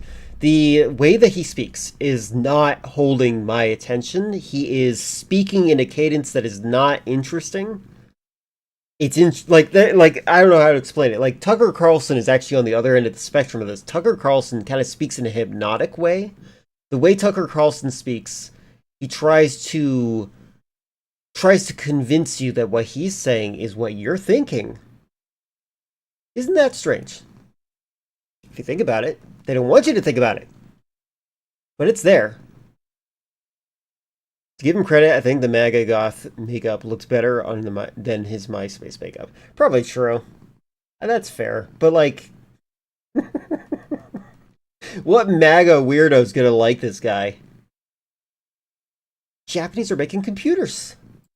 created one of the most relatable mascots of cultural and national pride imaginable. They didn't I probably should watch this when they're actually UKers in chat. Oh, they were doing this. They're so out of touch. They think they're so right in their little bubble that can also... God, this guy's such an idiot. I'm done watching him.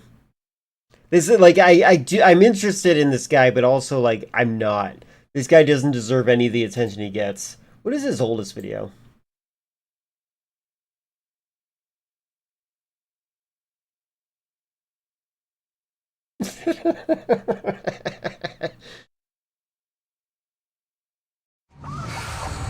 When you have everything you I need feel like to- this is mean to put a Planet Fitness ad before. Hey everyone, my name is Jake Monroe. Welcome to one of my two brand new channels here on YouTube. This particular channel Listen to this cadence. is all about health, beauty, and fashion. I'll be doing tutorials on my day-to-day looks, product reviews of my current products, and also new products that I decide to try. I'll be running through my workout routines, both the fitness and the food side of things. This is a guy who really fell off of what his trajectory was. As well. I'll also be running through any of the fitness supplements that I use in my workout routines. Ever wondered where to buy clothes to match your style? He keeps doing this. Well, welcome to the channel. It's going to show you where to buy those clothes. It's like, okay, if I was making an edit making fun of this video, I would do whooshing sounds every time he moves his hands. Fashion. I'll be doing tutorials on my day-to-day looks, product reviews of my current products, and also new products that I decide to try. I'll be running through my workout routines, both the fitness and the food side of things as well. I'll also be running through any of the fitness supplements that I use in my workout routines. Ever wondered where to buy clothes to match your style? Well, welcome to the channel. It's going to show you where to buy those clothes. I'll also be doing vlogs as well, and anything else personal that I can think of. For example, top 10 favorites or top 10 worst. So go ahead and watch my videos, and don't forget to subscribe if you like what you see. Peace out! This guy's so stupid. I do. Once the moment I went back to 30 and 32, I started laughing. Or once I clicked off, I'm like, do I know who this is? Once I clicked his username, and then remembered who this freak idiot is. I wonder what the people are saying about this video.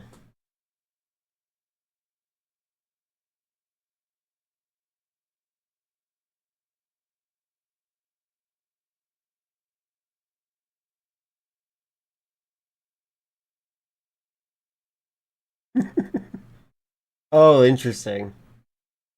Every time Jake throws his hands up, take a shot. That's funny.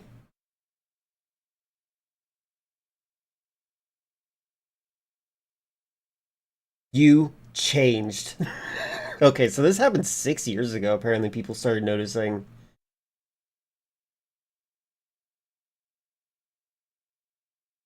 Change of accent. Oh, wait. Hey everyone, my name is Jake Monroe. Welcome to one of my two brand new channels.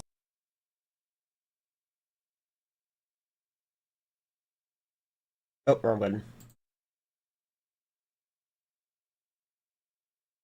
Oh my god. Come on.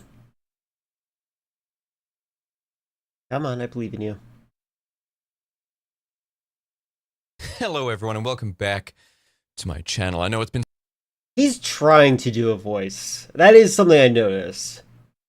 Maybe he hasn't figured out the cadence and how it doesn't really work. I actually expected more Emilia in here, but there's like nothing. He's just talking about it.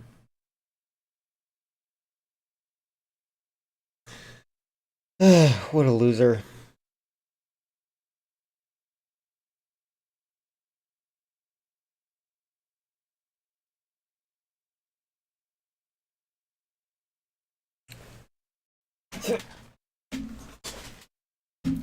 By the way, are you guys thinking about how it's raining tacos, or am I crazy?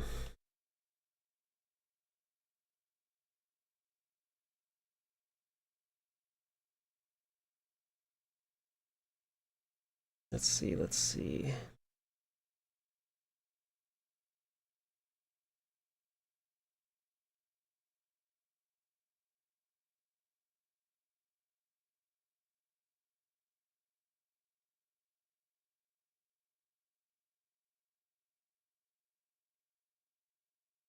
I'm actually feeling frustrated that I didn't learn much about C++ today.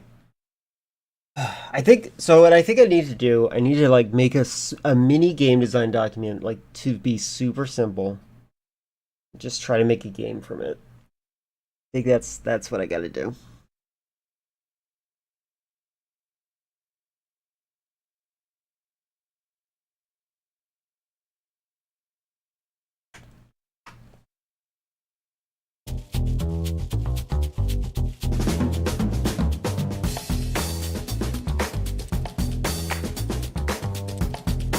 Tap Economy Prime. It's Shut up.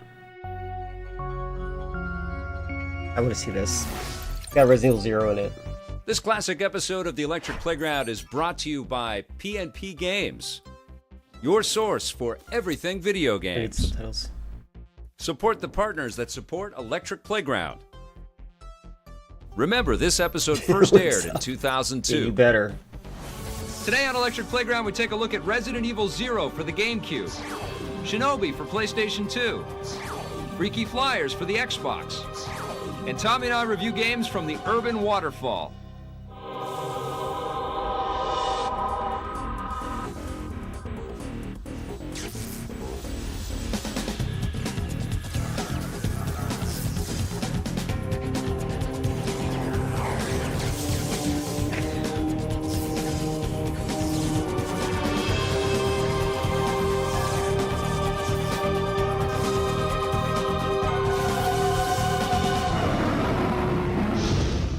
Kind of hard to believe, but the plane racing sequences in Diddy Kong Racing for the N64 have never really had a decent competitor.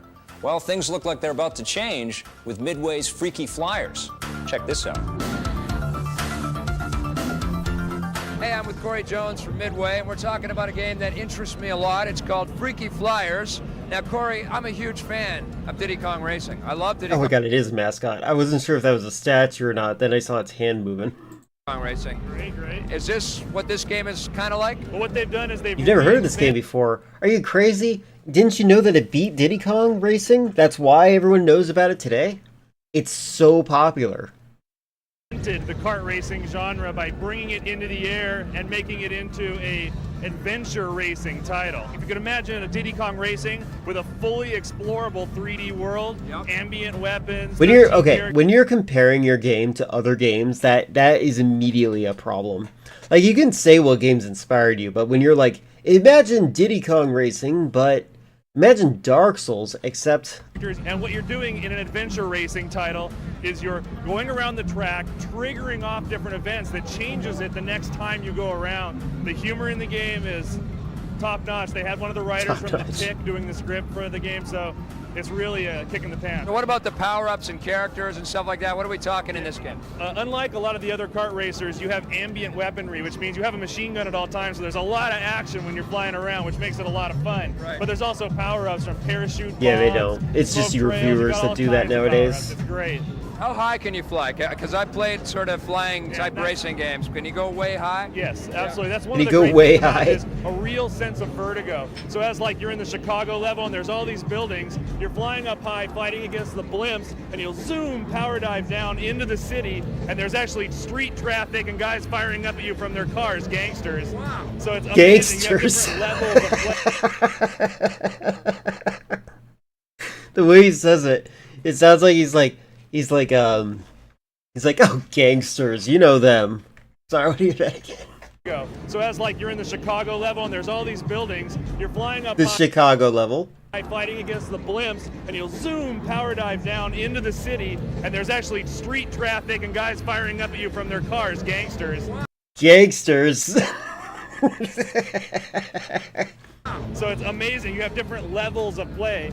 Or you're flying in through a window in one of the buildings, and like there's a couple fighting, and you'll help the wife out by blowing away the husband, and then your next time around, she's actually helping you out as you're flying around. So that's what adventure racing means. And you actually unlock each of the other... Sounds like it could be fun, but I would like more examples of what he's talking about. Like actual demonstrations. as you progress through the title. Is there a 4-player game in here? Yeah, absolutely. And there's also mini games. So there's dog fighting. There's a bandito attack. Banditos, all these little guys attacking a big fort, and you have to blow them away and get reinforcements. So there's tons of mini games. What kinds of worlds are we talking about in Freaky Flyers? Where are we going to be freaky flying? Looks like the frame rate's choppy. I don't know if it's their capture or anything. An amazing variety of tracks, each of them with a million little details, and you won't even notice them the first Guys firing up at you. Gangsters. time around. You'll end up racing and wanting to stop in the middle of the race to check everything out and losing the game. We got a Coyote Canyon, danger. What was that? The race to check everything Is that like the inside of someone? out and losing the game. Why are there hairs inside of someone? We got a Like, what is this? What am I looking at here? He's probably gonna explain it. Coyote Canyon, Danger Isle, Haunted Mansion. One of the races actually takes place inside the human body. What is hairy that is like that? And you come in through the nose. Oh, the inside the ear, maybe? And go through the intestines. Oh, the nose hairs. It's really gross. You have to imagine where you leave from, but... Hey, Rabs Andy. You ever play video games? Yes, but nothing that beyond 1975. I appreciate that he said that. Also, he just said Pong again. It kind of ended at Ms. Pac-Man. Miss Pac-Man? That's a little bit in the 80s. Do you have any interest? You know, I realize why I like Pac-Man 1 more than Miss Pac-Man. It's because Miss Pac-Man, the ghosts are kind of random, which gives the players a sense that they have a chance, but you have more of a chance of winning in Pac-Man 1. Interest in maybe creating a video game that you could be a star of, or what kind of game would you want to make? I think, the bloodier, the better. Games should be super violent. I think that's what the kids want and deserve, I feel like, he's just being an edgelord here. A lot of movies have been based on video games. Yeah, he did the soundtrack for Twisted Metal 3. He's in Twisted Metal 4 as a playable character. For the donkey. I don't think he voices himself. I think he has a character that that pops up and speaks on his behalf. Donkey Kong feature film. There you go. Starring John Goodman as Donkey Kong. Standard attention. Rainbow Six Raven Shield is coming right up. Is it possible to love Power Stone but hate Super Smash Brothers? Well, Vic and Tommy seem to think so. I left the Dreamcast on the set date screen. You know what? Come with me. Come on. Now, as Lee from P&P Games, I know I might be the outlier here, but do you also keep your old video game consoles hooked? Just for the Twisted Metal reference.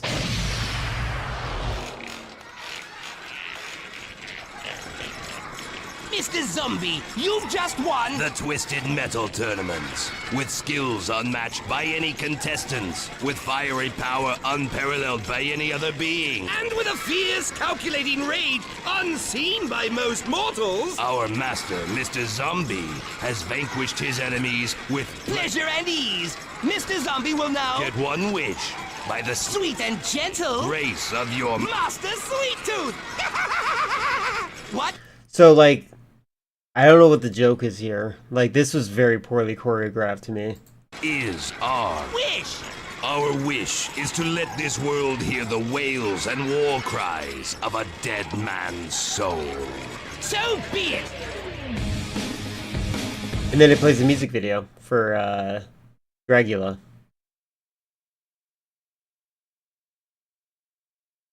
Looked up indefinitely?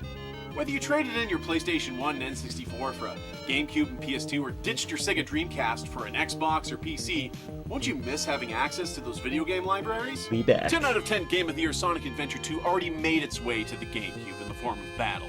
Squaresoft didn't even wait a full generation to give us Final Fantasy 1, 2, 4, 6, and Chrono Trigger on a PlayStation 1 disc, but I'm not worried about the storied franchises and powerhouse intellectual properties.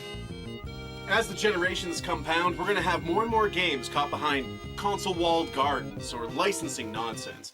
The conversation about the games that padded the generation and filled our shelves is going to shrink. I wish he had better audio, but like this is in fact one of the better ones because it shows that he has like a passion and understanding of the general play of the gamers. Exponentially. The video game industry is always driving us to what's next, keeping us on the cutting edge, quick to dismiss what's come before for fear of missing out on what's still to come. Unless, of course, dusting off a re-release can turn a quick profit. That's how it feels in 2002, anyhow. Play forever. This is what would happen to your body if you ate mood sleep gummies every day. Day 1. I get these ads a lot, and I blame only one person who talks to me. I don't do any drugs, period.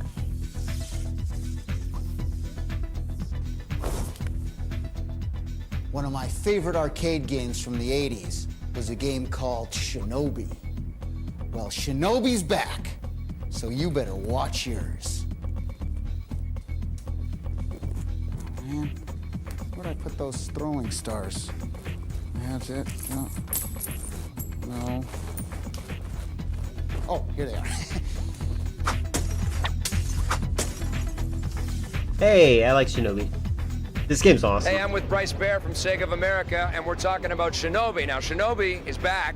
He's here at the Sega booth, and I want to know what's new, what's different, what's changed, what's happening with Shinobi. All right, well, the first thing you'll notice about Shinobi is it's obviously 3D. Yes. So taking the 2D side-scroller and giving it a whole new dimension. They've spared no, expense in really making this game as beautiful and stunning as they possibly can on PlayStation. Fun fact, I didn't know this was related to Shinobi. From a flowing Shinobi. scarf that follows his every move to a stealth dash where you can actually move I like fast. the history lesson, but he's talking too fast and the music is as usual too loud. Yeah, he needs a better mic.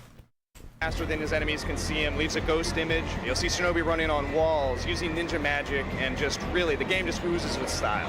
Now, is it just the bladed weapon that you're going to get through the game, or does he have shurikens and some other kinds of little secret ninja attack things? Yeah, well, right now, the primary weapon is the sword. Right. But he also does have shurikens that can be used to stun the enemy like in the I don't like original. them pronouncing it shurikens. Shurikens. Game. Right. Also, ninja magic. Where is the game set? What time period? What kinds of locations are we going to see? What's the background like? It's a post-apocalyptic Tokyo following an earthquake. Present day, but a little bit in the future. That rattles off your tongue so easily. It's a post-apocalyptic Tokyo. I can't even say that, man. Yeah, but it's Post-apocalyptic Tokyo? That is pretty crazy. like the original Shinobi games. We're going to go across a lot of environments. You're going to see a lot of really neat stuff. Everything from completely vertical skyscraper levels to dense city levels on fire to, more mystic, creepy temple, covered in smoke, stuff like that. What about the attack style in the game? As leader of the Oboro clan, you're given Akujiki, which is a cursed blade that just hungers for death. And if you do not feed the sword, it feeds on you. So you start to lose life. So you're constantly driven to action. But the way the combat works is, as you chain together kills against the enemies, your sword powers up in increments. So it's one kill. It's this twice game's as powerful, mechanics two, were really three fun. times, on and on down the line. Also, as a special reward for chaining together more than 4 kills, it goes to a tate, which is a small cinematic that shows. If you've ever seen an old samurai movie where he just moves so fast you can't see where he goes, and then all of a sudden all the guys just fall to pieces, and it happened like in the blink of an eye. And this is really what goes on here. It's a nice cut scene where the people just literally fall to pieces as he stands there and coolly sheaths his sword. Cannot wait to play this game. Shinobi on the PlayStation 2. Sega pulls out another surprise at E3. Thanks, Bryce. When do I get my copy? We'll see. When do I get it? Fall. When are you going to... We'll see. Fall. He's like, please don't drag me into your bit. Send it to me. This fall. I want it right away, please. I'm with Mathieu Ferland, who is the senior producer. What is this setup? It's like a romance movie from the 80s. for Rainbow Six Raven Shield. What are we doing in Raven Shield that we haven't done before? There's now this fluid peek and crouch that you can do. Usually there was the peek, the crouch, well, the peek on both sides and the crouch. Right. Now you can control fluidly your movement to aim on a specific crack in a wall, you know, that kind of gameplay. So you don't have to go all the way out and all the way back. You can. That's funny. I'm sorry. That is. I don't think English is this guy's first language. That he's like, you can now crouch and peek. You know, that kind of gameplay. It's like, but this is new, right? Is it really that kind of gameplay if we've never seen it before? I thought this is the new thing. You don't have to go all the way out and all the way back. You can. I think this is probably The Office, for the record. Between. Okay. Another thing which is really realistic in terms of realistic is when you're entering a room, you can open doors and windows progressively. So you're using your mouse wheel. You can see what's in there without attracting the terrorists and losing. No one will see them. No one will ever know. That's awesome. So you don't have to blast open the doors and start firing at everybody. Exactly. You can do it. You can still do it. I mean, you can still do that. We want to keep all the classic Rainbow Six mechanics. So if you liked it before, fine. You're gonna play it and gonna enjoy it. But if you want a new experience, you want to try new stuff, then you're on it. We looked at all the existing weapons that were in Rainbow Six all the way through Blackthorn, which was done here. And we decided to try to fill some holes and some gaps and to add a few new things. And by doing that, we got some of the latest research, some off the internet, got some books, talked to operators about what they like to use, what are the bad guys using.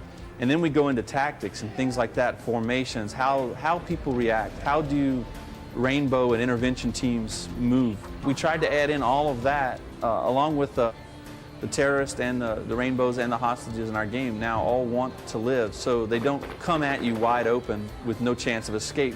They're thinking all the time. Now you guys have worked with a technical advisor, Mike Grasso. That's it. Yeah, and he's worked in That's it. in different movies in the past. What's it like working with this guy? He has 22 years of duty in the LAPD. He worked 18 years in the movie industry as a technical advisor for those choreography and those interventions. He's teaching us some little details that we thought it was obvious, but after his... Never let me drive anywhere. This isn't a driving game. You know, his input, we were like, okay, that's not obvious at all. I mean, we need to have that in our games. I've been a police officer in Los Angeles for 22 years. I've worked assignments from anywhere from undercover narcotics to crash, homicide investigations, warrant entry teams. I'm currently assigned to the tactics unit as a senior instructor.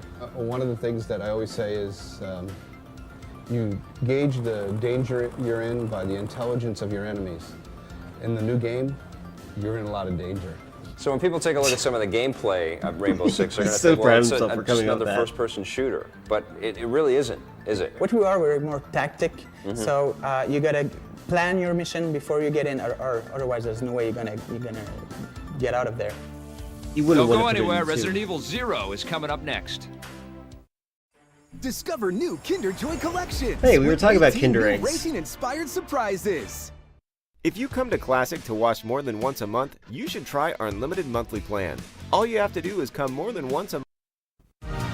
Well, it's past and present games. My God, Facing audio Manitoba, balancing. Canada. We carry games, accessories, consoles, and merch from all eras. Shop pvgamesonline.com and support us as we support the Electric Playground. And play forever.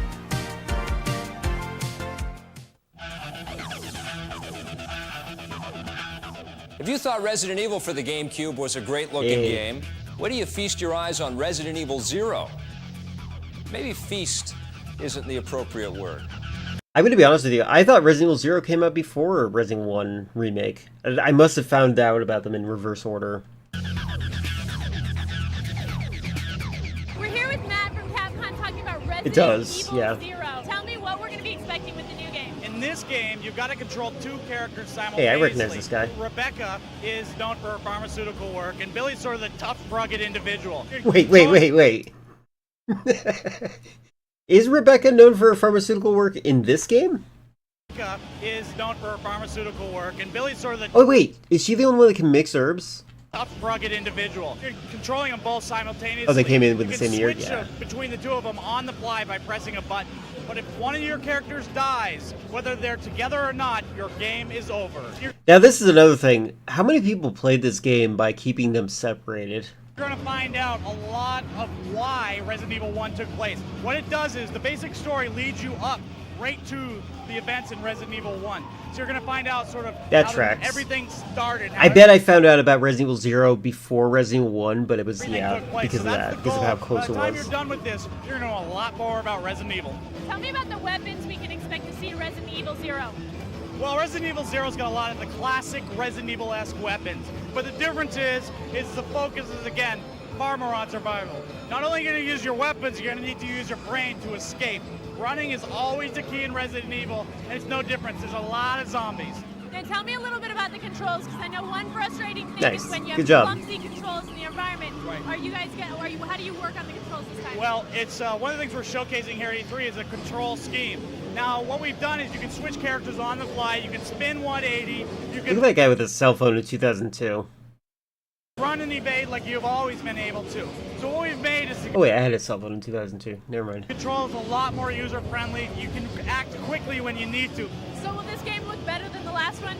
Well, it's really hard to achieve that, but I will tell you, I can safely say yes.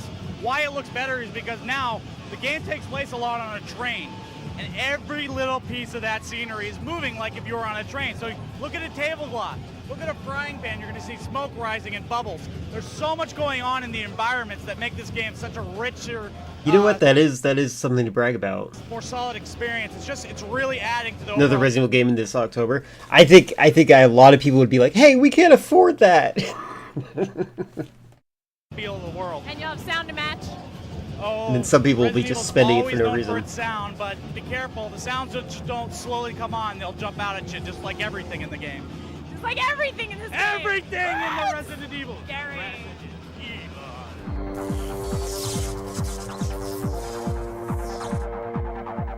Well, Xbox Live is coming out on November 15th this year, and really what that is going to provide is allowing anybody who has an Xbox to play anybody else on the planet. This guy, look at this guy's cadence. Hold on, owner. This guy's got the jock cadence. What is he doing? Really what that is going to provide is allowing anybody who has an Xbox to play anybody else on the planet with an Xbox. Ultimately, you're going to get a gamer tag, so that's your ID. That's funny. And when you go online, you're going to be able to build your legend playing amongst any of the Xbox Live titles. So whether you're playing Mech Assault, NFL Fever, that same common name is going to be who you're going to be. On November 15th, when gamers buy Xbox Live for $7. When Remake and Zero come out the same year, everyone loves it. But when Black Ops 7 and Black Ops 6 come out, everyone loses their minds. Yeah, I personally felt a little discouraged from it, so I get it personally. $29.95. They get a headset that's going to allow you to actually speak online, so you're actually communicating just like you would sitting next to somebody. In addition to that, you're also going to get 2 games as well. It's a year subscription. So what that means is that wait. In addition to that, you're also going to get 2 games. Why do I recognize this game? Maybe I don't. As well, it's a year subscription. So what that means is that when you take it home, you hook your Xbox up to broadband, you're going to have the ability to have the Xbox I remember Live being so offended by the idea of paying for internet service, to the point where I don't have a PlayStation 4. service for a period of an entire year. Let's say you and I are playing in a game of Unreal. We Friendly could be reminder that pinged PS4 by is my brother's, not mine. another buddy of ours who happens to be playing Mech Assault, having a great game, wants us to come join him, and literally we can go from playing one game into the other game simultaneously. And so really it becomes a great experience, and it's more like creating the virtual couch. So if you can think about the best times you've ever had playing games, for me, it's when a bunch of buddies come over, we're playing a new game, trying something out. We're trying to create that type of He's hiding his Canadianness. atmosphere, except virtually. And for me, you know, I play from 12 o'clock until 3 o'clock in the morning. Man, it's tough to have friends coming over. So this way, it's a great opportunity to play people around the world and have that same social interaction. You know what's funny to me? Bakba Soup has a thick Canadian accent. He doesn't like to admit it, but I love when he's aware of it. He doesn't pronounce things like a Canadian, but when he's not paying attention, he totally does. It's not as seamless. I didn't play much Xbox Live at all. Like, I just visited a person's house who was playing it. I'm like, that's cool. I can just play on one screen and someone else can be on a totally different screen and play multiplayer Halo with me? That's neat. Like, that was a cool concept. Now I just want to get 2 Xboxes specifically so I can have local area network Halo 2.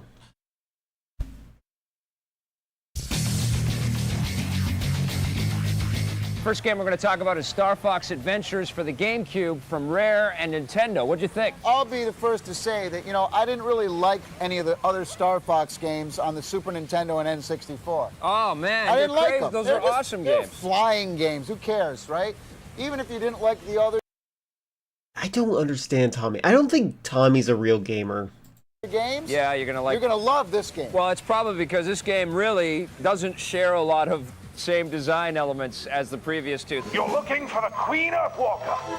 Try talking to those Thorntail guys. There's so many Has the new MacBook in green? I don't know what that means because I don't pay attention to MacBooks. unique elements of the gameplay, from fighting to searching and to flying. It's funny looking at like the setup right here. I don't know if I feel like these shows are always like being filmed like they go up to somebody and say, "Hey, can we film this over here?" And then they say, "Sure," not realizing they need a permit or anything like that. I feel like these are always like hit and run records. I guess that's why they're reviews on the run, huh?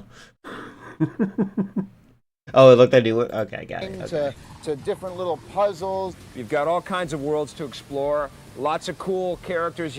Star Fox has got a new sort of rendered fur look going on. There's dinosaurs It's kinda you can talk creepy to. with that He fur. can actually jump onto a dinosaur and start riding around. The thing that really draws me in, though, is the Yeah, I like the one where they kept storytelling getting and the rich kicked content. out. I That like was funny. the voice acting. I thought the music was unbelievably music's really good. awesome, and the Really good. sound effects were really intricate. It shows what the GameCube is capable of. Basically, It really does. it's like what's interesting is they're this- filming a crime. I think that's fantastic. Is like what court's going to press charges here? But they are basically compiling evidence if that ever does happen. This game actually started on the N64 and midway through was ported to the GameCube, but you can't really tell that. No, I mean, not at all. some of the textures on some of the characters and backgrounds look a little bit watered down for the GameCube, but then there's Right. been like a layer Did of this game get reflective released? I feel like mapping it didn't. and beautiful lighting added to it, so everything is gorgeous in And this is game. exactly why I get upset at games like Animal Crossing, because was I also know N64, what yeah. it's Oh, I gotta capable of doing. The great things is the environments too. When you're in a castle, Yeah, they're definitely it's saved a after beautiful 25 years. castle. You're when absolutely you're right. in I'm the teasing when you're it. in the forest or whatever on land, Yep. it looks great. If you're in Yep. a pirate ship, it looks great. It's very fluid, very fast, and the camera is automatically precise.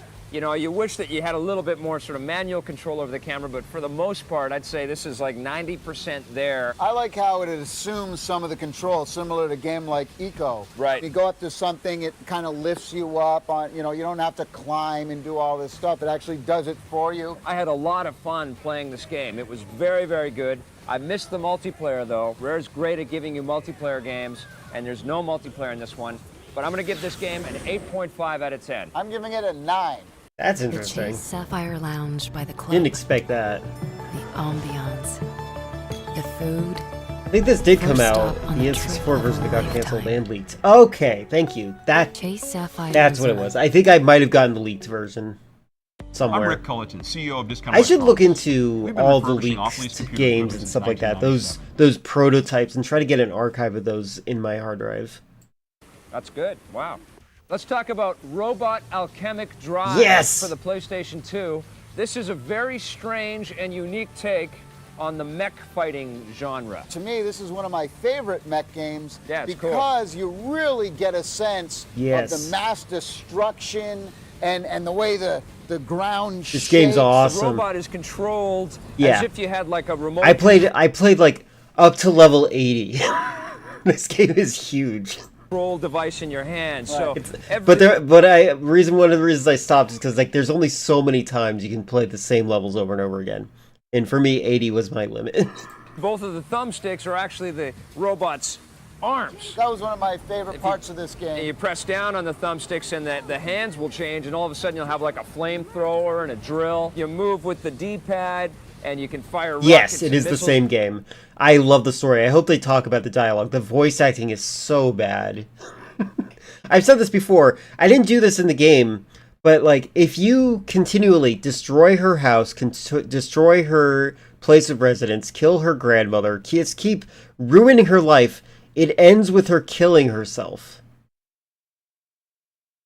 They actually have you play as the human character in the game, and the game is played through his perspective, which means in order to beat the game, you have to strategically place the human in a vantage point where he can see what the mech is doing. Which I personally hated, by the way. No, it's cool. I think it's great. a unique idea. And I applaud that. This is a I'm unique saying, okay, experience. fine. They could do that, but they should have at least one camera angle Right. where you can get up kind of behind the mech like all the other mech games. Right. Boom. I even like the cheesy, the BNN newscasts that are out there. This is the worst voiceover you have Yes. ever heard in a game, the worst dialogue. It's very Look, funny. The presentation It is of this very game funny. Vic sees the joy in it.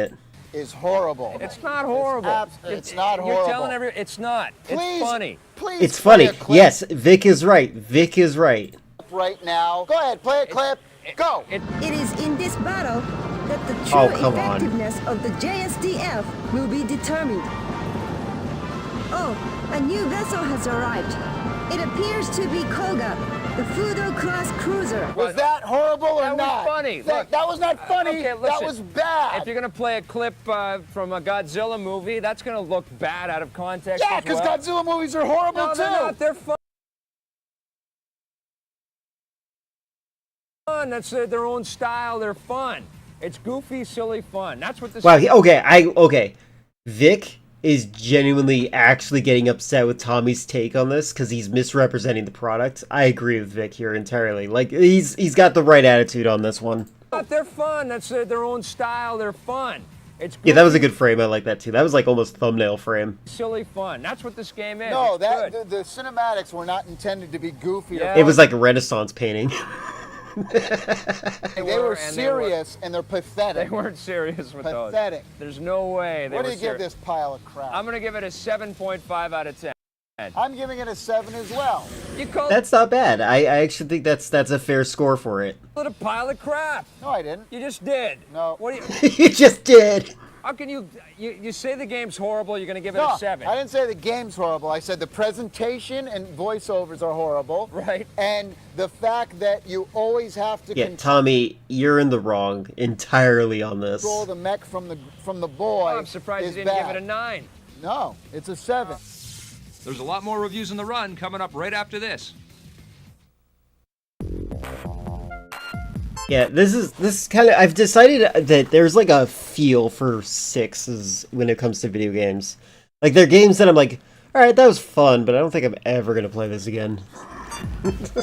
Lee from PNP Games here. Imagine my shock when I discovered my treasured copy of Strider for the Sega Genesis was missing its instruction manual. Oh no. PNP Games had my back. Your source for everything. Do you think they're video printing games. new versions of the manuals, or do you think that they actually just have a horde of manuals? Present Game stocks not only the latest and hottest console video games and accessories, but also cases and manuals, a la carte, and other merchant goodies to make your collection Yeah, more Zero. complete. Visit our 3 retail store locations in Winnipeg. I wonder what game I would Support give a us 0, online like, at do not PNPGamesOnline.com. play. This is so We bad. support the Electric Playground. Thank you for taking the time every Saturday morning to watch EP Classic with us. Now, let's get you back to the show. Play forever! There's some games that I genuinely have no interest in ever playing again. Like Silent Hill Homecoming.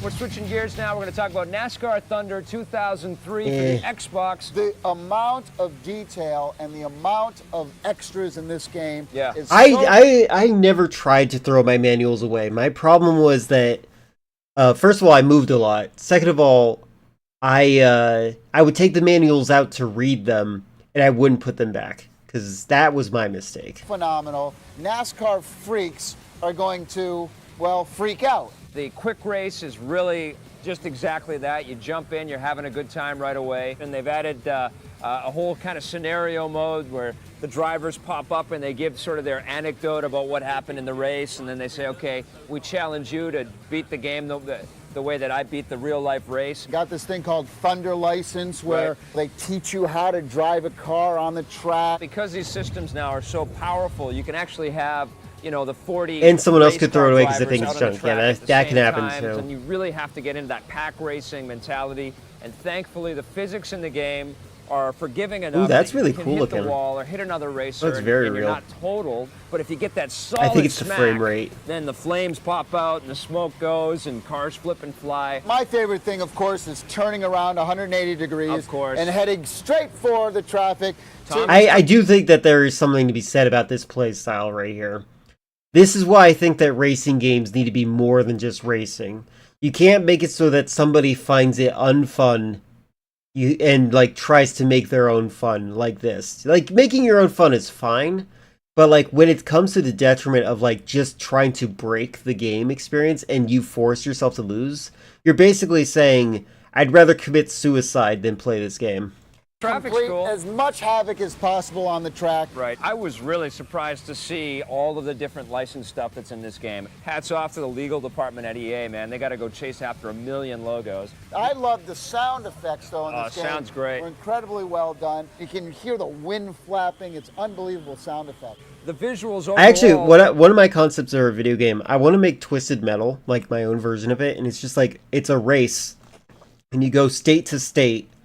Like every state, you go all the way from California's LA all the way to New York City. Like that would be the trek. And every time you get to a new state, it would be a new map. But the idea that I have is that it's a giant long stretch of road, and you're like shooting each other as you go along it. They're actually quite good. I was surprised to see a little bit of aliasing on the cars and on some of the background stuff, especially when you've got, The Xbox. What really bothered me, though, is that you can't control the pit stop in this game. The pits are such an important part of the NASCAR. And in the multiplayer game, you don't even get to see the pit crew. The other thing about multiplayer is the fact that it is all split screen. This is a great sport for bringing a community together, and they really could have taken advantage of that this year. Even Wait. still, like the What? Hold on. What does he want other than split screen? crew. The other thing about multiplayer is the fact that it is all split screen. This is a great sport for bringing a community together, and they really could have taken advantage of that this year. I don't know what that means. Also, again, this looks like an actual photo. This is a nice picture. This game looks great. Even still, like this game a lot. I'm going to give it an 8.5 out of 10. I'm giving it an 8. Maybe. I didn't even If think only I he was knew at what he risk was of asking shingles. for. Keeping my skin hydrated Oh from my day to God. night. I love using Aveeno Daily Moisturizing Lotion because it's clean.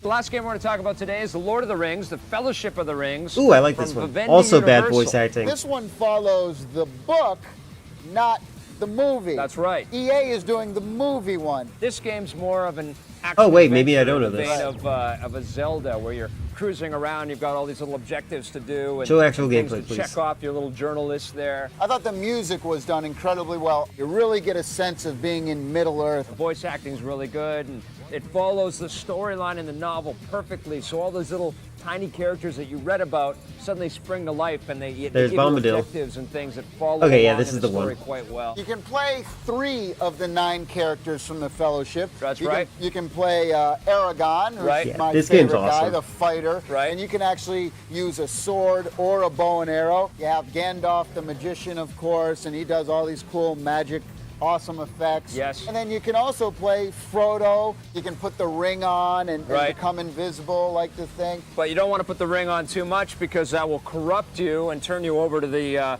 shadow I wish I realm. understood the ring's mechanics more. The ring just doesn't make sense to me. And then that's it. You're done. The ring wraiths in this game And I mean in terms of really the story. freaked me out. I was, most of the game characters are a little bit cartoony, and then you see these ring wraiths, and they're dark as night, and they're evil, man. They really look creepy. Thought the environments in the game were very cool too. Lots of Couldn't nice play use as of both lighting players at the same time. You had to press a button to switch. Oh, that is unfortunate. and colors all over the place. The Shire didn't look as green as it should have been. Could have been a little bit greener. I like the water, though. I like the bump mapping and reflection on the water. But this brings up a point that I can't stand. It's the invisible walls, man. If you see water, please let us walk and swim through the water. Especially if you got That big, does suck. floppy, hairy feet. Yeah, absolutely. Which you do, by the way. Thanks, bud. I'm going to give this game an Thanks, 8.5 bud. out of 10. I'm giving it a 7. I can tell Vig's had it with him already. Here's a recap on our reviews, including scores from Electronic Gaming Monthly and Computer Bring it Gaming in. World. Lord of the Rings 2 Visit our Towers. I think I had that game, and I think I played that one the least. Website at Like, so little that I don't even remember it. www.electplay.com, or if you're mobile, wap.electplay.com. Production assistance for Electric Playground is provided by Sony, publishers of SOCOM US Navy SEALs for PlayStation 2, and Xbox, publishers of Quantum Redshift for the Xbox.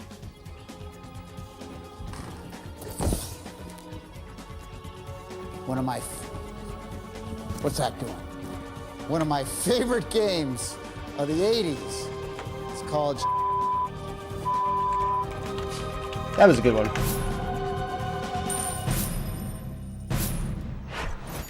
This classic episode of the Electric Playground That was a good one. brought to you by PNP Games. I gotta hit the Your like button, source because, like, for again, I was everything just video. talking about how 60,000 views is success. 2,000 views is, like, borderline failure. Actually, I would count it as failure. But yeah, that was a good episode. I think more people need to be aware of how important this channel is.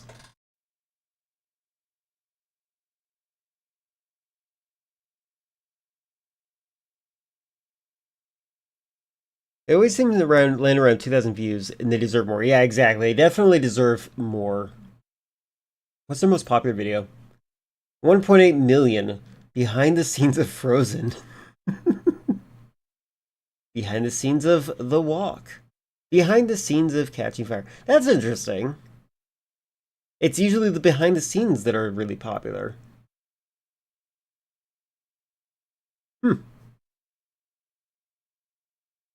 What is their oldest video? Hold on, I have to see.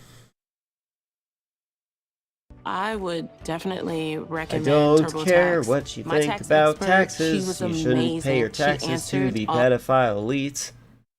I'm advocating on behalf of everyone. You shouldn't pay your taxes to these people. There's a genre of game called roguelikes, which was inspired by this game called Rogue. Now, Who the heck are these guys?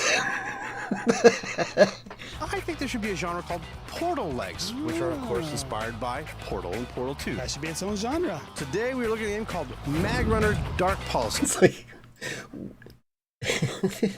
We have Electric Playground at home. And it absolutely fits this category, but adds some Lovecraftian horror as well.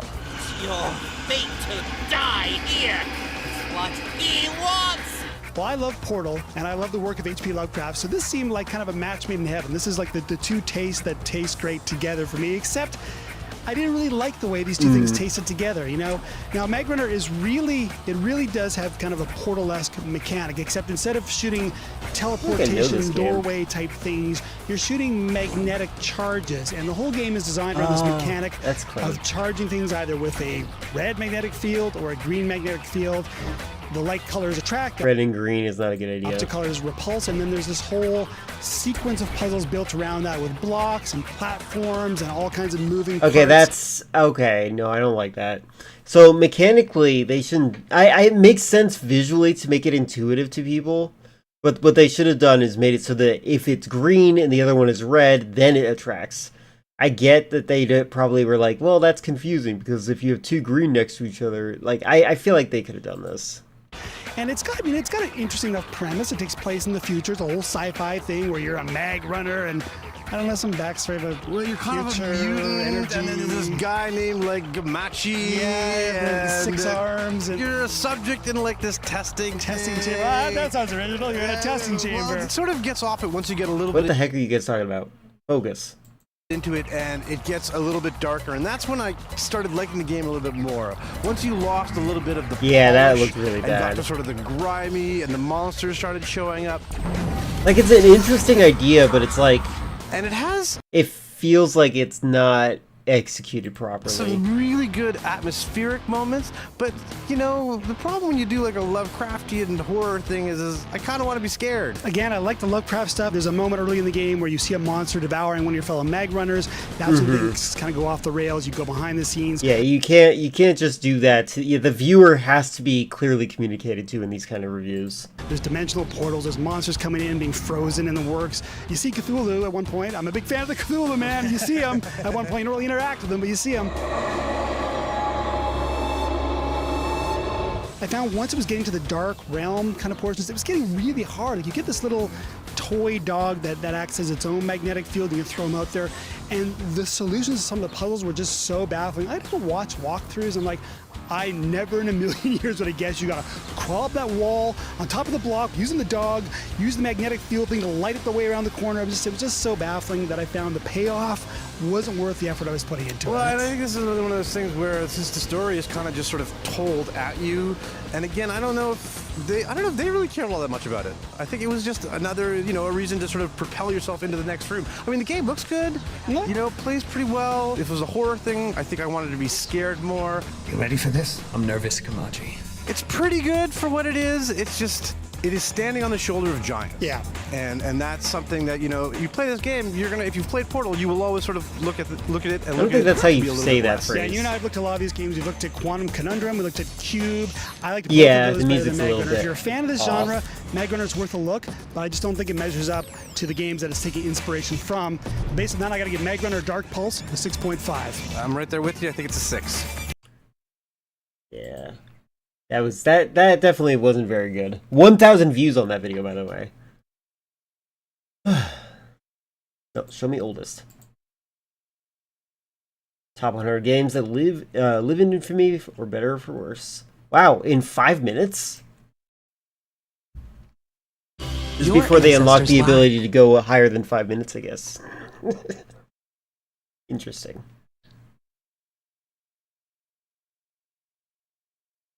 Can you believe they gave up on meta? Alright, 100 videos? Hold on. What are you gonna do? 2009 was a very good year for video games. In fact, Infamous came out in 2009, one of many games that came out that year, and it weighs in at number 95 and our 100 best video games of all time. Oh, okay, they do like 5 minutes for 5 videos. Okay, 5 games. Hey, take it easy. Yeah, number 95, I Lots see of now. good memories here. Our buddy That makes more Cole sense. McGrath, he's a bike messenger who unfortunately is transporting a bomb one day, and he turns the world upside down It's weird seeing Vic next to someone that's taller than him. and transforms himself into a reluctant superhero. With time, I'm learning. Another to ugly control cutscene. it, master it. You must have loved this. Oh my god, I love this game so The walking much. and talking, and yeah, some that is could good. argue that Sly Cooper belongs on our 100 listed around this position more than Infamous does, but I think Infamous really allowed Sucker Punch to escalate and take from all of the learnings that they Yeah, had I was thinking that acquired in too, the how that would be tough. You have to carry all that equipment. creation of Sly Cooper and really flipped the superhero genre on its head. In fact, I think the Infamous series has done a better job at letting us feel like superheroes than most superhero video games have been able to do, and that's testament to the production quality and the development sort of prowess that studio has. The music is also competing with their voices a little bit. As Just a little. Infamous was a blast, and Infamous 2 was an even I stronger. wonder who's in charge of the audio balancing on their side, because like they're not good. More sensational improvement on a lot of the mechanics and functionality of the very first game. And we've got, obviously, some great looks back at Infamous and Infamous 2 right here. Let's take a look at their first stab at an open world game, Infamous 1, the original Infamous. Yes. I gave it a 10 out of 10. Let's take a look at it in the rearview mirror. He looks like he's. What the heck is the suit? Why are they wearing suits? Are they trying to match each other? I'm sorry, hold on. I just want to go back to it. Like, look at what he's wearing. Look at what they're wearing here. They're both wearing the harness. It's also interesting because, like, you can tell that he's trying to do a theme color thing. Vic is trying to stay with blue, and he's trying to give him a brownish, which can be interpreted as, like, a red color. And then, like, this happens again. Gray and blue, brown and red. Which is not a bad thing. I think it's clever. It's a good idea. It makes it more personal if you do stuff like this. Like, you immediately look at them and you're like, I know who I'm looking at. But it's definitely like he's trying to create a clone person. Also, this is an old man stare from Vic, and he's not even that old yet. Alright, let's go. How does it look to you? Well, it does look dated, and I think the Sucker Punch folks would say that themselves. I think that there was a lot of learning curve to get that game out the door. But recently we took a look at the Thor games on the show, and Wow, the wannabe Jeff Davis guy is like leading the show. question that I always have whenever you sort of step into the shoes of a superhero is, do you feel like that superhero? And Cole McGrath, he was an empty vessel to me when I first found him, but I felt like a powerful badass. Sure. When I played that game, and lightning's flying from my hands, and I'd go into the underworld, and and I would just take over big chunks of the city. I would eradicate all the crime and all the bad guys from it. I mean, it was completely exhilarating. Here's Infamous 2. Yeah, no, it's a great fit. At least they are good fits. They're not like, you know, some of those MAGA people that just kind of wear suits because they want to wear suits. Back, Cole McGrath is back, Zeke is back. I really enjoyed this game. More than the first? Well, I love the gameplay in this one because everything has been tightened up, and I do feel that this is a really fantastic extension of a lot of the myth and a lot of the fiction that was created in Infamous 1. I do feel, however, that even though the gameplay is tighter and the characters are cool, I liked the overarching story in the first game. The deja vu was a little strong for me. I also, the climbing mechanics were a little... Hold on. In the first game. The random transitions to new areas is so weird. Also, did Vic kill this guy and steal his jacket later? It was a little strong for me. I also, the climbing mechanics were a little problematic, especially after the sort of more fluid climbing mechanics of Assassin's Creed. Definitely better than the first game, though. Everything has been tweaked so that it's a lot easier to play this one. Okay, that's good. I like that Vic pushed back by comparing it to the first game instead of comparing it to Assassin's Creed. Also felt like I just wanted to get around the city faster at times, and it is fun to get on the power lines and grind like you could in the first game. You know, one of the coolest power-ups you get is the leash, which lets you kind of become this electric Spider-Man for a while, but that's not till way late in the game, and I could have used that a lot earlier. But I did love like the superpowers where you're throwing giant tornadoes. Navigation is something I think about a lot in video games. Pragmata has some really nice movement. I would like to get a game that feels as good as Pragmata. Become this electric Spider-Man for a while, but that's not till way late in the game, and I could have used that a lot earlier. But I did love like the superpowers where you're throwing giant tornadoes down the street, or being able to lift up cars and throw them at helicopters and stuff. You just feel like much more of a badass. I love that there's alternate endings with different characters. I dug the abilities of Nix and Cole, but I sure, and hopefully this is part of the DLC, I sure wanted to have those powers as my own. I wanted the ability to fly and bamf into different places. That I can't do. By the time you reach the end of this game, I'm not sure you're going to want any more. I don't know, man. And that was exactly how I felt at the end of the first it's game. a lot more in depth. It's because this guy actually knows what he's talking about, unlike Tommy. Tommy was going purely on vibes all the time, 100% just vibes. The first game felt like I was done, and this game you feel fantastic at the end of the game. Because there's no filler this time. We've got a shocking second opinion for you today, a little electricity-based humor for you. We're looking at Infamous 2 for the PlayStation 3. Now, you and I took a look at it. Vic and Scott looked at it. I liked it well enough, I think. They turned it to two different people now. What were your thoughts? What are your initial impressions of Infamous 2? First off, if this is a sequel, how can he still be infamous? He should be famous. Should he just be famous? We get there, we're gonna be about the 3 Bs. That's big. I mean, Trump is president again. Is he famous now? Or is he just infamous? Boobs.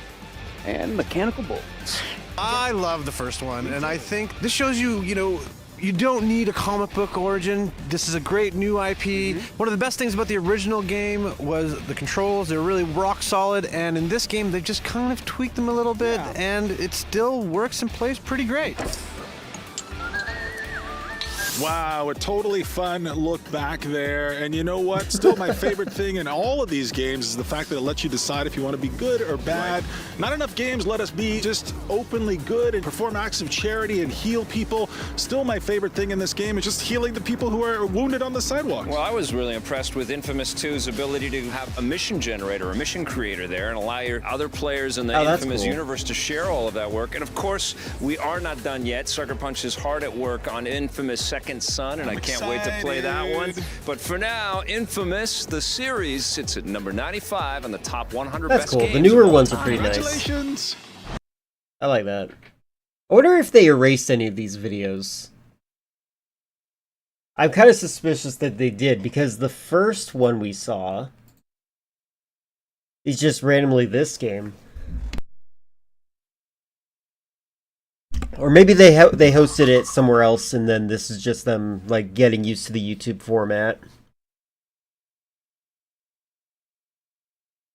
But that was pretty cool.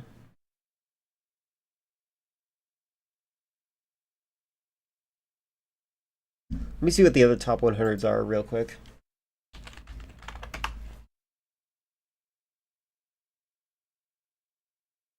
Top 100, 200 videos, what?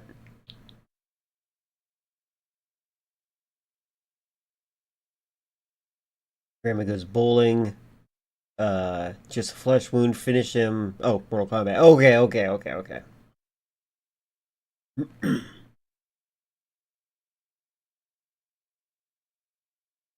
Try to see if I recognize any of these games.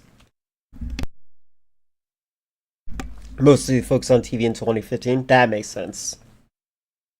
I feel bad that people don't really watch TV these days. Because I do like curated content. And nowadays we have a consumption of media where, like, there's no real structure, no real plot. You kind of just watch the chaos of a streamer, which is fine.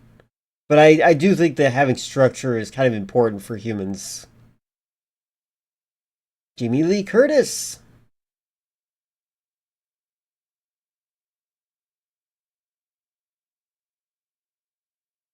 I was ready to rumble boxing 91. Do you think it deserves to be higher?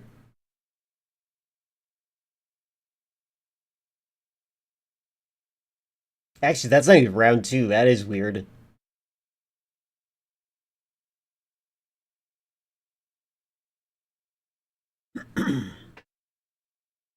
Wait, 85.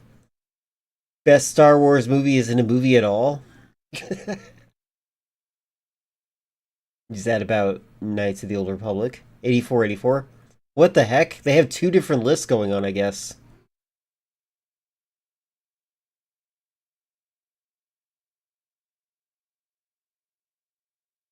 I don't like the clickbaity titles.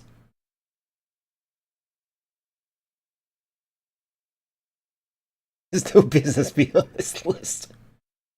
Yeah, I'm gonna be honest. I didn't like Ready to Rumble boxing was fun, but I don't think it's like iconic. Mortal Kombat definitely deserves to be up higher.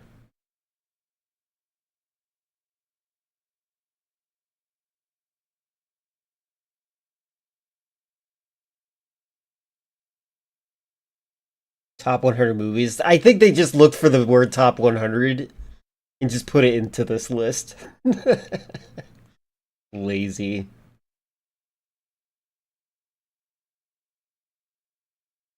Oh my god, that was Vin Diesel who played the Iron Giant? I did not know that. Now it makes sense. Pac-Man? Might as well.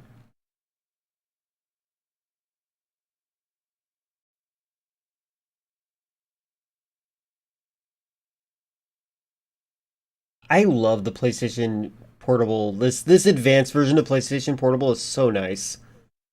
I kind of want to get one so I can hack it and like have a retro console. The PSP Go, yeah. I kind of want to hack one of my own.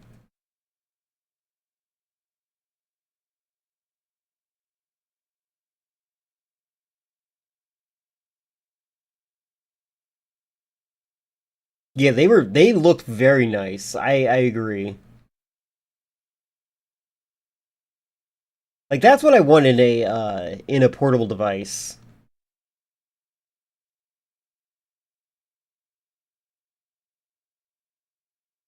Blimey, it's a werewolf in London.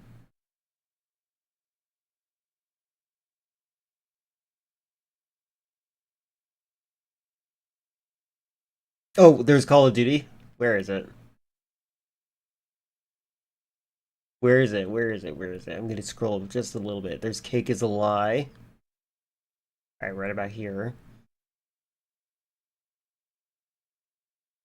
36, thank you. 36. Get all geelied up. Alright, adding to list. By the way, I found out that you can only add to queue if your account is as old as mine, or if you're registered to YouTube Premium, which is such a weird thing to do. I'm almost afraid of getting YouTube Premium because of losing the queue feature. Queue feature is great.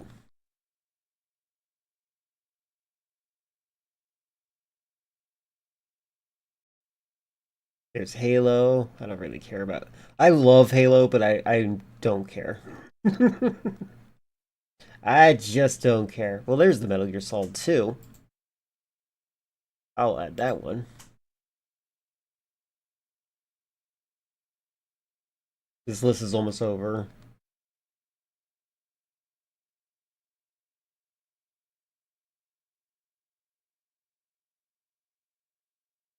Doom, if that makes sense. It has to be in the top 10.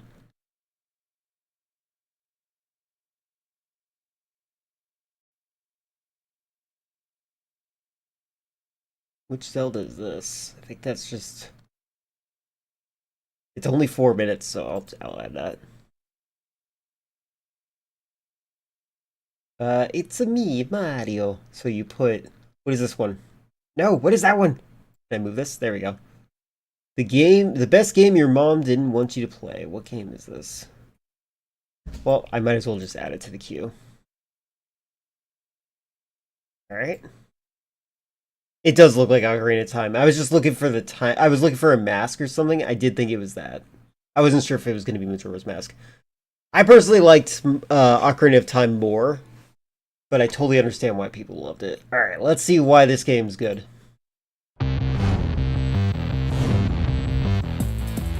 We are making our way down the top 100 video games. Wow, they're doing this all in one day. At number 91, we've got Fight Night as a series, but Possible remake of Ocarina of Time?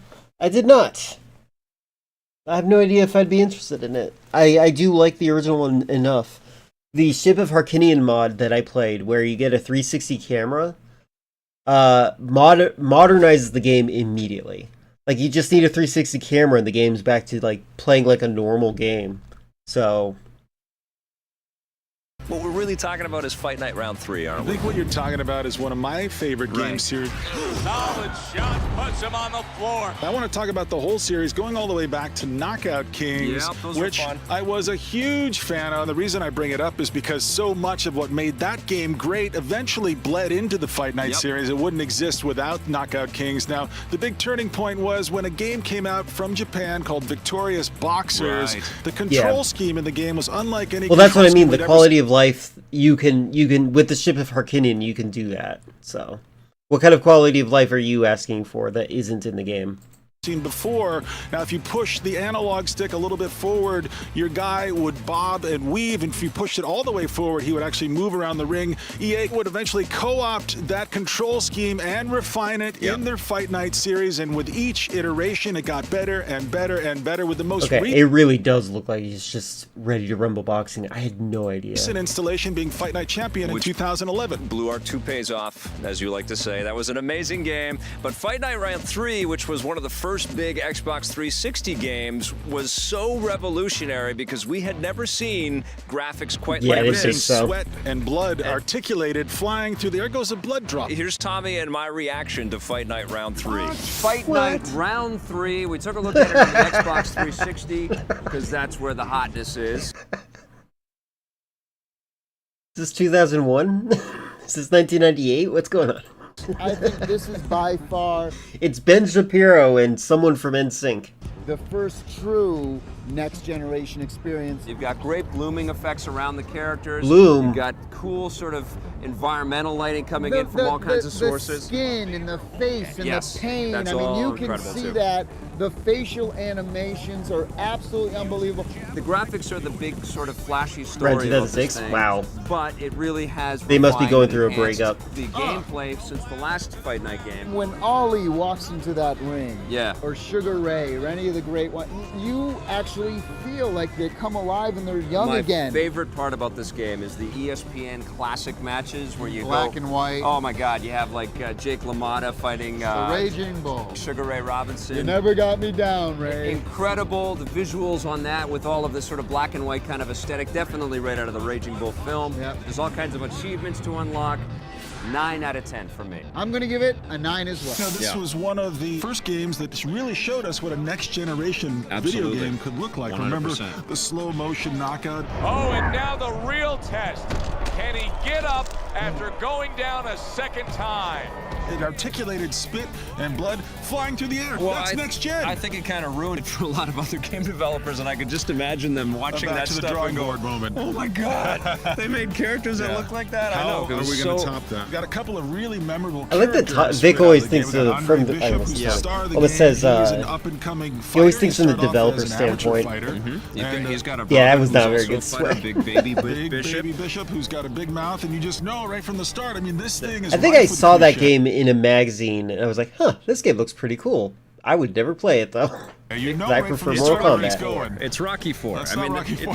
story. It's every Rocky movie. God, you got more heart than any other fighter I've ever known. We were talking about this before the camera started rolling and how incredibly emotionally invested we both were. Totally. Playing through the champion mode, I would forget to breathe during rounds. Yeah. What are you going to give Fight Night Champion? 9.5 from me. Gets a 9 from me. Awesome work. Still a EA. 9. I am Yeah, worried now that the Fight Night series is dead. Champion didn't sell very well. Well, You can pick it boxing up is on gone. PlayStation Network. You can play the career mode for $5, Right. and I strongly suggest you do. It's so exciting. It is amazing, but it's boxing riveting. really doesn't have the kind of status that it Well, once EA had. is putting all of its resources Yeah. into UFC right now. They're making that game, and in fact, probably the last remnant of the Fight Night series we're ever going to see is in NHL 14 this year because they've taken the engine and they've used it in the game as Crazy. the fighting engine. And the question is, can he rise up and continue on? Well, Fight Night might be gone for right now, but is. we will never forget it. It is number 91 on our list. Thumbs up. Next, autoplay, please. Thank you.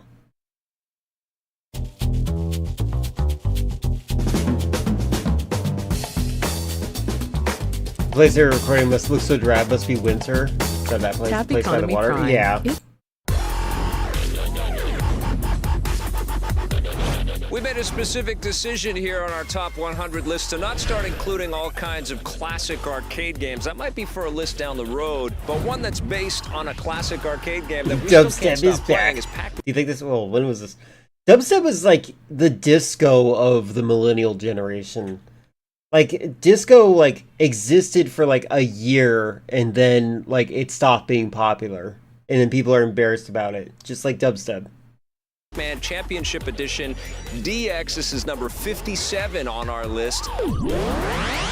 Why is this game an unstoppable force? Well, this game came out in 2010, and I got to tell you, I've had an up and down year with video games. I've kind of fallen in and out of love, just like my first marriage with games. I wish I was And listening to what I I made a said. short list of games that I wanted to go back and revisit. This game was on that list, and so what I started to do is play one game per day of Pac-Man Championship Edition DX. And I game did the is so fun. 5-minute version. I'm addicted to it.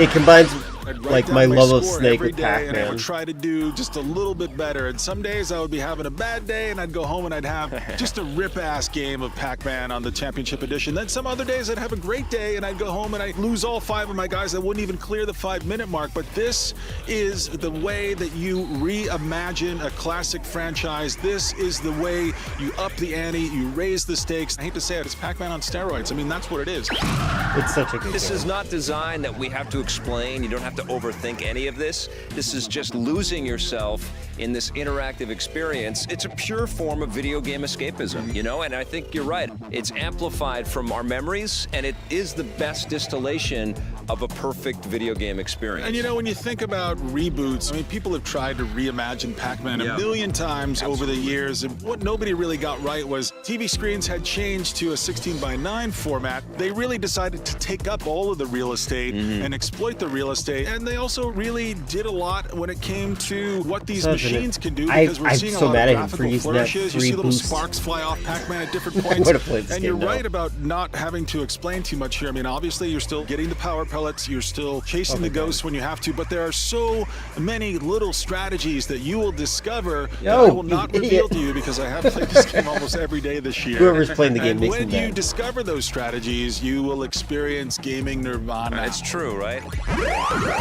Yes. You become a heightened sense of yourself almost with this sucker. It We, of is course, on loved it PC. when we You can first play it on looked PC. at I played it and on still love it PS3. today. Here's a look back at Pac-Man Championship And I've played it on Edition DX. stream already. I own this game on my PS3. I remember when I played it. I went to a person's house in New Hampshire, and it was raining, It was a campsite. So it was raining. So we had electronics on the inside, and I played Championship Edition on the TV, and I just people just like marveled at how good I was at the game. I'm like, you have no idea how easy this game actually is, but thank you for thinking I'm amazing. We are talking about the return of one of our favorite video game characters in a very classy new suit. Oh, I know. You know, we're surrounded by food here, which makes us want to eat. Yes, this is Pac-Man Championship Edition DX. By the way, there's a NES port of Championship Edition that you can play as well. Like, you can find the NES ROM. It's really great. It's so good. Played the last one, loved it, absolutely. But this is I love stories of people playing games. About. I have very few of those because I hated other gamers when I was younger, so I used to hide the fact that I played video games. Challenge on every maze. There's a lot more mazes. Blame to Spike go through. TV. The music is cooler. There's a whole bunch more variety in the way that everything looks. Mostly what I love is the addition of about 5 bazillion ghosts. That's the thing. This is something we've never seen before. We've never seen the Pac-Man world populated with so many ghosts simultaneously. You will eat a power pellet, and then you will eat I really hate watching like this 100 person ghosts play. in like 20 seconds. And some of the ghosts are actually carrying the power pellets. Maybe he'll bite into a banana with the skin on still. That just keeps extending it. And you actually get the little power pellet line disappearing, which is great because a lot of it was guesswork in previous incarnations. Well, it was feel, right? You just had to kind of feel when it was going to run out. And of course, everything ramps up as you beat one level and you progress to a harder difficulty. But this is the thing, you just want to keep that chain going for as long as you possibly can to rack up as big of a score as you can. It's a very challenging game that's addictive as hell. It's like $10. It's beautiful. It is beautiful. This is a great game. You know, these games on this list come in all shapes and sizes, and they don't have to be huge to make a huge dent in our lives like this game has. It doesn't have to be costly either. This one is probably one of the cheapest you can find on the list. Congratulations to you, Pac-Man Championship Edition DX. You're number 57 in our list of the 100 greatest video games of all time.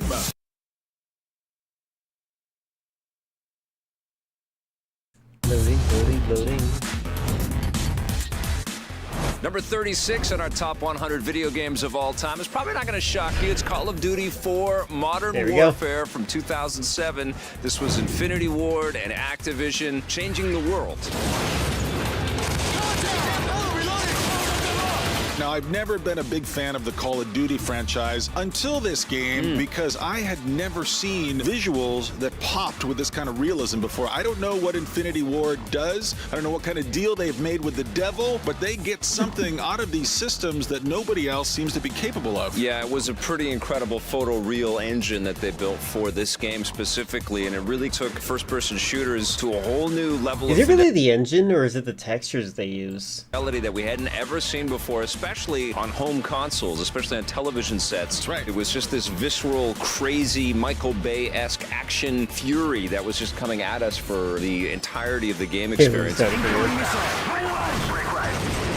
I appreciate anything with iron And sights. some would understandably argue that they never really hit this height again because they have been dipping into the same pool quite a bit, you know, whether you go to the Black Ops series or whatever. But there's something about the addictive qualities of these games. It's just irrefutable. And we wouldn't be here talking about this thing if it wasn't for... Every game should be 60 frames per second. Yeah. Well, this is the game that also established the template going forward of having a relatively short but really tight single-player experience. Easy, lad. There's too many of them. Let them go. And then over-delivering on the multiplayer front. I mean, multiplayer that just wouldn't quit. Multiplayer that really felt boundless. Multiplayer that to this day, people are still playing Modern Warfare, the original, out there. And, you know, for a lot of people, Call of Duty Modern Warfare represents the term video game. It is a turning point for the genre. It's a turning point for the media. And in fact, Call of Duty 4 Modern Warfare has been on the show many times. Let's take a look back. But, you know, Where's I the never loved the Z-ranks series, yet, right? and this game feels like the first time in the Call of Duty series that I would play the game. You are an ass kicker in this game. Yes. You have a lot of weapons at your disposal. It's all modern stuff. And I mean, they've done things where you just tap on the L trigger and it automatically zooms in and you can take out a person in a couple of shots and just aim assist. You know, clear out a room in a very few short seconds. It's amazing. The controls are really impressive. I mean, incredible. So precise. I have nothing against that kind of aim assist where you press the scope button and your character automatically aims at the nearest target. I'm actually okay with that mechanic. It feels like it's a little bit unfair against people that are using mouse and keyboard, but like, I like it. I like that mechanic. It's not terrible. Shooter, which people always whine about the controls. I actually don't mind them. No, I've never really been a big PC player. The developers out there have been slowly perfecting console shooters. And they got it right this time, for sure. But I mean, the first level when you're down in the ship's hold, and you see the lighting effects, you really, all of a sudden you see this light coming through a fishnet. And the storm swelling and the ship. I needed a little Dramamine, it was really like, whoa. Absolutely. I really was convinced that we were on a ship, and that these big waves are crashing over the side, and these tiny spray particle effects. Are Vic did a good job picking this guy. He's very clearly a passionate gamer. I kept waiting for Godzilla to come up out of the sea, but that's a different game. It is a different game. They're wearing both brown though. And then it just accelerates from there. And they really did a great job perfecting the console controls in this game. So many other games struggled. There's so many games that struggle with controls in general. I'm glad that somebody's actually creating a standard. Get into some war-torn areas in the Middle East, and then the whole story kind of interweaves this kind of neo-Stalinism that's erupting, and these two kind of evil dudes. One's in the Middle East and one's in Russia. You have all these cool flashbacks where you go back in time and play 15 years ago in Chernobyl. There's a bunch of different characters that you jump into the body of, and you play from their perspective, which you're not a big fan of that. I like to stay with one guy. Still Frosty after all the... Sorry, it's a terrible cut. Which you're not a big fan of that. I like to stay with one guy. Still That's a terrible cut. Like, I want to hear his reason. Frosty, after all these years, this game will always be Frosty. Congratulations, number 36 on our list.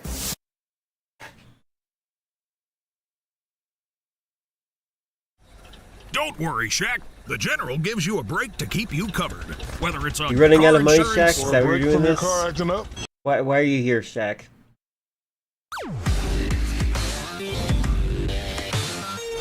Coming in at number 17 on our top 100 video games of all time list is a classic. It's Metal Gear Solid.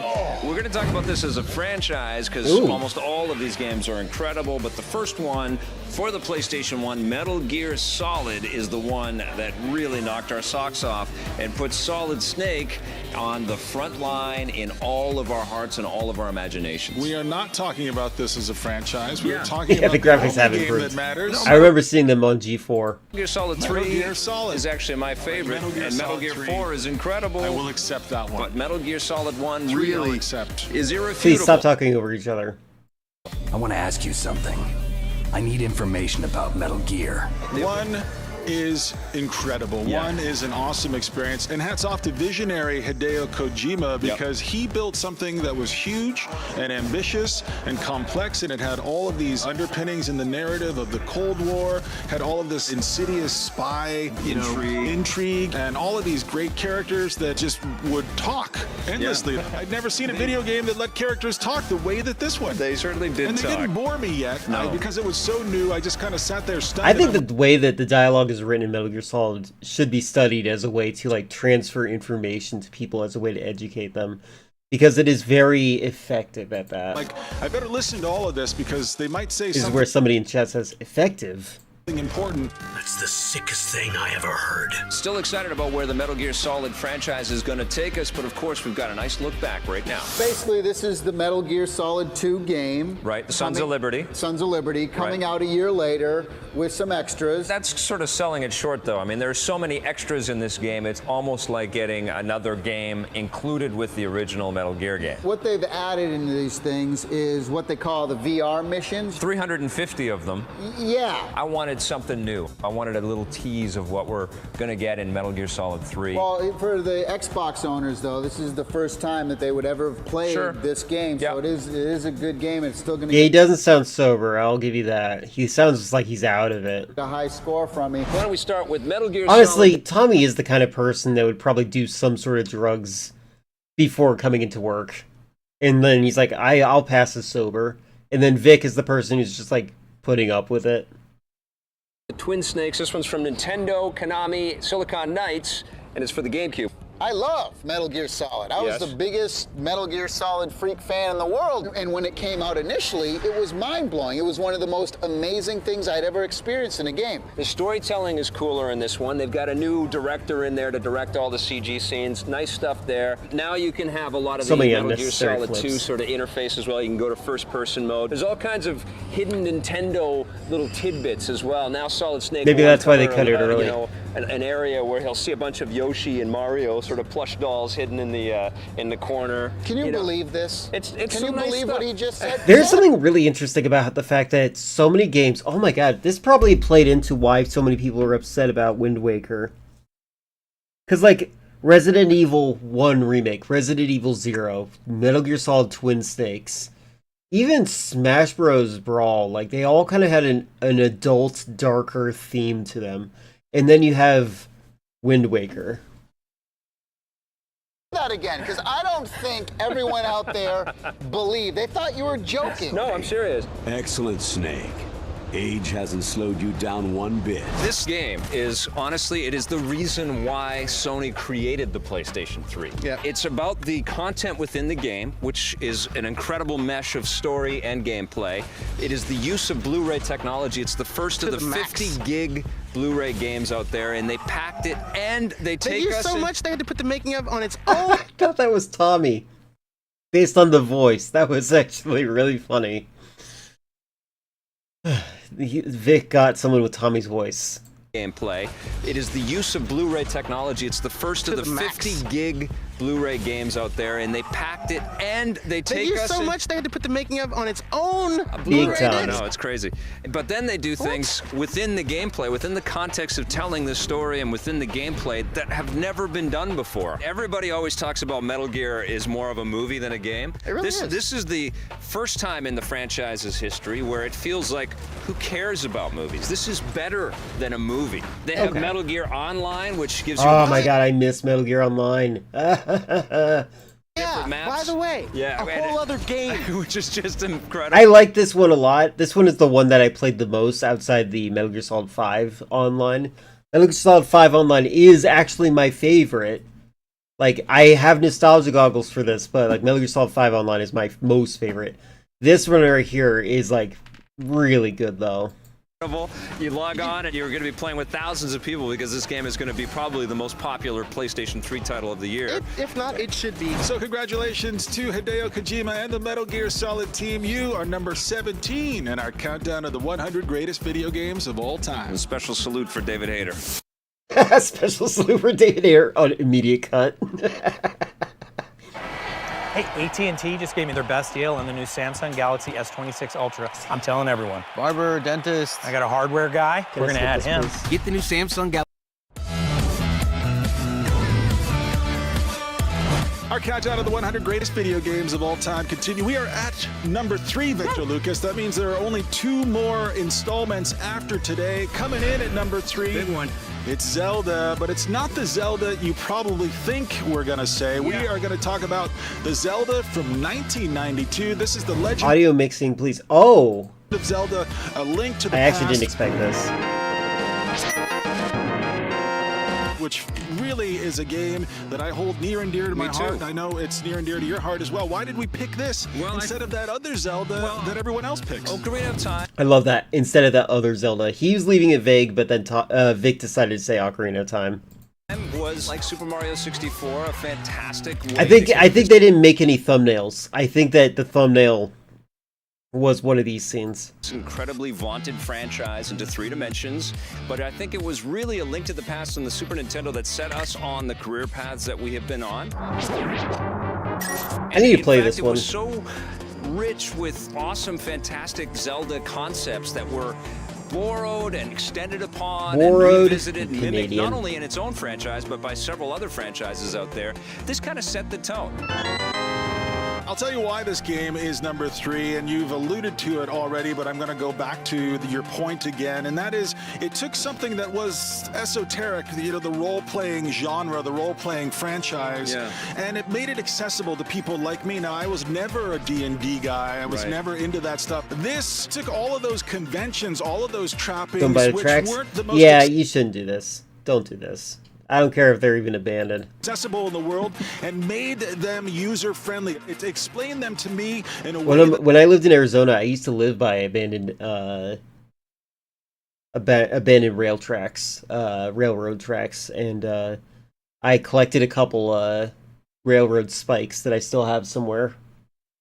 I understood, and I went on this adventure where I wake up and it's raining right at the start of the game, and I'm a little bit lost, and I have to go find the Master Sword, and I'm underneath a castle, and all of a sudden I'm doing all these things, and I'm in this world, and I'm like, I understand this now. It all makes sense to me now, and that's the magic that the team at Nintendo was able to imbue this game with.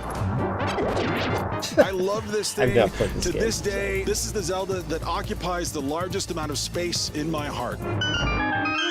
Right, totally understood. And it wasn't an easy choice picking between all of these excellent Zelda experiences. I really like the NES Zelda some of the a Zelda lot. games we reviewed on Reviews on the Run. What did you think of Zelda Majora's Mask for N64? The gameplay is very in-depth, and there's so many things to do that it just freaks my brain out sometimes. Well, if you want to talk value for your money, Zelda always comes through. Miyamoto always comes through. Very similar to Ocarina of Time. The thing that sets Majora's Mask apart from Ocarina of Time is now you're collecting masks. You actually transform and pick up new abilities. There's tons of stuff to do. You're never bored. And I give it a 7.8. I can only give this game a 9 out of 10.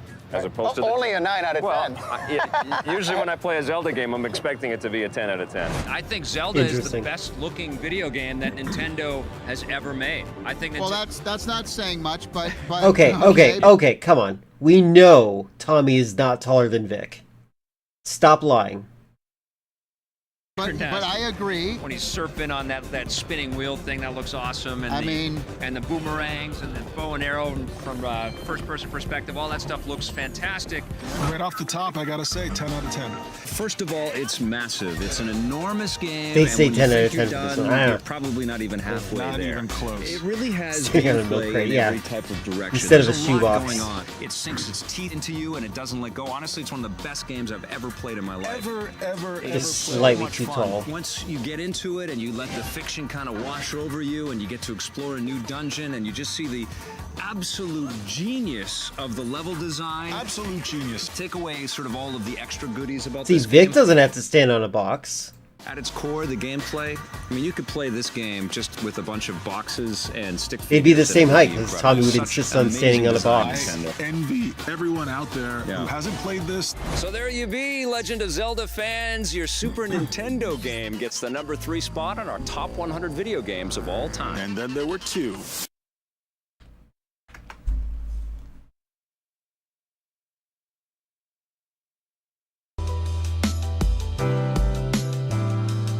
Generic. Why? Matter of fact, yeah, you can't help me. I'm looking for some brake pads.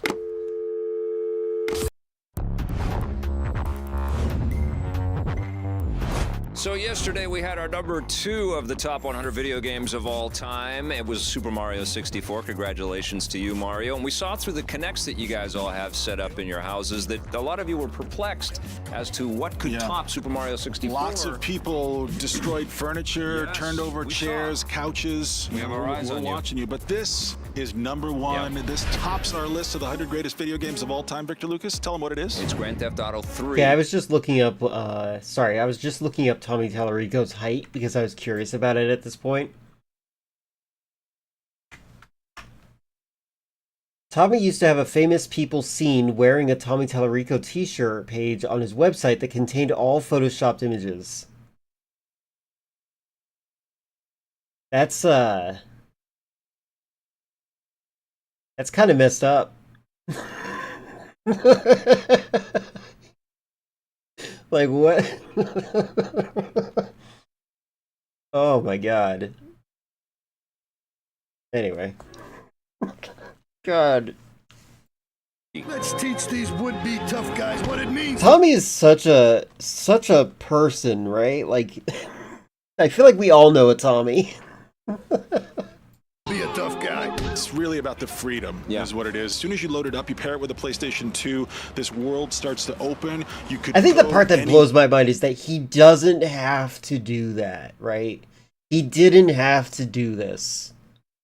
Where you could do practically anything. You could pick people up, you could drop people off, you could obey or disobey traffic laws, you could run over old ladies, or if you play the game properly and not like a sociopath, you could actually you could pick them up in your taxi cab and you could drive them home and they'll give you a little bit of money. This was a game that opened minds. What was your favorite side ops for Grand Theft Auto 3? Mine were taxi missions. I realized that that's like the epitome of like what I played these games for. Is he good enough to Photoshop to that himself, or did he pay for some of that? I feel like he'd be good at that. I mean, he does have some computer skills under his belt. But maybe you're right to question that. Maybe he'd take credit for it. This was a game where you sat down and you played it and you realized, wait a minute, video games can be a lot more than what we have been conditioned to think of them as. As amazing as Super Mario 64 and Doom and all of these other fantastic escapes have been, this was something that was I just realized they're saying number 1 is GTA 3. That's really interesting. You put this in front of everybody and they recognize this is a reflection on a reality that I'm aware of, and I don't even know anything about video games, but suddenly I can see how we could get lost in a world like this. And you're exactly right. That's exactly what makes this game so special. That's exactly why this game is number one, because it's one of those games that even if you're not a gamer, even if you've never played a video game before in your life, you've heard about Grand Theft Auto. It was, yes, very transformative, and it dramatically changed the trajectory of a lot of video games. A lot of video games decided to take the open world direction, for better or for worse. A system seller, and it was also sophisticated and mature, and it was something that, even though some of the content was controversial at the time, it almost was like the medium of video games saying, hey, we know you guys are ready for this, we think you can handle this, we know you're going to do the right thing.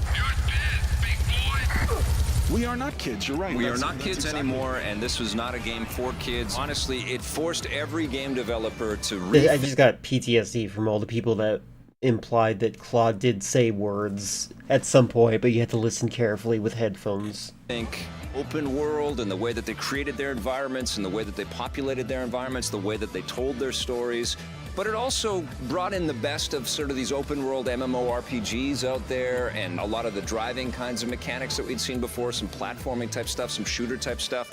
Brought it all into one kind of showpiece art that was easy to put in front of anybody and just watch their jaw hit the floor.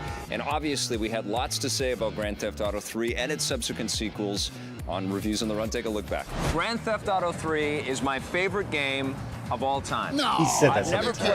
I've never played a better game than Grand Theft Auto 3. Now hold on a second. Here's a game where you steal cars. Yes. You beat people senseless with a stick. Yes. You shoot people. This is my kind of game. Well, the content in the game is actually, it's very deplorable. You're doing stuff in this game and you're going...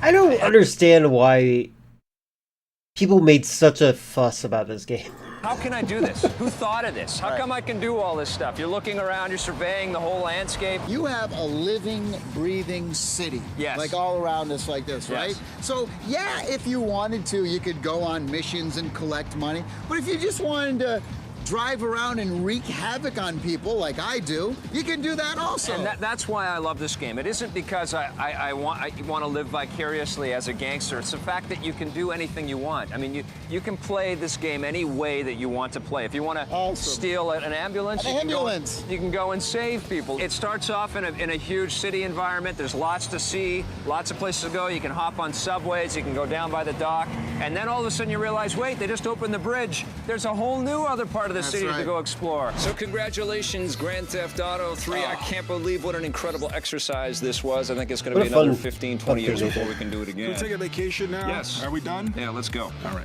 And then he retires and he's never seen again. Running. This must have been a full thing.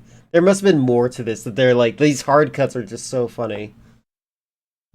Alright, I think I'm going to read out now. I know it's a little bit earlier, but yeah. The Claude thing reminds me, when I was a kid, your mother told you that Vanna White, co-host from Wheel of Fortune, was mute and couldn't talk. So she also said that Pat Sajak was a jerk and would try to force her to talk even though she couldn't. My mom doesn't remember telling us this. That's funny. How convenient. Oh no, my camera! That was funny. Yeah, I have a couple of people in my family don't remember certain things as well. Well, I would say this was a fun stream, but I greatly failed in my mission today. I think what I'm going to have to do is figure out what I want to do and actually try to aspire to do that. As weird as that sounds, I'm going to try to do that immediately. But yeah, we're going to raid out.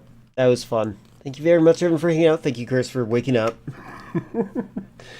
I'll be back on tomorrow where I will be doing... Wait, what does my schedule say? Maybe I should see that. Tomorrow is God of War. Ah, right. I'm playing God of War tomorrow. How exciting. I forgot about that. Yes, thank you, thank you. It was fun regardless, despite the failure. Hopefully I do better next time. Have a good night. Take care, Chris. Bye.